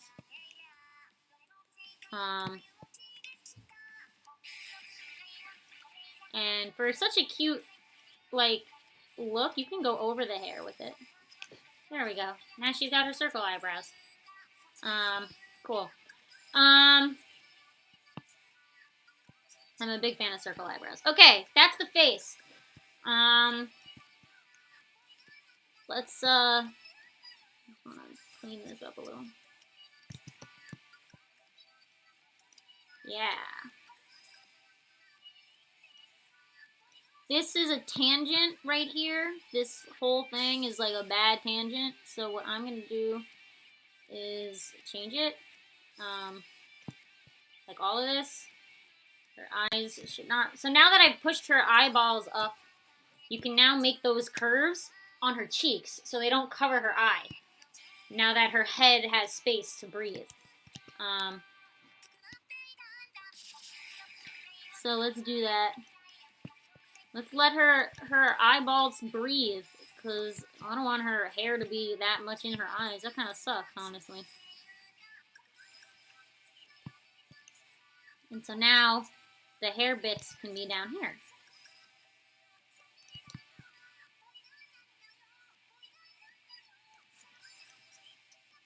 And not in her hair, her eyes. There we go. Now her eyes have space. Here's her nose. Cool.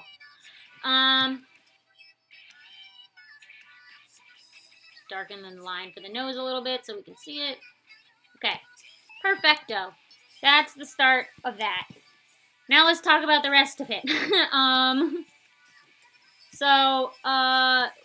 Her body is tilted a little bit to the side, so all of this parts would be tilted as well to match the angle her body is.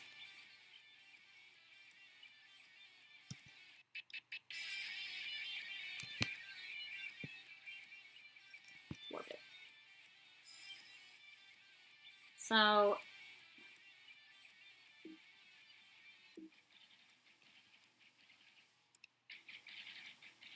this would be more like this.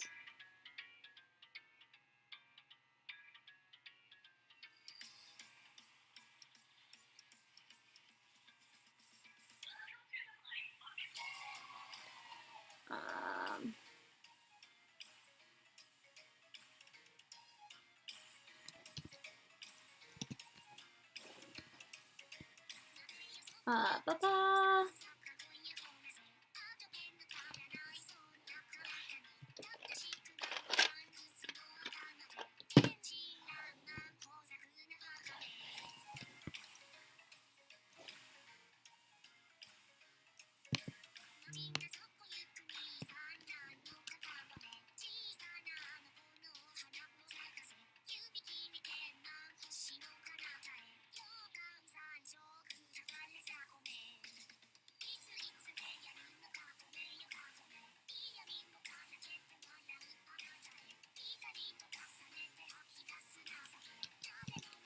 Okay, it should match the angle of her body.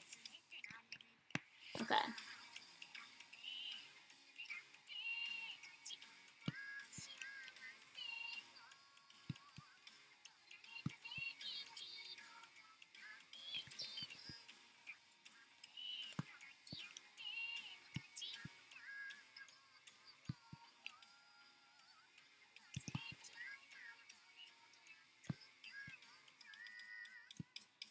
Okay, and then this would be on top a little bit. Okay. Yes, yes, yes. Okay, that's that part. Now here, this is no. So the arm would be here, right? You need some space for, you know, your armpit isn't this. Your armpit doesn't look like that. Like, it's not like a perfect triangle. Your armpit. It touches your body a little bit, right? Okay.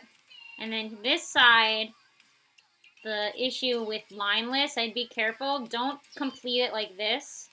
Instead, what you should do is just one line, like that. Don't make it a complete shape, because that implies that it's like a joint. Like, it's like it's like if like you had a toy and it was detached, then you could do it that way. But they are attached, so be careful. And then the upper arm is not as wide as the rest of it. Okay.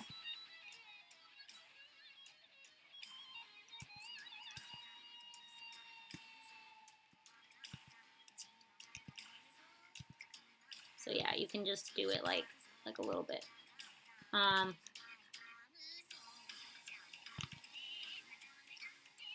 like the start of the squish. However, keep it up. Make sure you do it everywhere if it's gonna be squished in. Remember to do that, and then also show the squish lines everywhere that you can. Don't forget them.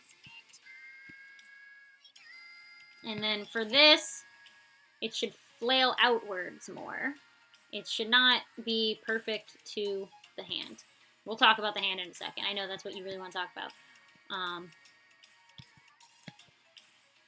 Yeah. And then also, I'm going to, like, bring her up a little bit because her line was touching, the line of the sleeve was touching the edge of your canvas perfectly, and that is a tangent. So sometimes tangents don't mean line art. They could also be the placement of things on your piece. So if it's like right at the edge of something, that's a tangent.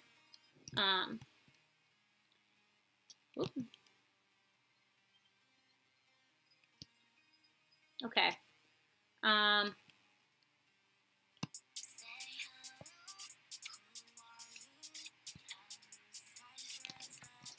One thing I will say is her head is very large compared to her body. And if it's a chibi style, it's you're not doing it the way.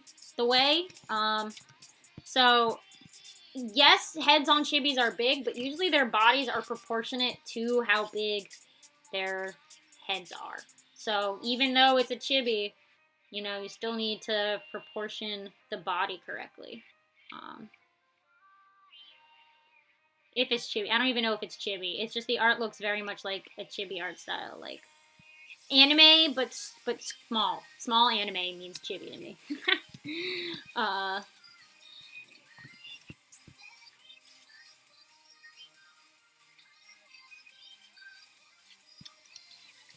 Okay. That works actually. Alright, let's talk about the hand, because I know that's what you want to talk about. I'm also going to make sure this is at the same angle.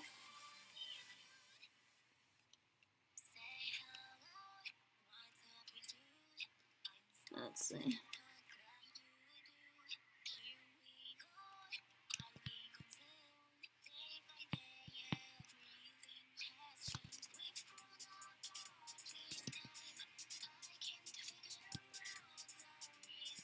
Okay, let's do hand.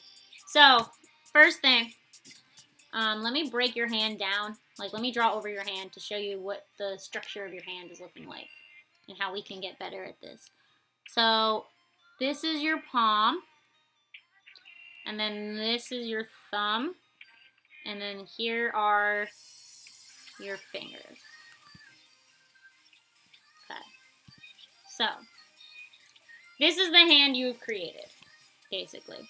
So, a good way to do hands is to break it into shapes. So you break the palm into a shape, and then your thumb is always going to be here, okay?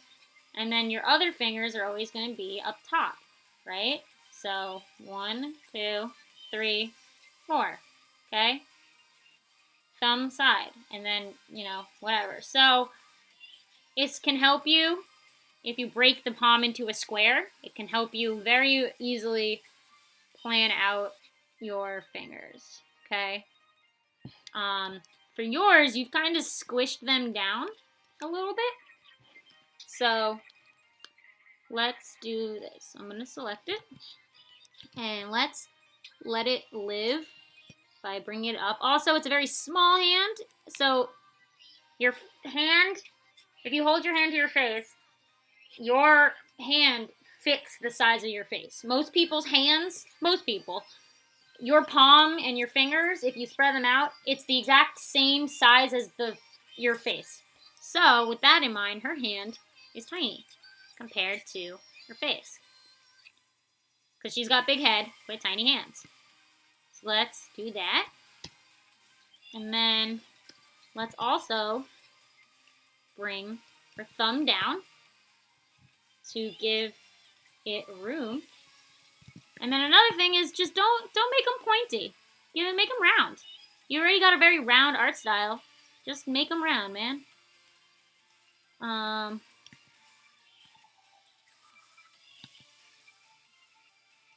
Okay.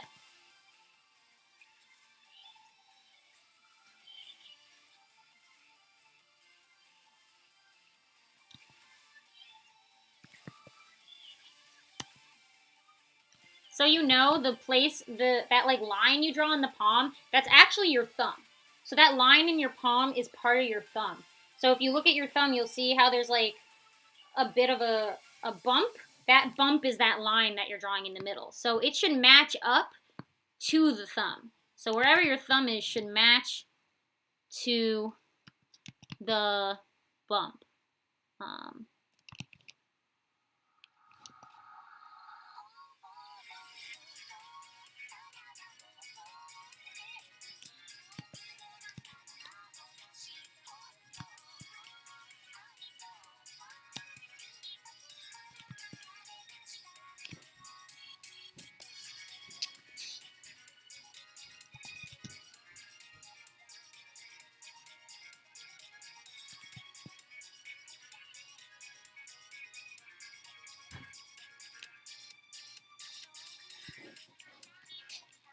If you're ever unsure, look at your own hand, man.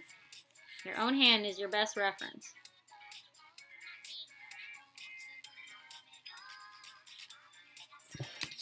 Still looks good. Give me a second. It looked bleh, so I'm going to do it again.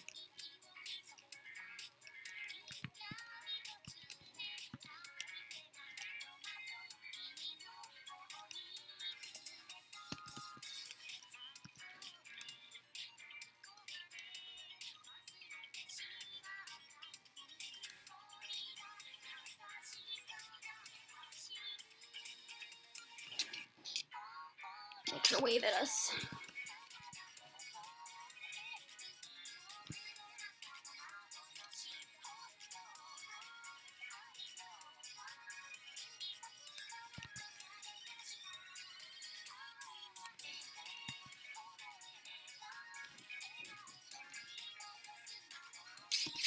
Okay, so I know what's turning me off.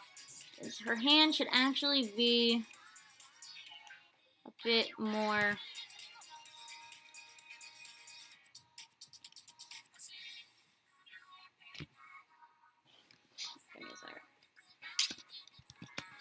So the angle you have her at, her hand actually would be a bit more to the side. So what that means is we would actually not see the thumb in the way that you gave us the thumb. So it would be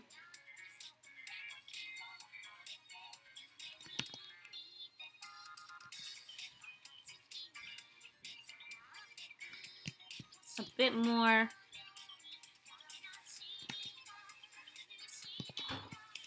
like that, kind of. I'm doing this without sketching. I'm just kind of building, but you get the idea.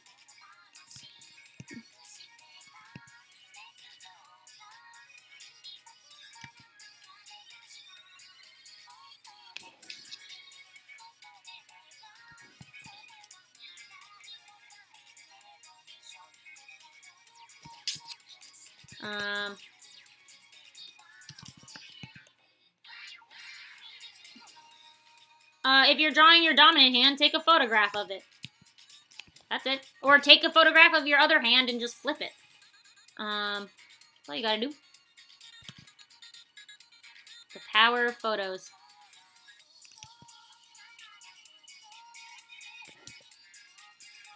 So the wrist is where the thing what you did is you put the hand like it was like this. You put the sleeve all the way up to the top of the hand. You need room for the wrist. So make sure you always remember to leave room for the wrist. Very important.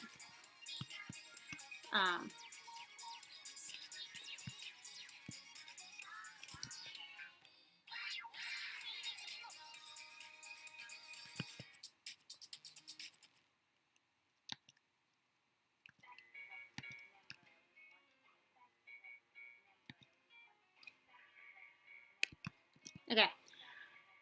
Okie dokie.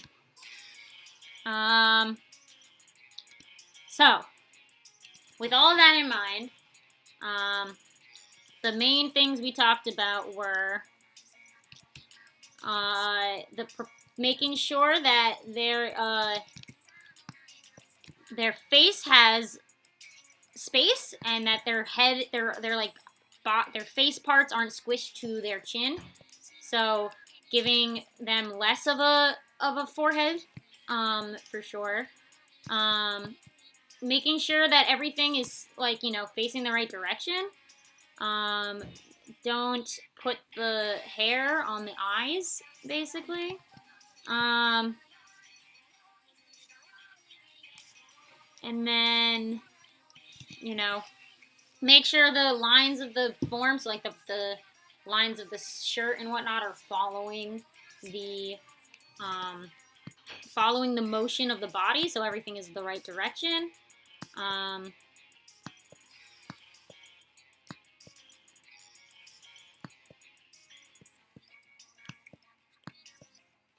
Yeah. Making sure the head isn't, like, symmetrical when their head is turned. If their head is turned, you're going to see less of one side than the other. Make sure you actually include armpit. Like, don't just cut it off. And then the hand is make it bigger.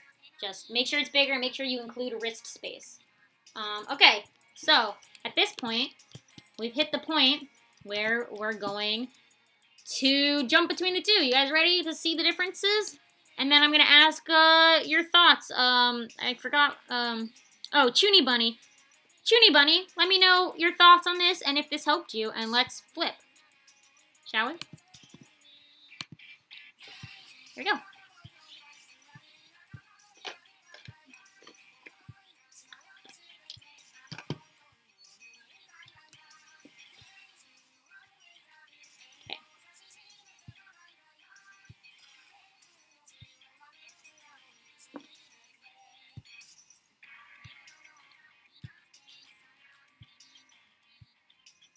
Okay. And then with that in mind, Mirsh, you're next. So Mirsh, what do you want to talk about with your drawing? After I get Chuni Bunny's feedback on this. And other people, did this help other people too? Let me know. Cool. I like flipping. Flipping's fun.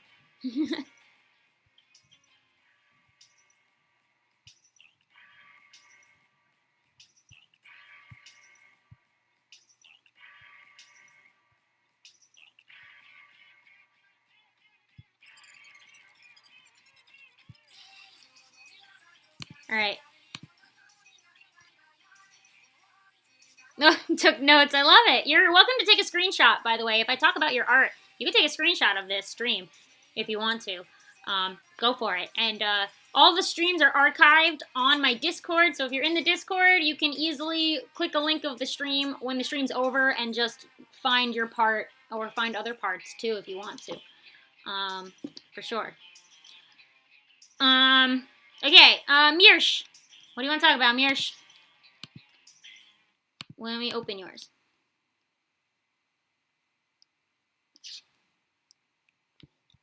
Cool character.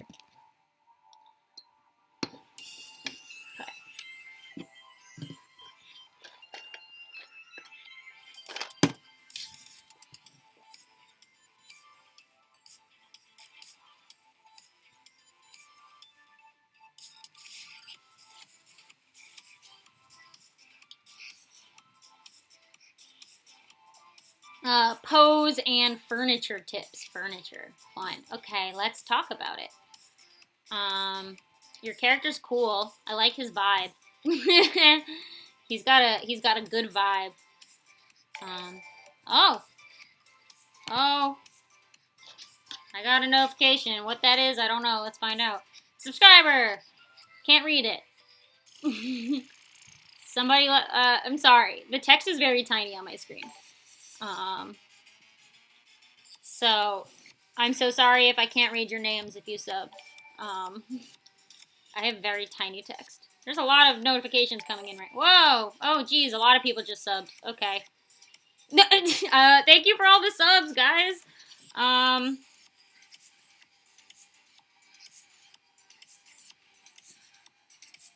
Molly Bubble. Now I can read it. It's very delayed.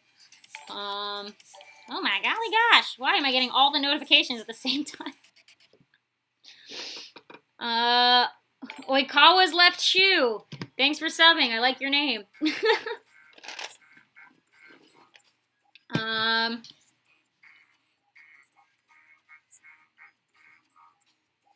Okay. Jesus, the notifications won't go away. HP, thank you for subbing. Hold on. I gotta find the thing again.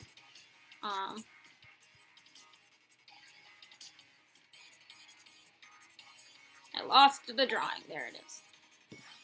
Uman Samuel's Moonlight plays. That's a long name. Thank you for subbing. I'm probably missaying a lot of these names.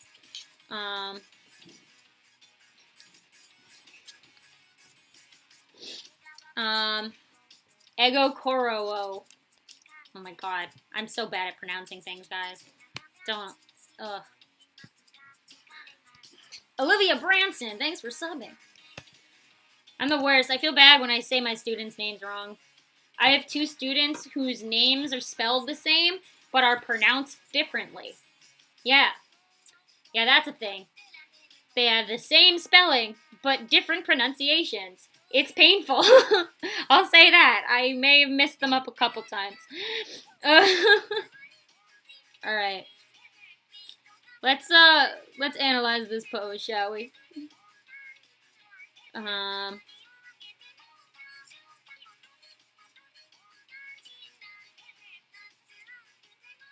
Nice, you have the correct sized hand. I'm into that.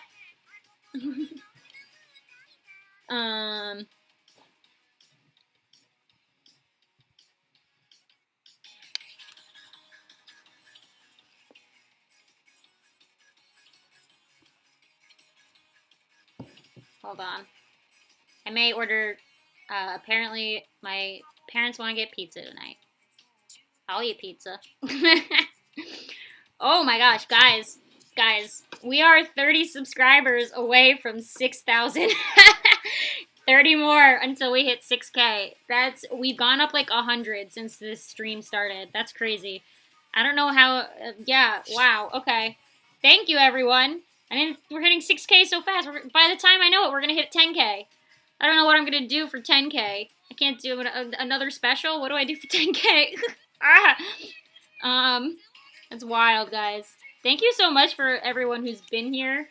And I don't know what happened, but my Danganronpa video has been going nuts lately. So many people have been watching those videos. I don't know what... I made them a while ago, so I don't know what boosted it. It's really... but if you found that video and you found me from it, thanks.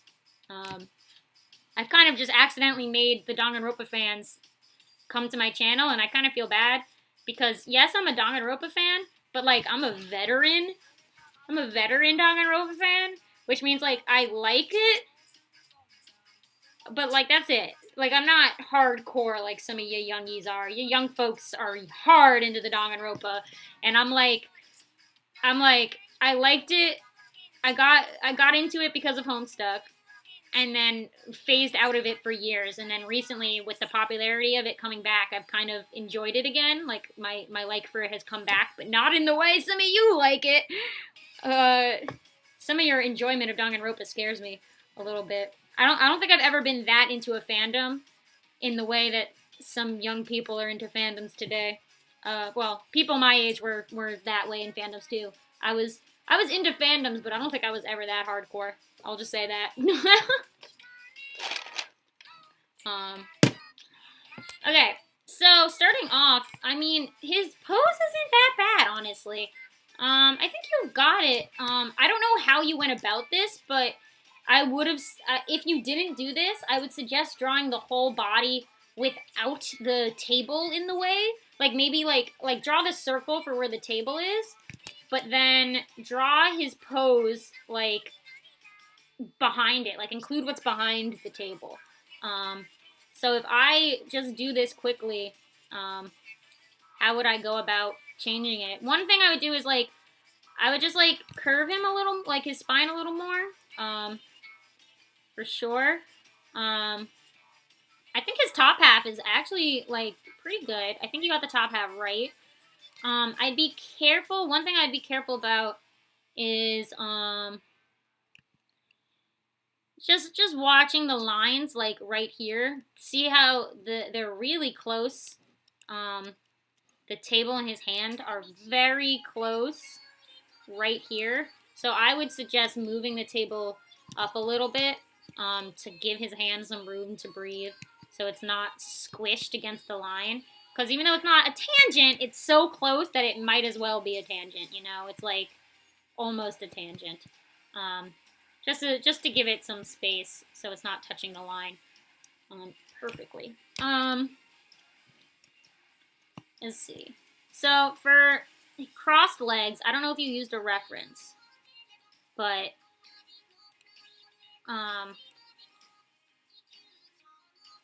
I think I think his top knee on the lower one is a little too low, so it would actually be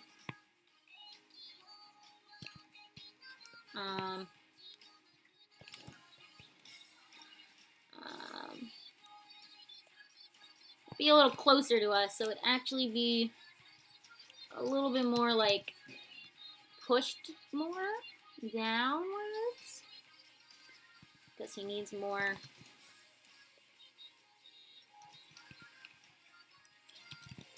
Yes.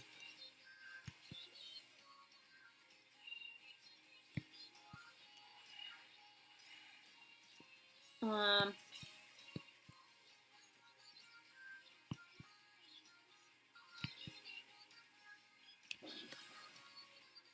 then I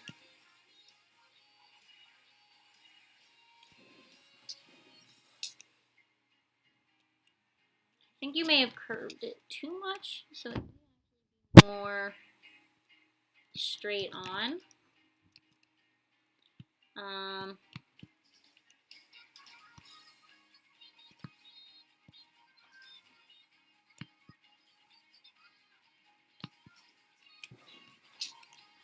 Let's do that.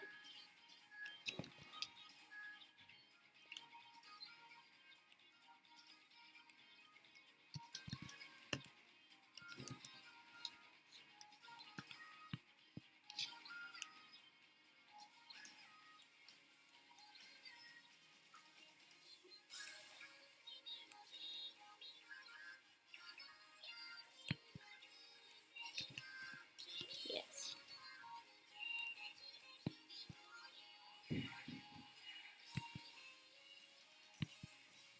This is a mess, but bear with me.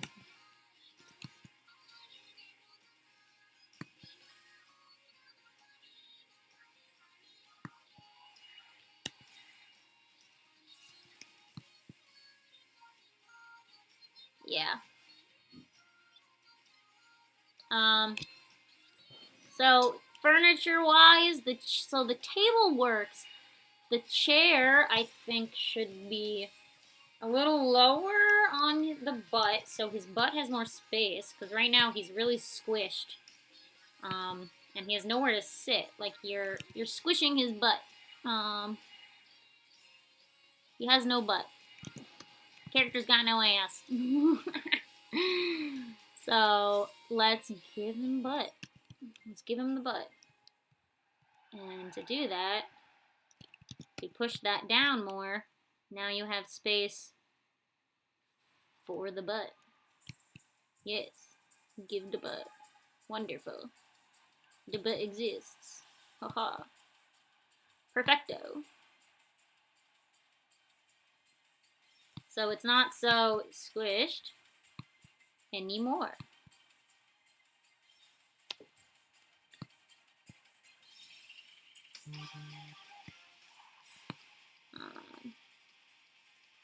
And then this letter, this is a tangent, so it'd be cool if it comes off of the table.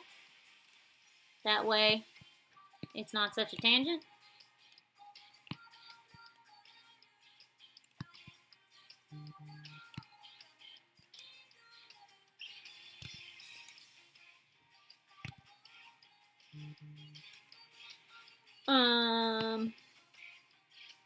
And then make sure the table's even on both sides. Okay. And then this now that this is down here, we will actually get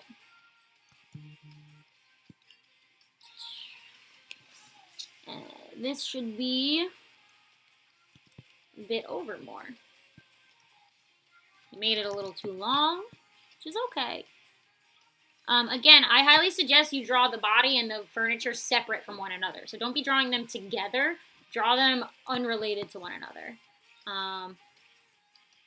So I'm going to give him some back. He has no back.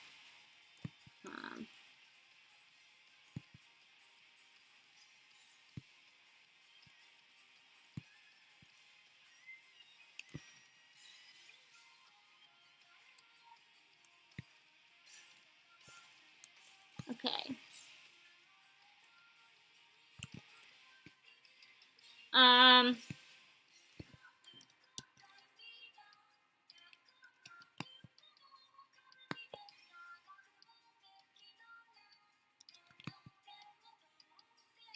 And then the angle of the chair, if that's the bottom, then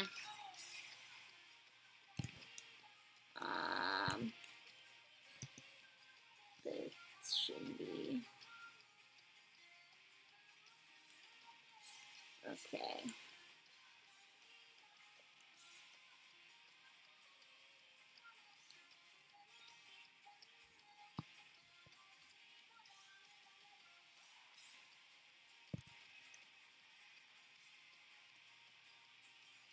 Okay, very basic.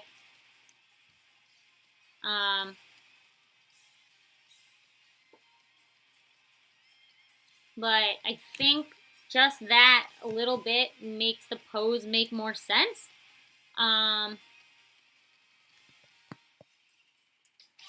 So I'll flip between them, and you can tell me if this makes sense to you, if it worked.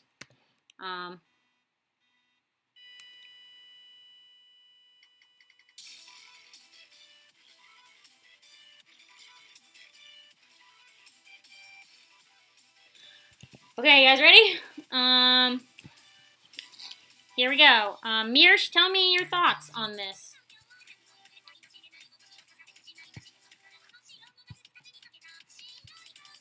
So yeah, a lot of it was just the lower body, so you're probably only seeing the changes there. But yeah, definitely make sure you've drawn the pose in advance without the table and chair. Maybe mark where the chair is going to be, and then you can figure out the rest. So biggest thing is like he had no back. We couldn't see his back. His butt was non-existent. He had no butt, and his leg was a bit too long on the top, but too short on the too long on the bottom, but too short on the top. Okay. So Mirsh, and anyone else, how did this go? Yes, no, helpful.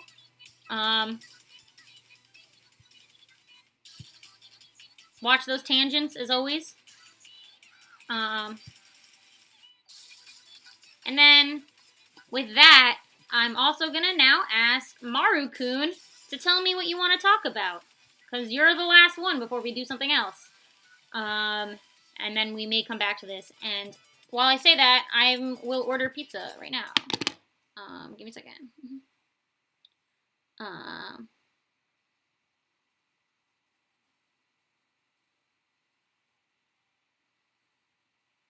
So yeah, thanks. Maru-kun, let me open yours. And what do you want to talk about? What are we discussing? Okay. Give me a minute. Let me order pizza. I probably can only eat a 12-inch pie. There's no way I'm eating a 16-inch pie by myself. That's nuts. No, thank you. Ooh. Man, these all sound good.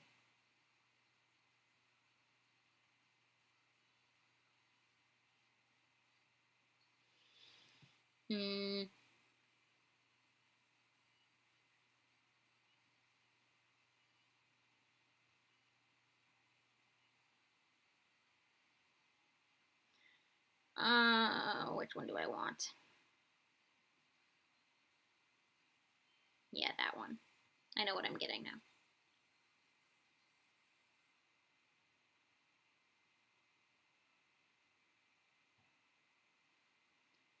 Okay.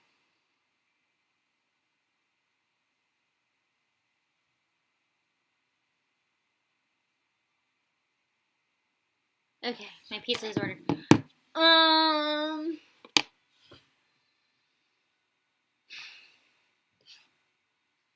Clothes color anatomy. So all of it? All of it.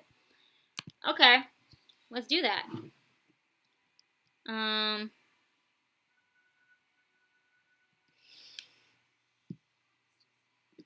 can eat a 12-inch. 12 inches is the small. 16-inch is the bigger one. I'm getting a 12-inch. I can eat a 12-inch. I always order things bigger than I think I'm gonna want to eat, and then I end up not eating it. I'm not that big a person. I'm a tiny person. Oh, I got a notification. What's it gonna be?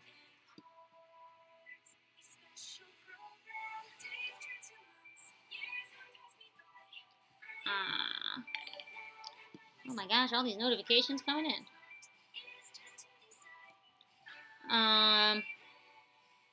Hold on.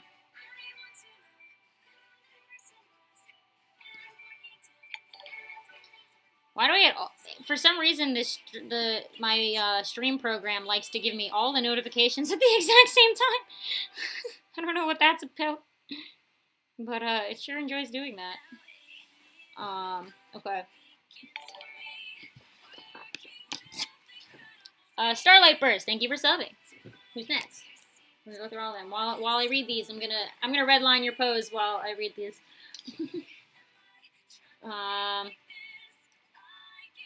MX Mystery, thanks for subbing. I appreciate y'all. I hope people aren't expecting more Danganronpa content from me, because there probably won't be. I said in like all of those singing in my room, thanks for subbing. I've said in like all those videos that I literally will never draw those characters ever again because I do not care about them. Yeah.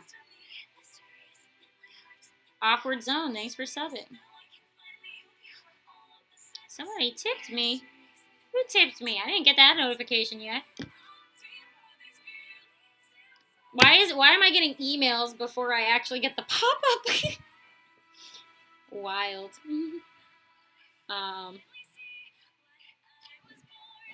Somebody tipped me, but I don't know who it is because my stream is so slow. If you're in chat, tell me. Because I can't. My email's getting better than my stream. I'm sorry, guys. Whomst? Let me know, cause boy oh boy is it behind. Cat, thanks for the sub. Oh my god, my computer's so slow.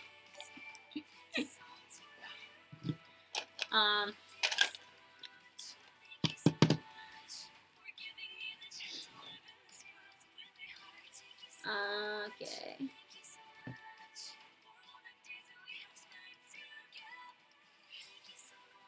Why is my stream so delayed?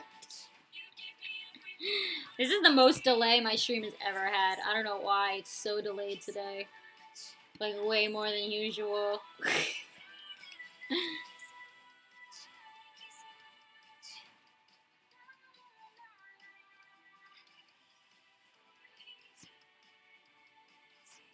Alright. The pose. Let's look at the pose. Alright. Very basic. Standard pose.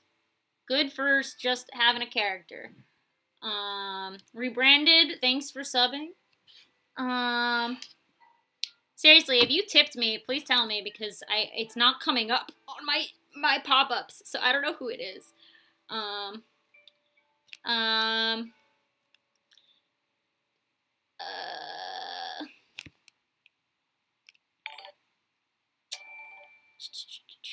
My computer is going nuts. Okay, let's fix the pose to start. First thing I'm noticing is your drawing is tilted. And I don't think that's because of the photograph. I think that's the drawing itself. So, let's straighten him. Now he is not tilted. Very easy. Simple things. For sure.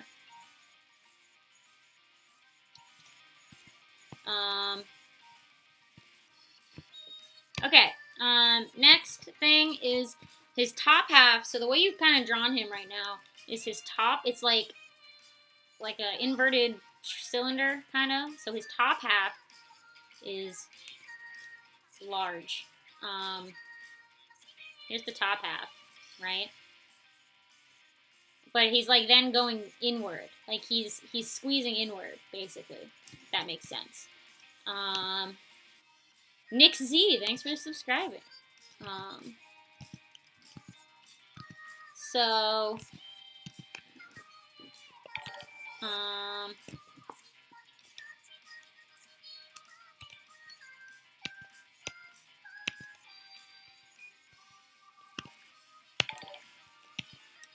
my stream cannot keep up. My Streamlabs is having oh, I can see the tip now. Pink Cow Power says, I'm excited for the next ones. You're doing great. Thanks, Pink Cow Power. If you're in chat, thank you. Why is this so delayed? Wow, I love my delay, guys. But thank you, Pink Cow. I appreciate you. For surezies. Let's see. So we're gonna squeeze him down so his whole body is the correct proportions all the way through. So he's not like, there we go, the animation played. That's the first time that animation has played ever. That's the first tip. I'm so glad that animation finally got to play. We've been looking at the same animation for a while, guys. I have different animations for different things. Wow, yeah, I don't know why it's so delayed. I guess everyone in my house is on Wi-Fi right now, and it's just going nuts. Can't wait till I have an apartment and there's only 2 people with computers to be on the Wi-Fi. Okay, so there we go. We've squished him down. Good. Now he is perfectly sized. Now, what else can we do? Well, let's see. Because he's not exactly straight on in the way you've turned his leg, this one would actually be a little bit higher up on the ground. So what that means is like their heels should match, but the front of the toe wouldn't match. So the heel of the shoes are gonna match up. But not the, there we go. Cool. So I'm gonna do my best because this is pencil, so it's gonna be a little harder for me to replicate pencil digitally, or it's a piece of paper. It's probably pen. So one thing I'm noticing is like this whole waist area is really squished. So what we can do,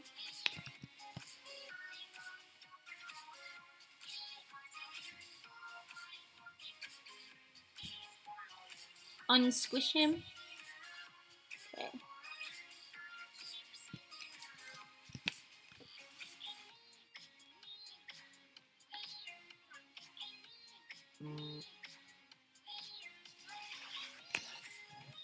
Are more people suddenly donating because you guys want to see the animation? Oh my god, guys.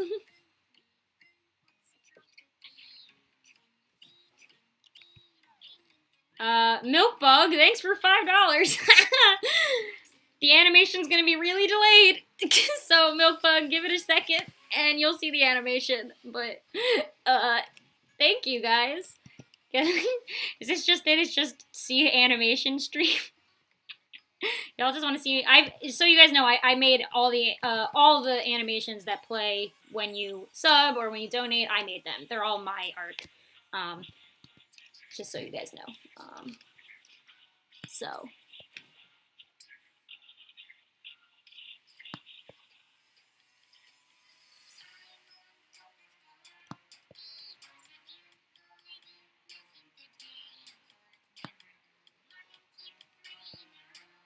Okay. So I will say, I do like the bones. I think you got the bones right. However, I think he needs more elbow. I think he's out of elbow space right here. You'd see a little more of his elbow.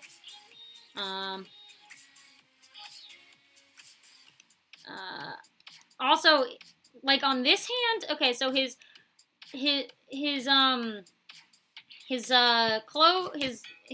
sleeve is rolled at 2 different places. So this one, if we want to match the rolling of the sleeve, this sleeve would actually be like this because it's around his elbow.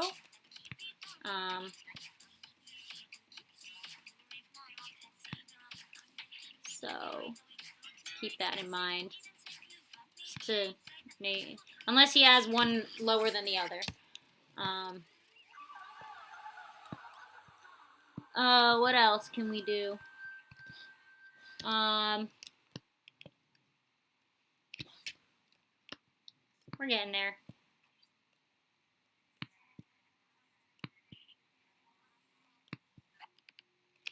I think this is still slanted a little bit.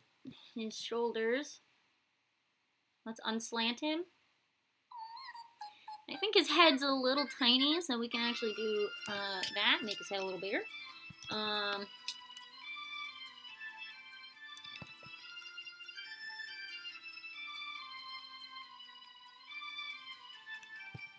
make sure he has neck space. Okay.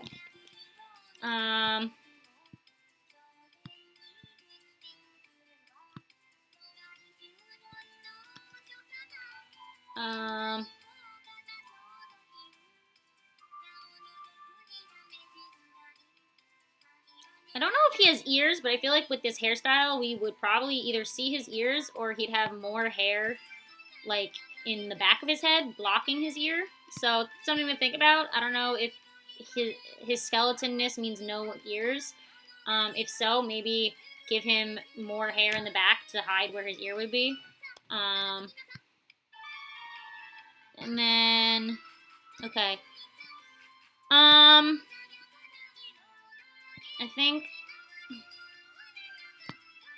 this part, this shoe is too tiny. It's a roller skate, right? So it can actually be a lot bigger. Roller skates are huge. And if we're comparing it to the size of his shoe, like if it's gonna fit his feet, his shoes are bigger than his roller skates, which doesn't really make sense. So let's make that roller skate bigger so it would actually fit on his foot. Let's see.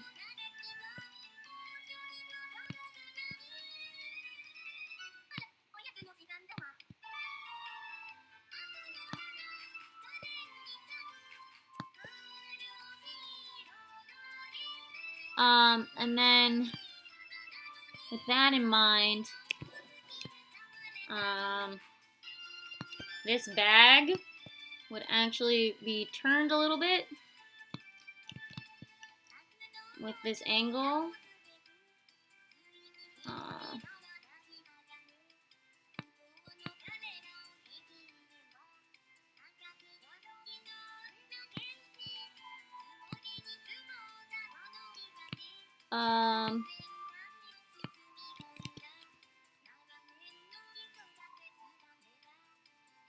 So I'm not entirely sure how baggy his clothes are supposed to be, honestly.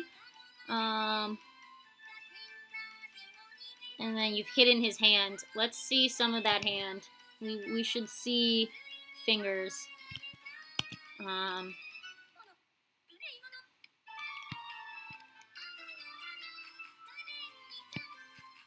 Let's see those bony fingers.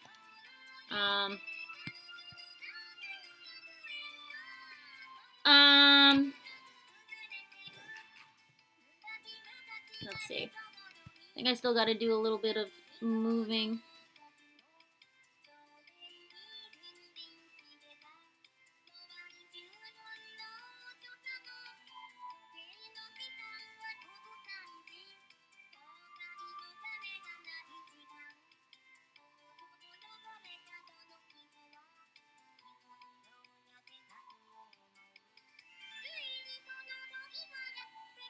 And I think his knees are a little too low down. I think that's the other thing. Let's push his knees up a bit. Okay.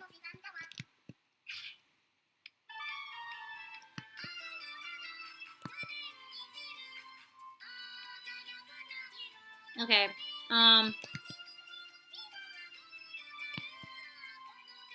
I think this is probably as good as I'm gonna do for now. It's hard to do this with a piece of paper drawing.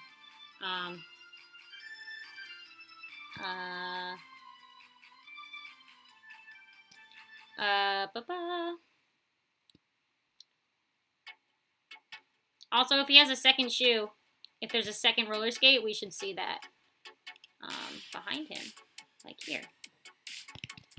Unless that's what that is, well, we should see way more of it. Again, it should be way bigger. So this should be our roller skate back here.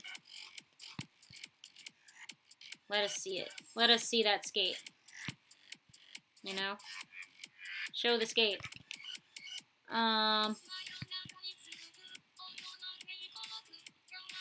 Okay, and then the one thing I'll say about the face, let's quickly zoom in, is I think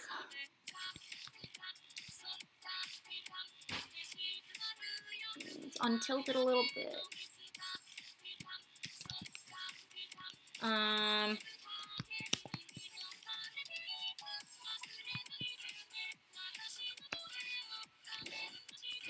These eyes, I'm a little worried. Like, also, we can't see his glasses. Like, commit to the glasses. You know? Commit to it.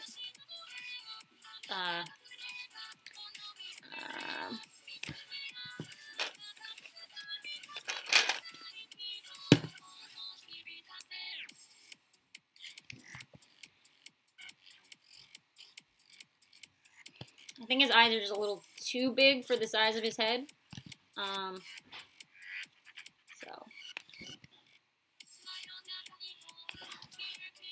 Okay. I think this is as much as I'm going to do right now for this. Not much else. Oh, he's also not looking in the same direction. His eyes are looking in different directions. So let's change that.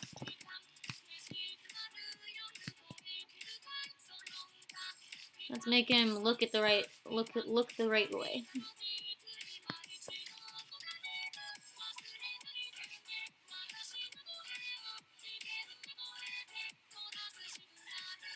Okay.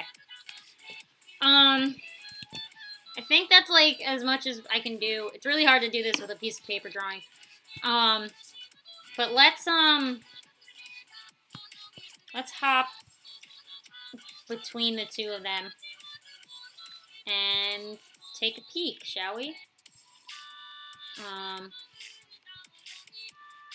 And Maru, let me know if this helped. And your thoughts on this.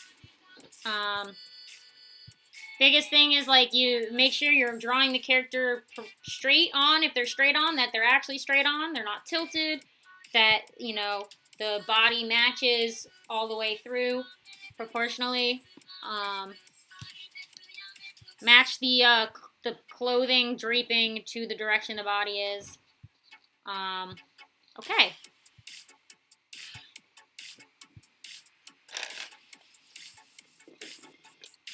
Alright, guys.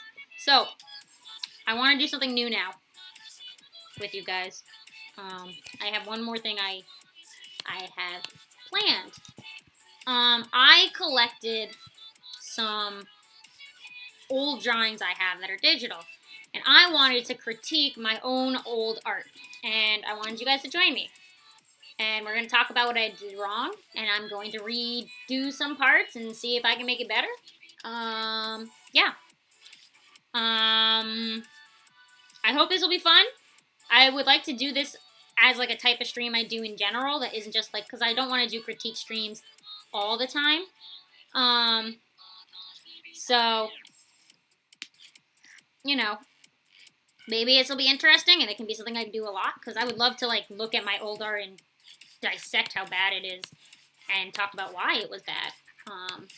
You guys interested in that? Because I'm going to pull it up. While I open that, let's take a little section between two, while I open that project. If there's any questions you guys have, we'll take a second to do some questions while I get the other thing ready. We'll do the next thing. Yay. And yes, you can critique my old art. You're a part of the conversation. If you want to say something I was doing wrong, go for it. Totally. We're breaking apart how bad my old art was. But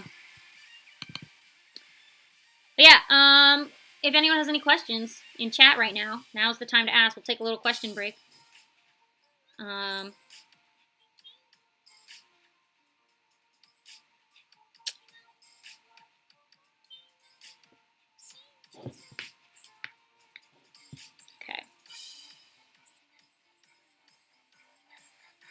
Making sure we're good.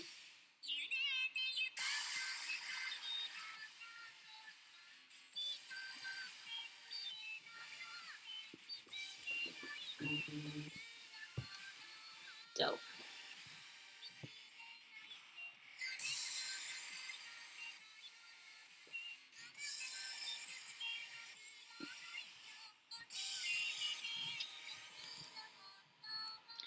So I just want to say, everyone in my comments for the Danganronpa videos have been saying, you're misspelling it. It's Danganronpa, not Danganronpa. And I'm like, y'all, I'm New York. I'm from New York. What do you expect me to say?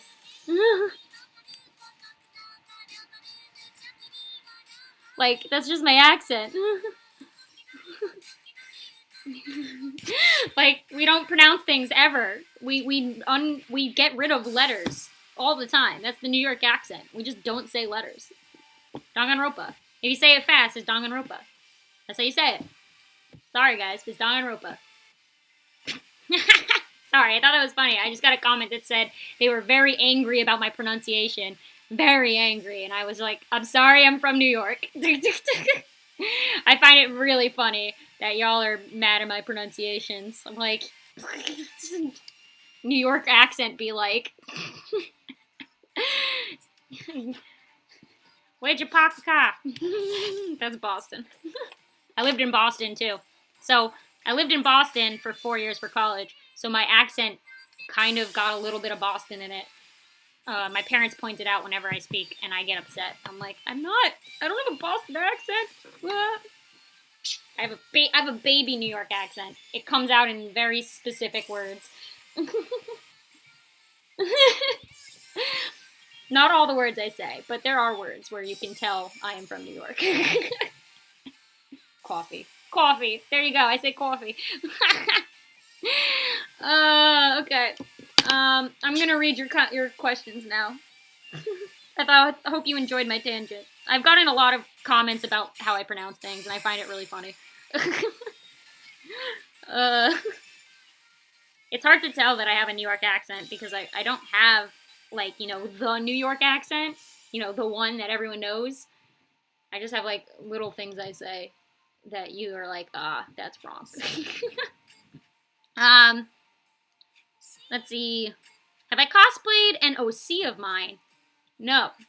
I've not cosplayed an OC. That's not a thing I've done. If I've cosplayed, it's been of a character. Like, I've cosplayed and it's been characters from shows, but I've never done an OC. Not really my thing. I don't really sew or like make costumes. So like if I made costumes myself, then maybe I would have done an original creation, but I don't do that. I buy a lot of my cosplays, or if I sew it, it's like a really easy cosplay, like one I can just buy like clothes, like a shirt for, and then like layer to make the costume. Um, I'm not a I'm not a fashion person or a seamstress. I don't even know how to use a sewing machine, so no. um, what's my favorite food? Ramen. I love ramen. Um, sorry, I only have ice left. um, okay. Any other questions? Oh, do I have a story about something that happened in D&D? There's a lot of stories that that won't make sense because it's about a specific campaign, but there is one story from high school that I remember very much so because it's funny. I played this character who was an idiot. I played a really stupid half-elf. Like, her intelligence did not exist. And we were in a dungeon. And we got separated from our other group, and so we were doing it 2 by 2, and it was like a maze. And we had to figure out how to get out of the maze. It was very much like in Legend of Zelda, the level where you go through the forest and you have to pick the exact path or else you get thrown back to the beginning. It was that kind of maze where you had to pick the perfect path or else you got thrown back to the beginning. So it was like a lot of trial and error. So we got separated, and the other group figured it out before us. I think they played before us, so they figured it out, and they got to the chamber in the middle, and it had a container in it. And I had one of my friends used magic on it and did like fill container magic with water, so they could fill the container with water to see if something would come out of it. Turns out that the container and the room were connected, so whatever went into the container came out of the wall in the room. So fill container meant now the room was flooding because the water was rushing until the whole room would be filled. And my friends left the room before it filled up. And then my group, we figured out the path by guessing. I straight up randomly guessed, and so my stupid character figured it out. And then we got to the room, and now the room was flooding. So we had to get to the escape, and we rolled. What did we roll? I think I got knocked out. Like, I hit 0 health points, and I got knocked out, and my friend who I was playing with rolled a nat 20 to escape the room. So we escaped the room. She had me grabbed onto me and escaped the room with a nat 20. And outside of the room, she now had to roll to heal me because I was fainted. And she rolled a nat 1 to heal me. And then proceeded to crush my character's ribs. And I died. And that was it for my stupid character. She was dead. And that was that campaign. And I think about that a lot because I find it very funny that we survived that stupid puzzle and my friends tried to drown us by accident, and then she rolled a nat 1 to heal me, and I died. right after rolling a nat 20 to escape the room. Quality times. I love Donna. I love D&D. Okay. I hope that was a fun story. Is there any more questions, guys? Or I'm gonna jump into the next thing because my food's gonna be here in an hour, and I want to do this before my food gets here. Yeah? Okay. I'm just gonna start it. Perfecto. So guys, this is a drawing I made in 2015, which was 5 years ago. I can do math. 19 years old. I was 19 when I made this drawing. And if you in the chat want to tell me what's wrong with it, tell me, because I would love to know. Because I know what's wrong with it, and we're going to talk about it. But, yeah. let's do this. So take a peek at this drawing for a minute. If you've seen my redrawing old OCs videos, you know that this is Kinu. She is one of my animal characters from my old series. And yeah. Yes, she was inspired by a Pokemon, as most of those characters were, and she was a Beautifly. So what I'm also going to do is I'm going to pull up her new reference, because she looks different now. So I'm also going to pull up her new design, so I can look at her new design while we talk about her. So yeah, give me in chat, what do you see that's wrong? Because 19-year-old me had a lot of problems. And funnily enough, I was 19, so if you guys are younger than 19 and you're drawing better than this, then you're ahead of the game.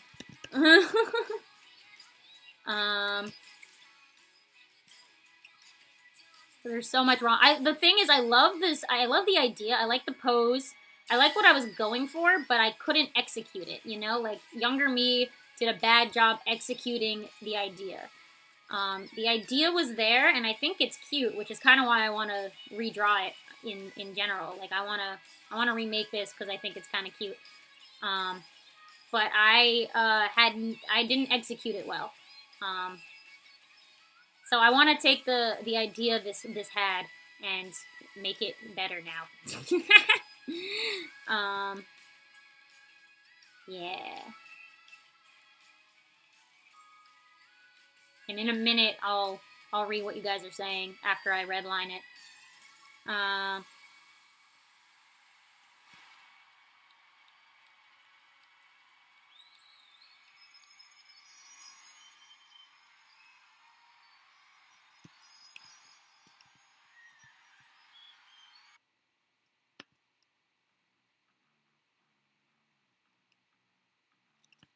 Okay.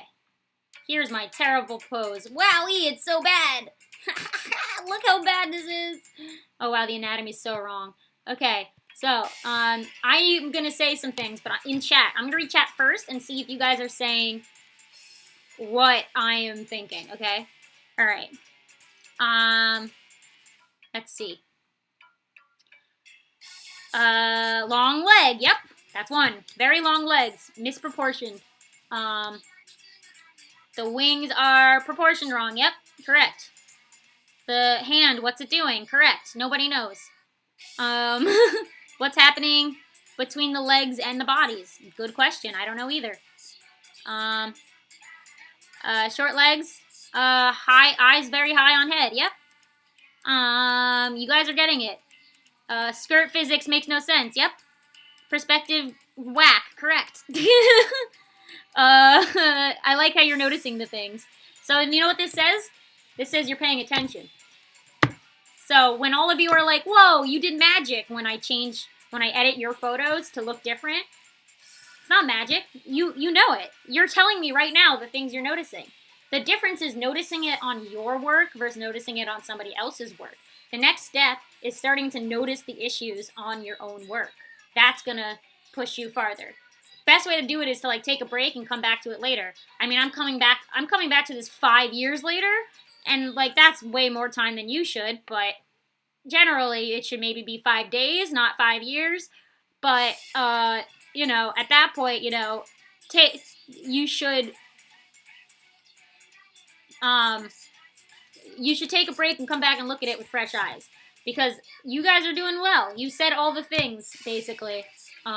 Another thing is, like, her waist area. I don't know if someone said this. This whole waist area here is just not making sense. I don't know where the body is.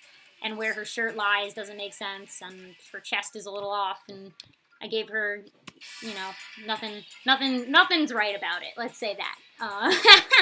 So, the next step is for you to notice these things in your own art. And that's the point. So, what I'm going to do is I'm going to redo the pose. We're gonna draw it again.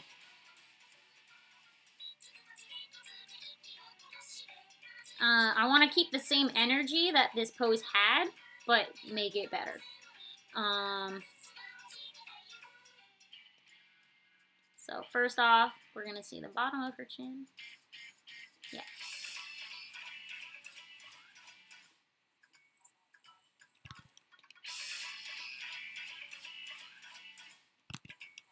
I do want to keep the...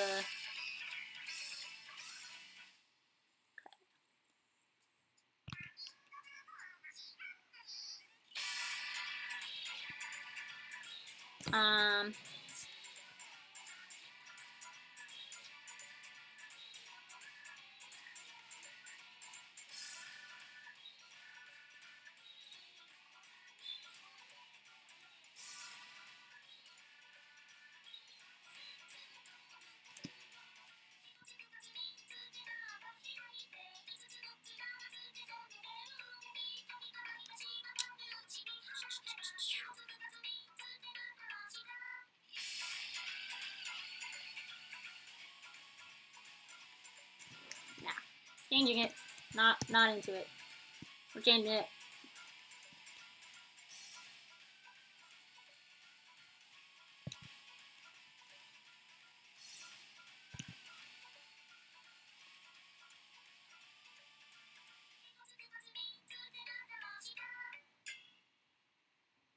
Yes. Better. Better.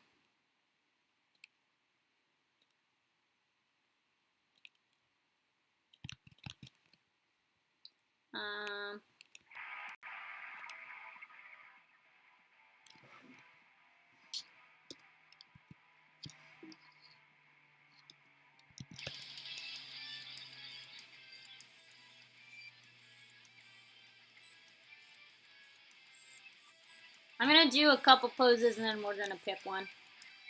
Just because I'm unsure where I want to go with the change.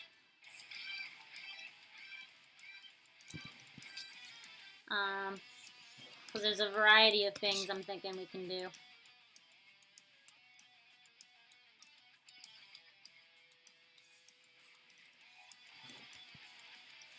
Alright.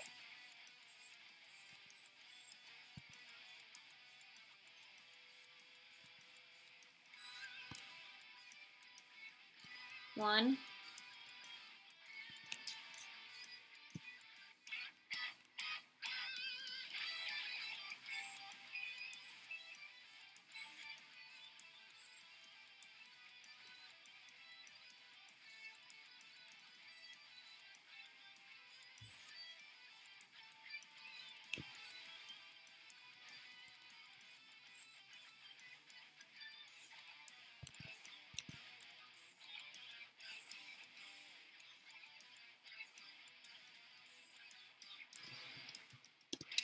Oh, give me a second. Let me redo that.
Okay.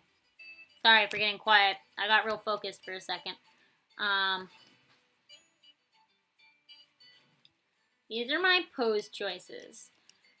I'm thinking the bent forward one kind of fits her personality a little better. The bent backwards one makes her look a little like too excitable and like over energetic, and she's a lot calmer of a character. So I'm thinking that this is the one we're gonna aim for. I feel like it says Kinu better than the other one. she's very much like a soft-spoken kind of character. She's not like a she's not like a super energetic crazy one, for sure. All right.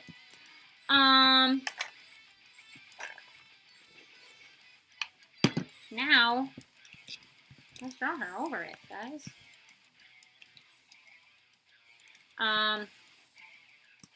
Yeah. Here we go. I got her reference.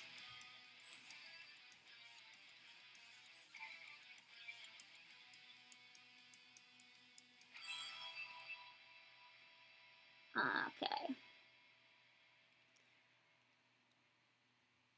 So this is going to be kind of similar to how I did the Draw With Me streams, where I was drawing the Danganronpa drawing for all those streams.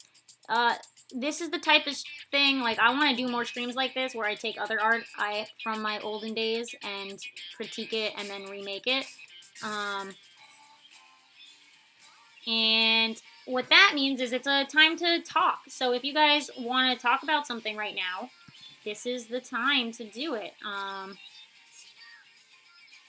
If you want to chat, if there's more question time, yeah. That is what these streams are good for. And if this were, I want to do more streams that are like just this, so we can break it up and not just do the critique streams all the time.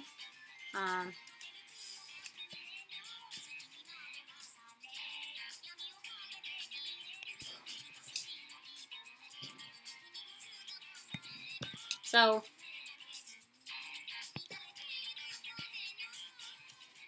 tell me guys, what do you want to talk about while this happens?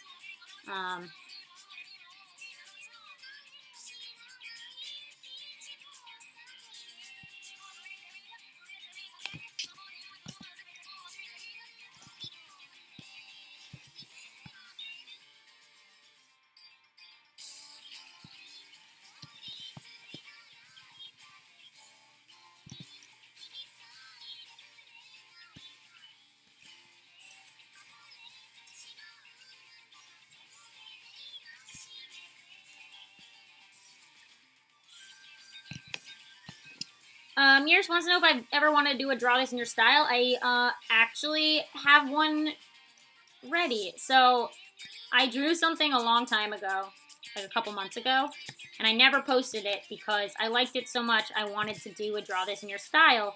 However, I wanted to wait until I hit some sort of milestone on my Instagram, because it would be hosted on my Instagram. And I haven't hit that milestone yet. The milestone is 2K followers, and I'm at 1.5K on Instagram. So the moment I hit 2K, I will post that, and I'll host a Draw This in Your Style. And there will be winners who get art from me if you participate, for sure.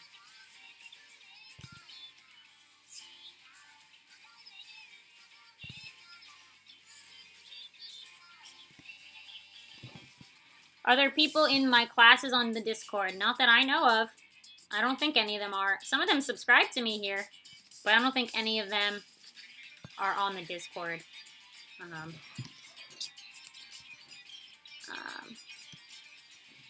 Unless they are and have never told me, but I don't think they are.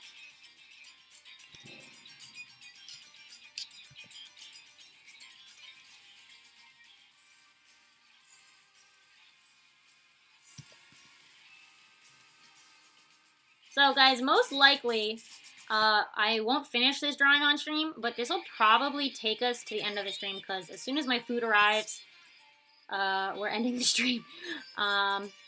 So yeah, this is going to be our last chance to chat. You know, this is the last stream of 2020, guys. You know, next time we stream, it's gonna be the new year. Yeah, I can't believe that's happening. Didn't think we'd ever get out of 2020, honestly. Thought we'd be stuck here forever. But I'm happy to say we're getting out of here.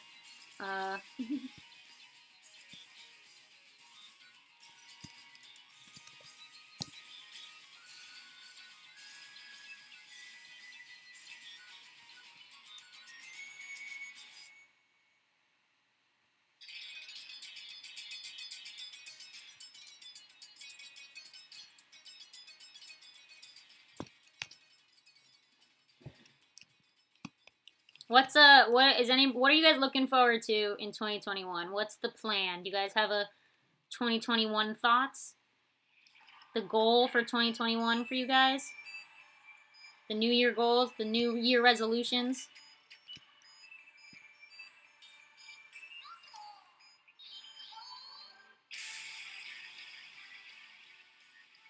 Have I watched Infinity Train? I've seen one episode, but I haven't seen more than that. I don't have cable, so I have to find how to watch it online.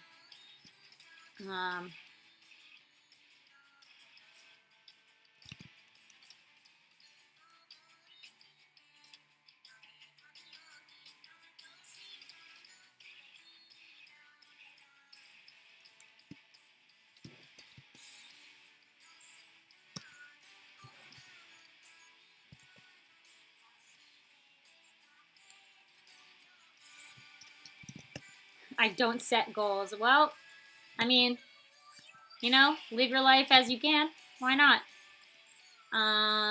Let's see. Farfetch says get a job. That's a good goal. I like that goal. I agree with that goal.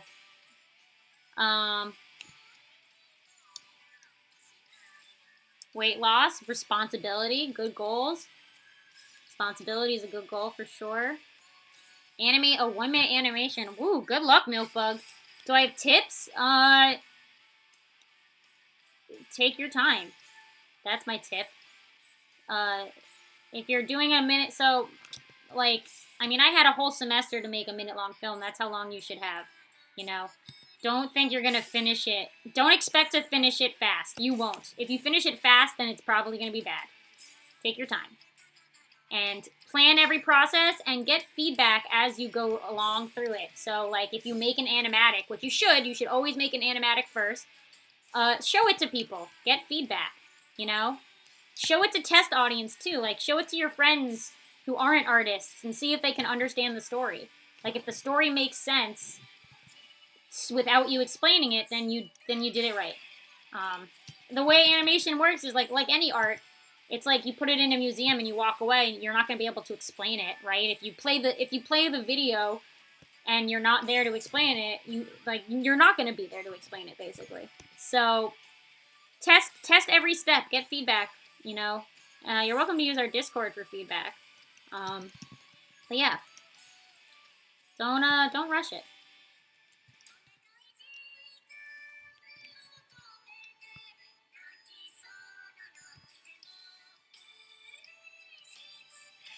Like when I was in college, I had class and we had to give each other feedback in class, you know, of our projects.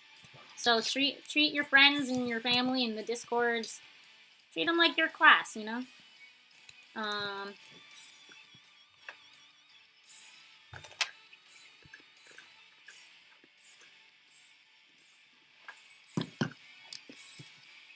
Carmen Sandiego, good show. I know someone who storyboarded on that. Friend of a friend. One of my friends' friends who were mutuals on the internet, you know, through friends of friends. She animated. She was a storyboard artist on Carmen Sandiego's newest season, whatever the newest season was. It's a good show. I like the art style. I like the lineless art of it. It's cool to look at. Hopefully everything will be open. Yeah, I mean, if we start getting the vaccine, guys, this looks like we can finally go outside again. Can't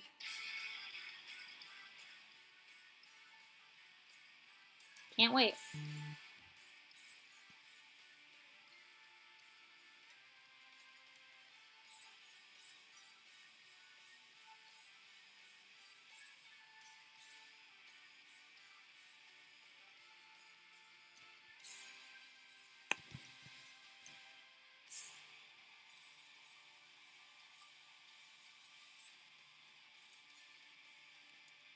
Advice on not tilting drawings. Flip your canvas. If you're drawing digitally, flip your canvas. And you'll see the tilt, and then use the transform tool to unflip it by just moving it over, honestly.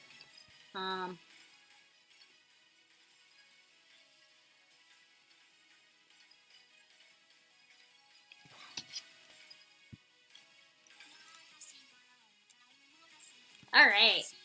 I think we're got a pose. Dope.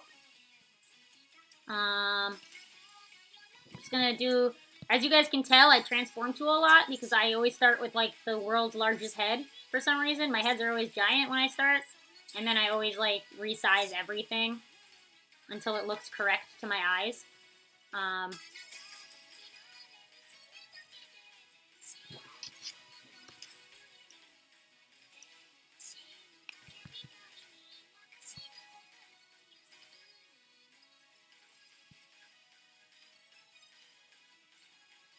Use your transform tools, man. If you're drawing digitally, use all the tools you got in hand. You know, why not?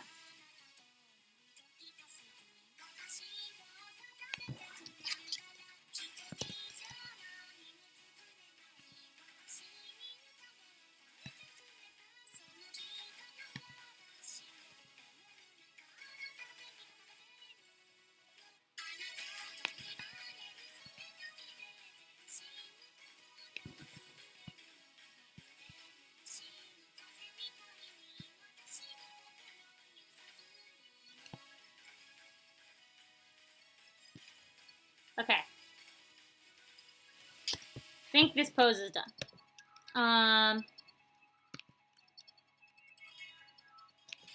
Let's give her bits. Let's clothe this gal. Let's give her clothes. So now you guys can see my process when I talk about your art. I always do this, you know, do it in steps. Draw a stick figure, then draw the anatomy only without clothes. So make a naked body so you know where everything is going to land on the body when you go to draw the rest of it. Otherwise, you're guessing. If you're drawing the clothes directly without drawing the pose underneath, you're guessing. Don't guess. Plan.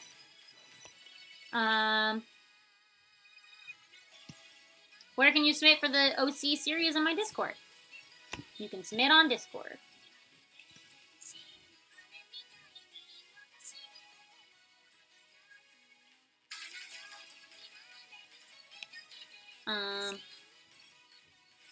You can submit everything on Discord. My video series and for streams. Everything's on Discord. It's much easier that way.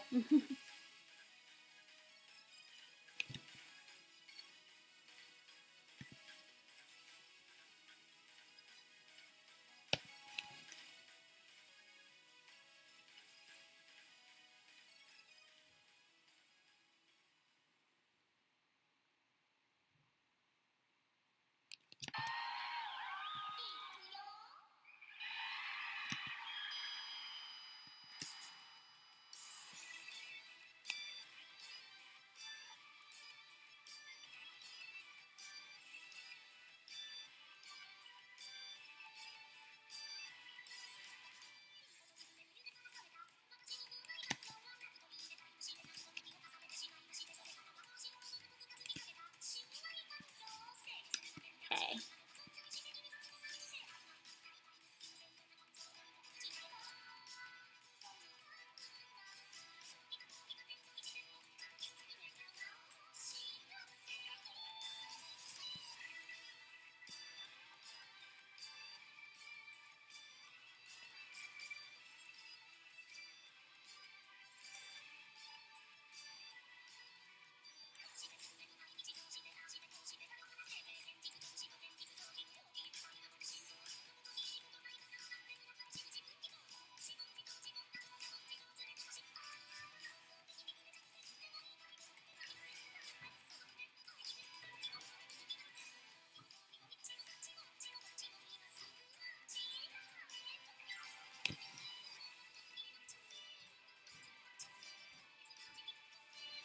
Okay, so guys, yeah, what else you guys want to talk about?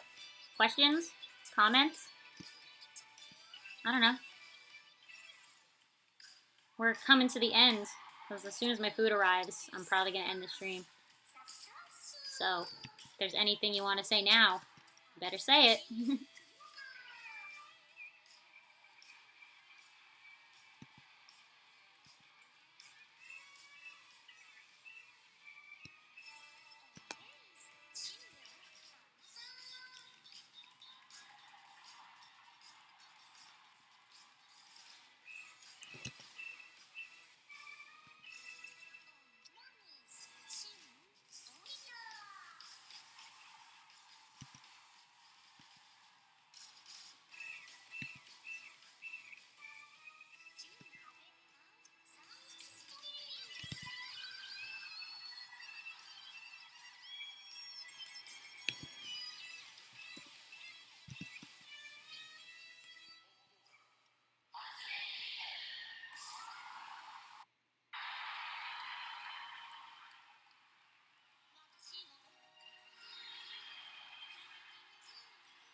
How do I just line?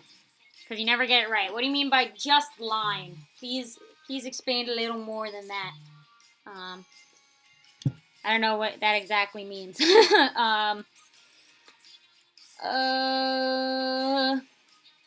What inspired me to start a YouTube channel? I was bored because of quarantine. I had no job. I was bored and I wanted to do something with my time. And I had the idea in my brain for a long time to start doing art-related videos on YouTube because I know how to edit. I love editing. It's one of my favorite things to do. And I know how to do art.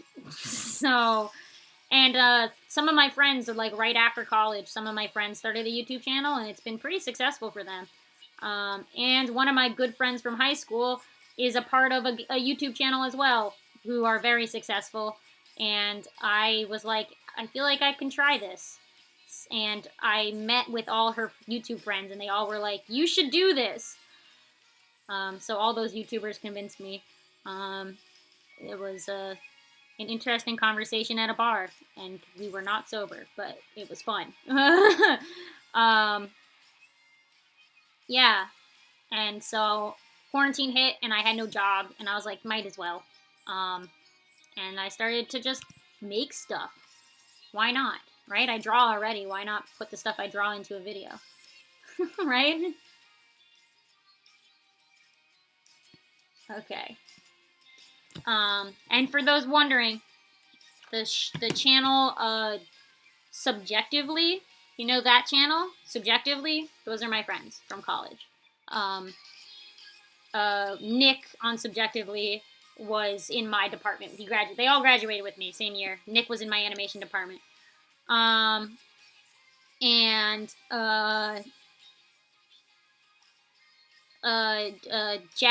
Jack, who is the one who really runs the channel, he's a good friend of mine. As well. He was like one of the only other Jewish people in the entirety of our college, so we knew each other. Yeah. Okay. Yeah, I don't think I'm gonna get to more submissions today. Sorry, Milkbug. But next week not next week. Yeah, well, 2021 we will. Yeah.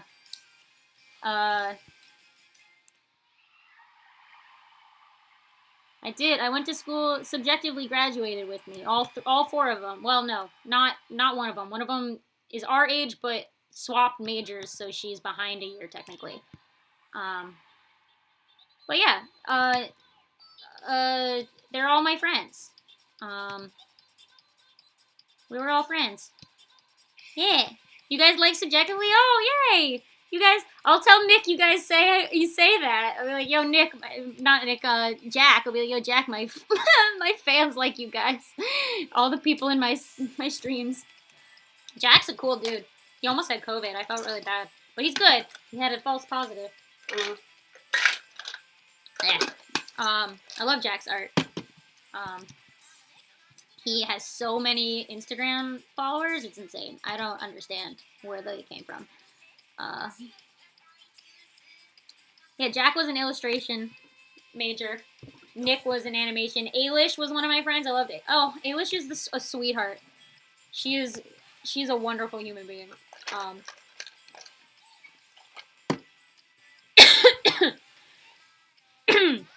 Oh my god, I can't. I need more water. Sorry guys, my water's like empty and I'm kind of dying. I may have to eat an ice cube, and I don't think you guys want to hear that. Yeah, Subjectively dudes, they're great. Yeah, they started that channel as soon as we graduated. They decided, let's make a YouTube channel together, and they did. Actually, they're making like a bunch of Pokemon stuff, and I'm kind of inspired to make my own Pokemon things based off of my own old Pokemon art. Like I have Fakemon I made when I was a child, and I'm tempted to do some videos about them.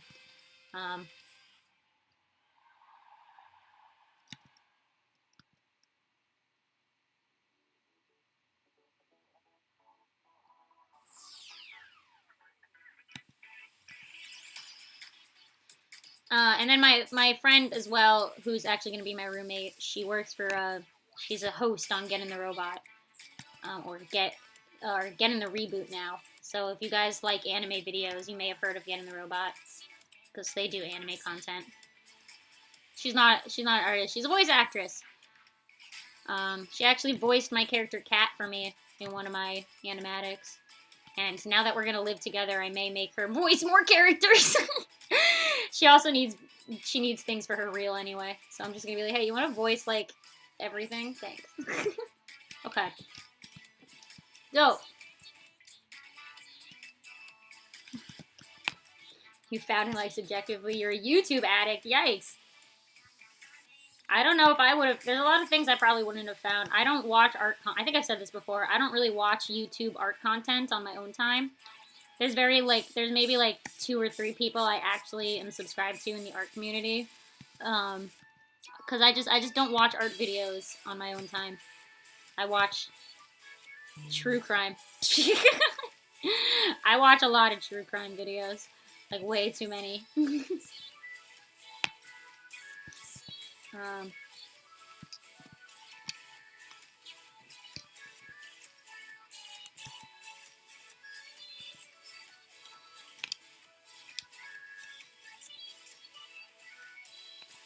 Okay. I need to move her because I gotta fit her wings.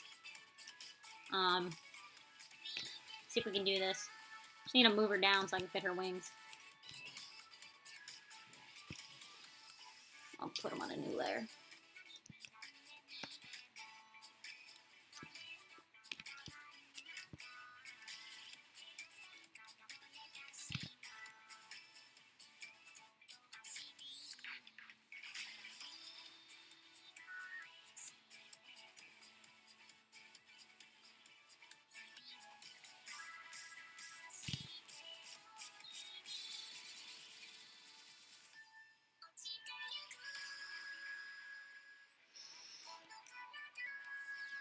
Small communities are more wholesome. Aw, I'm glad you guys think that we're wholesome. I like that. I'm glad you guys are enjoying this and my videos and chatting with me and hanging out.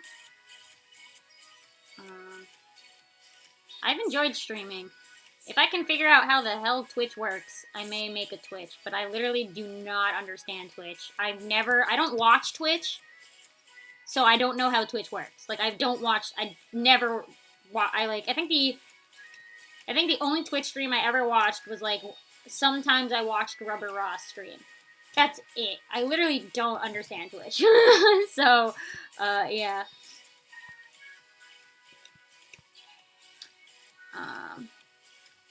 Let's see. I think this makes sense. Alright. I think her wings are good. Let's move her back over so she has space to breathe.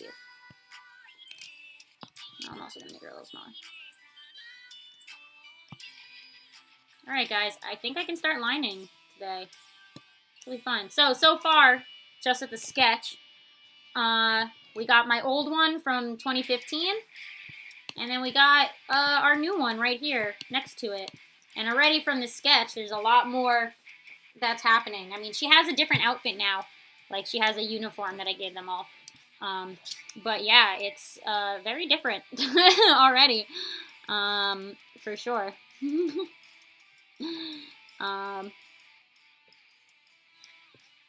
Yeah, how are we feeling about this? I think the new one is coming together. It's got the same, I think it's got her energy better than the old one, for sure. The first Leman, I don't know what that means, G. I don't know what that means at all. Lemanberg? I don't know what that means. I literally am so confused. Do you have any tips for drawing Danganronpa sprites? Trace. Straight up. That's what I did. I traced. And then when you want to add new things, just make sure you keep the pen size as the same as you were doing before. Yeah. Podcasts, I listen to a lot of podcasts, guys. That's like mostly what I listen to. I'm old. Old people like podcasts, right? Isn't that the thing? No, I'm obsessed with the McElroy brothers. Um, you've probably seen some of my if you've been on my if you've been on my my channel for a while, you've probably seen my McElroy brother, my Mabim Bam animatics. Oh, it's a Minecraft thing. Cool. Right, I've never played Minecraft before, guys. Like, ever. I've literally never played Minecraft. So, yeah. Sorry. I know, I've maybe watched, I think I've watched, like, PewDiePie and Jacksepticeye play it once, but I got bored. So, I didn't finish their series. I'm not into Minecraft. I think it skipped my generation. For sure. Not my gen.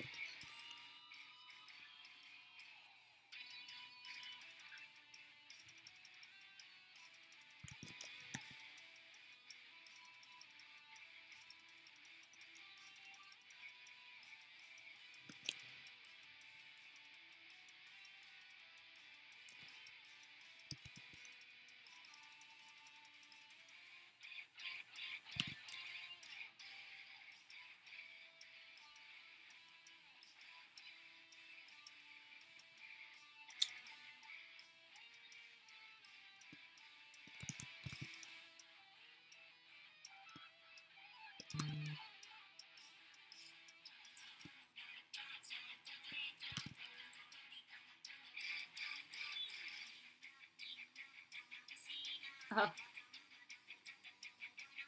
okay.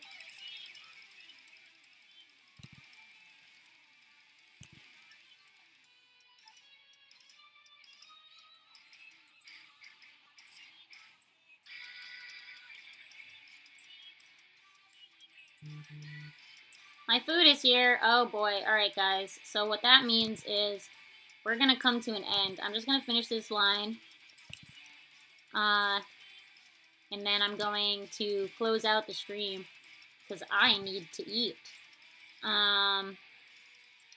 I'm just going to quickly look through the chat. Whatever is left to talk about, we'll talk about it as soon as I draw his face. I'll probably finish this drawing off stream, by the way, and I'll post it in the Discord when it's done. So, and probably also somewhere on like Twitter or Instagram.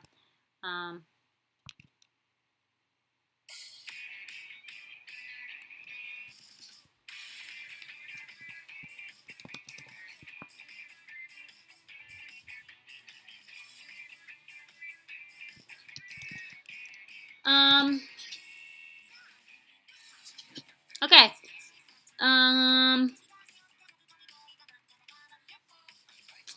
For those who join the Discord, you have to make sure you accept the rules by clicking the checkmark button that is on the rules page. It should be listed there, and you'll be able to see it. But yeah, besides that, I gotta go eat, guys. This was a long stream for a reason. It was our New Year celebration, so I will not see you guys until 2021, at least on stream. And I'll probably do a critique stream when we come back, but you gotta give me some time. So yeah, thank you guys for joining. This was fun. It's a good way to spend the year, the day. I was gonna do nothing else today, so this was nice. I had no plans for today. I was probably just gonna play Genshin Impact all day, because that's basically all I do now. So if you're on the Discord, I'll see you there. I'll probably chat with you guys. If you need feedback on things right now, go to the Discord. We are always there helping each other. But besides that, I want to say thank you guys. New video on Friday for the New Year's, and then, you know, we'll see what comes after that. 2021 is going to be very interesting because I have a lot of things to do. And by that I mean, like, jobs. Like, I have jobs in the real world that aren't YouTube, and so I may have to slow down my YouTube posting because I must go make money to survive and pay my rent and eat food. Very important. Okay, yeah. Oh, G started playing Genshin. G, if you share your code, if you share your Genshin Impact code in the Discord server, I'll friend you. I'm gonna friend everybody from our Discord who plays Genshin. I am very strong. Not as strong as my other friend who's put way too many hours in the game, but I'm pretty strong. So I'll show up as child in your world. It'll be great. All right. All right. So long, guys.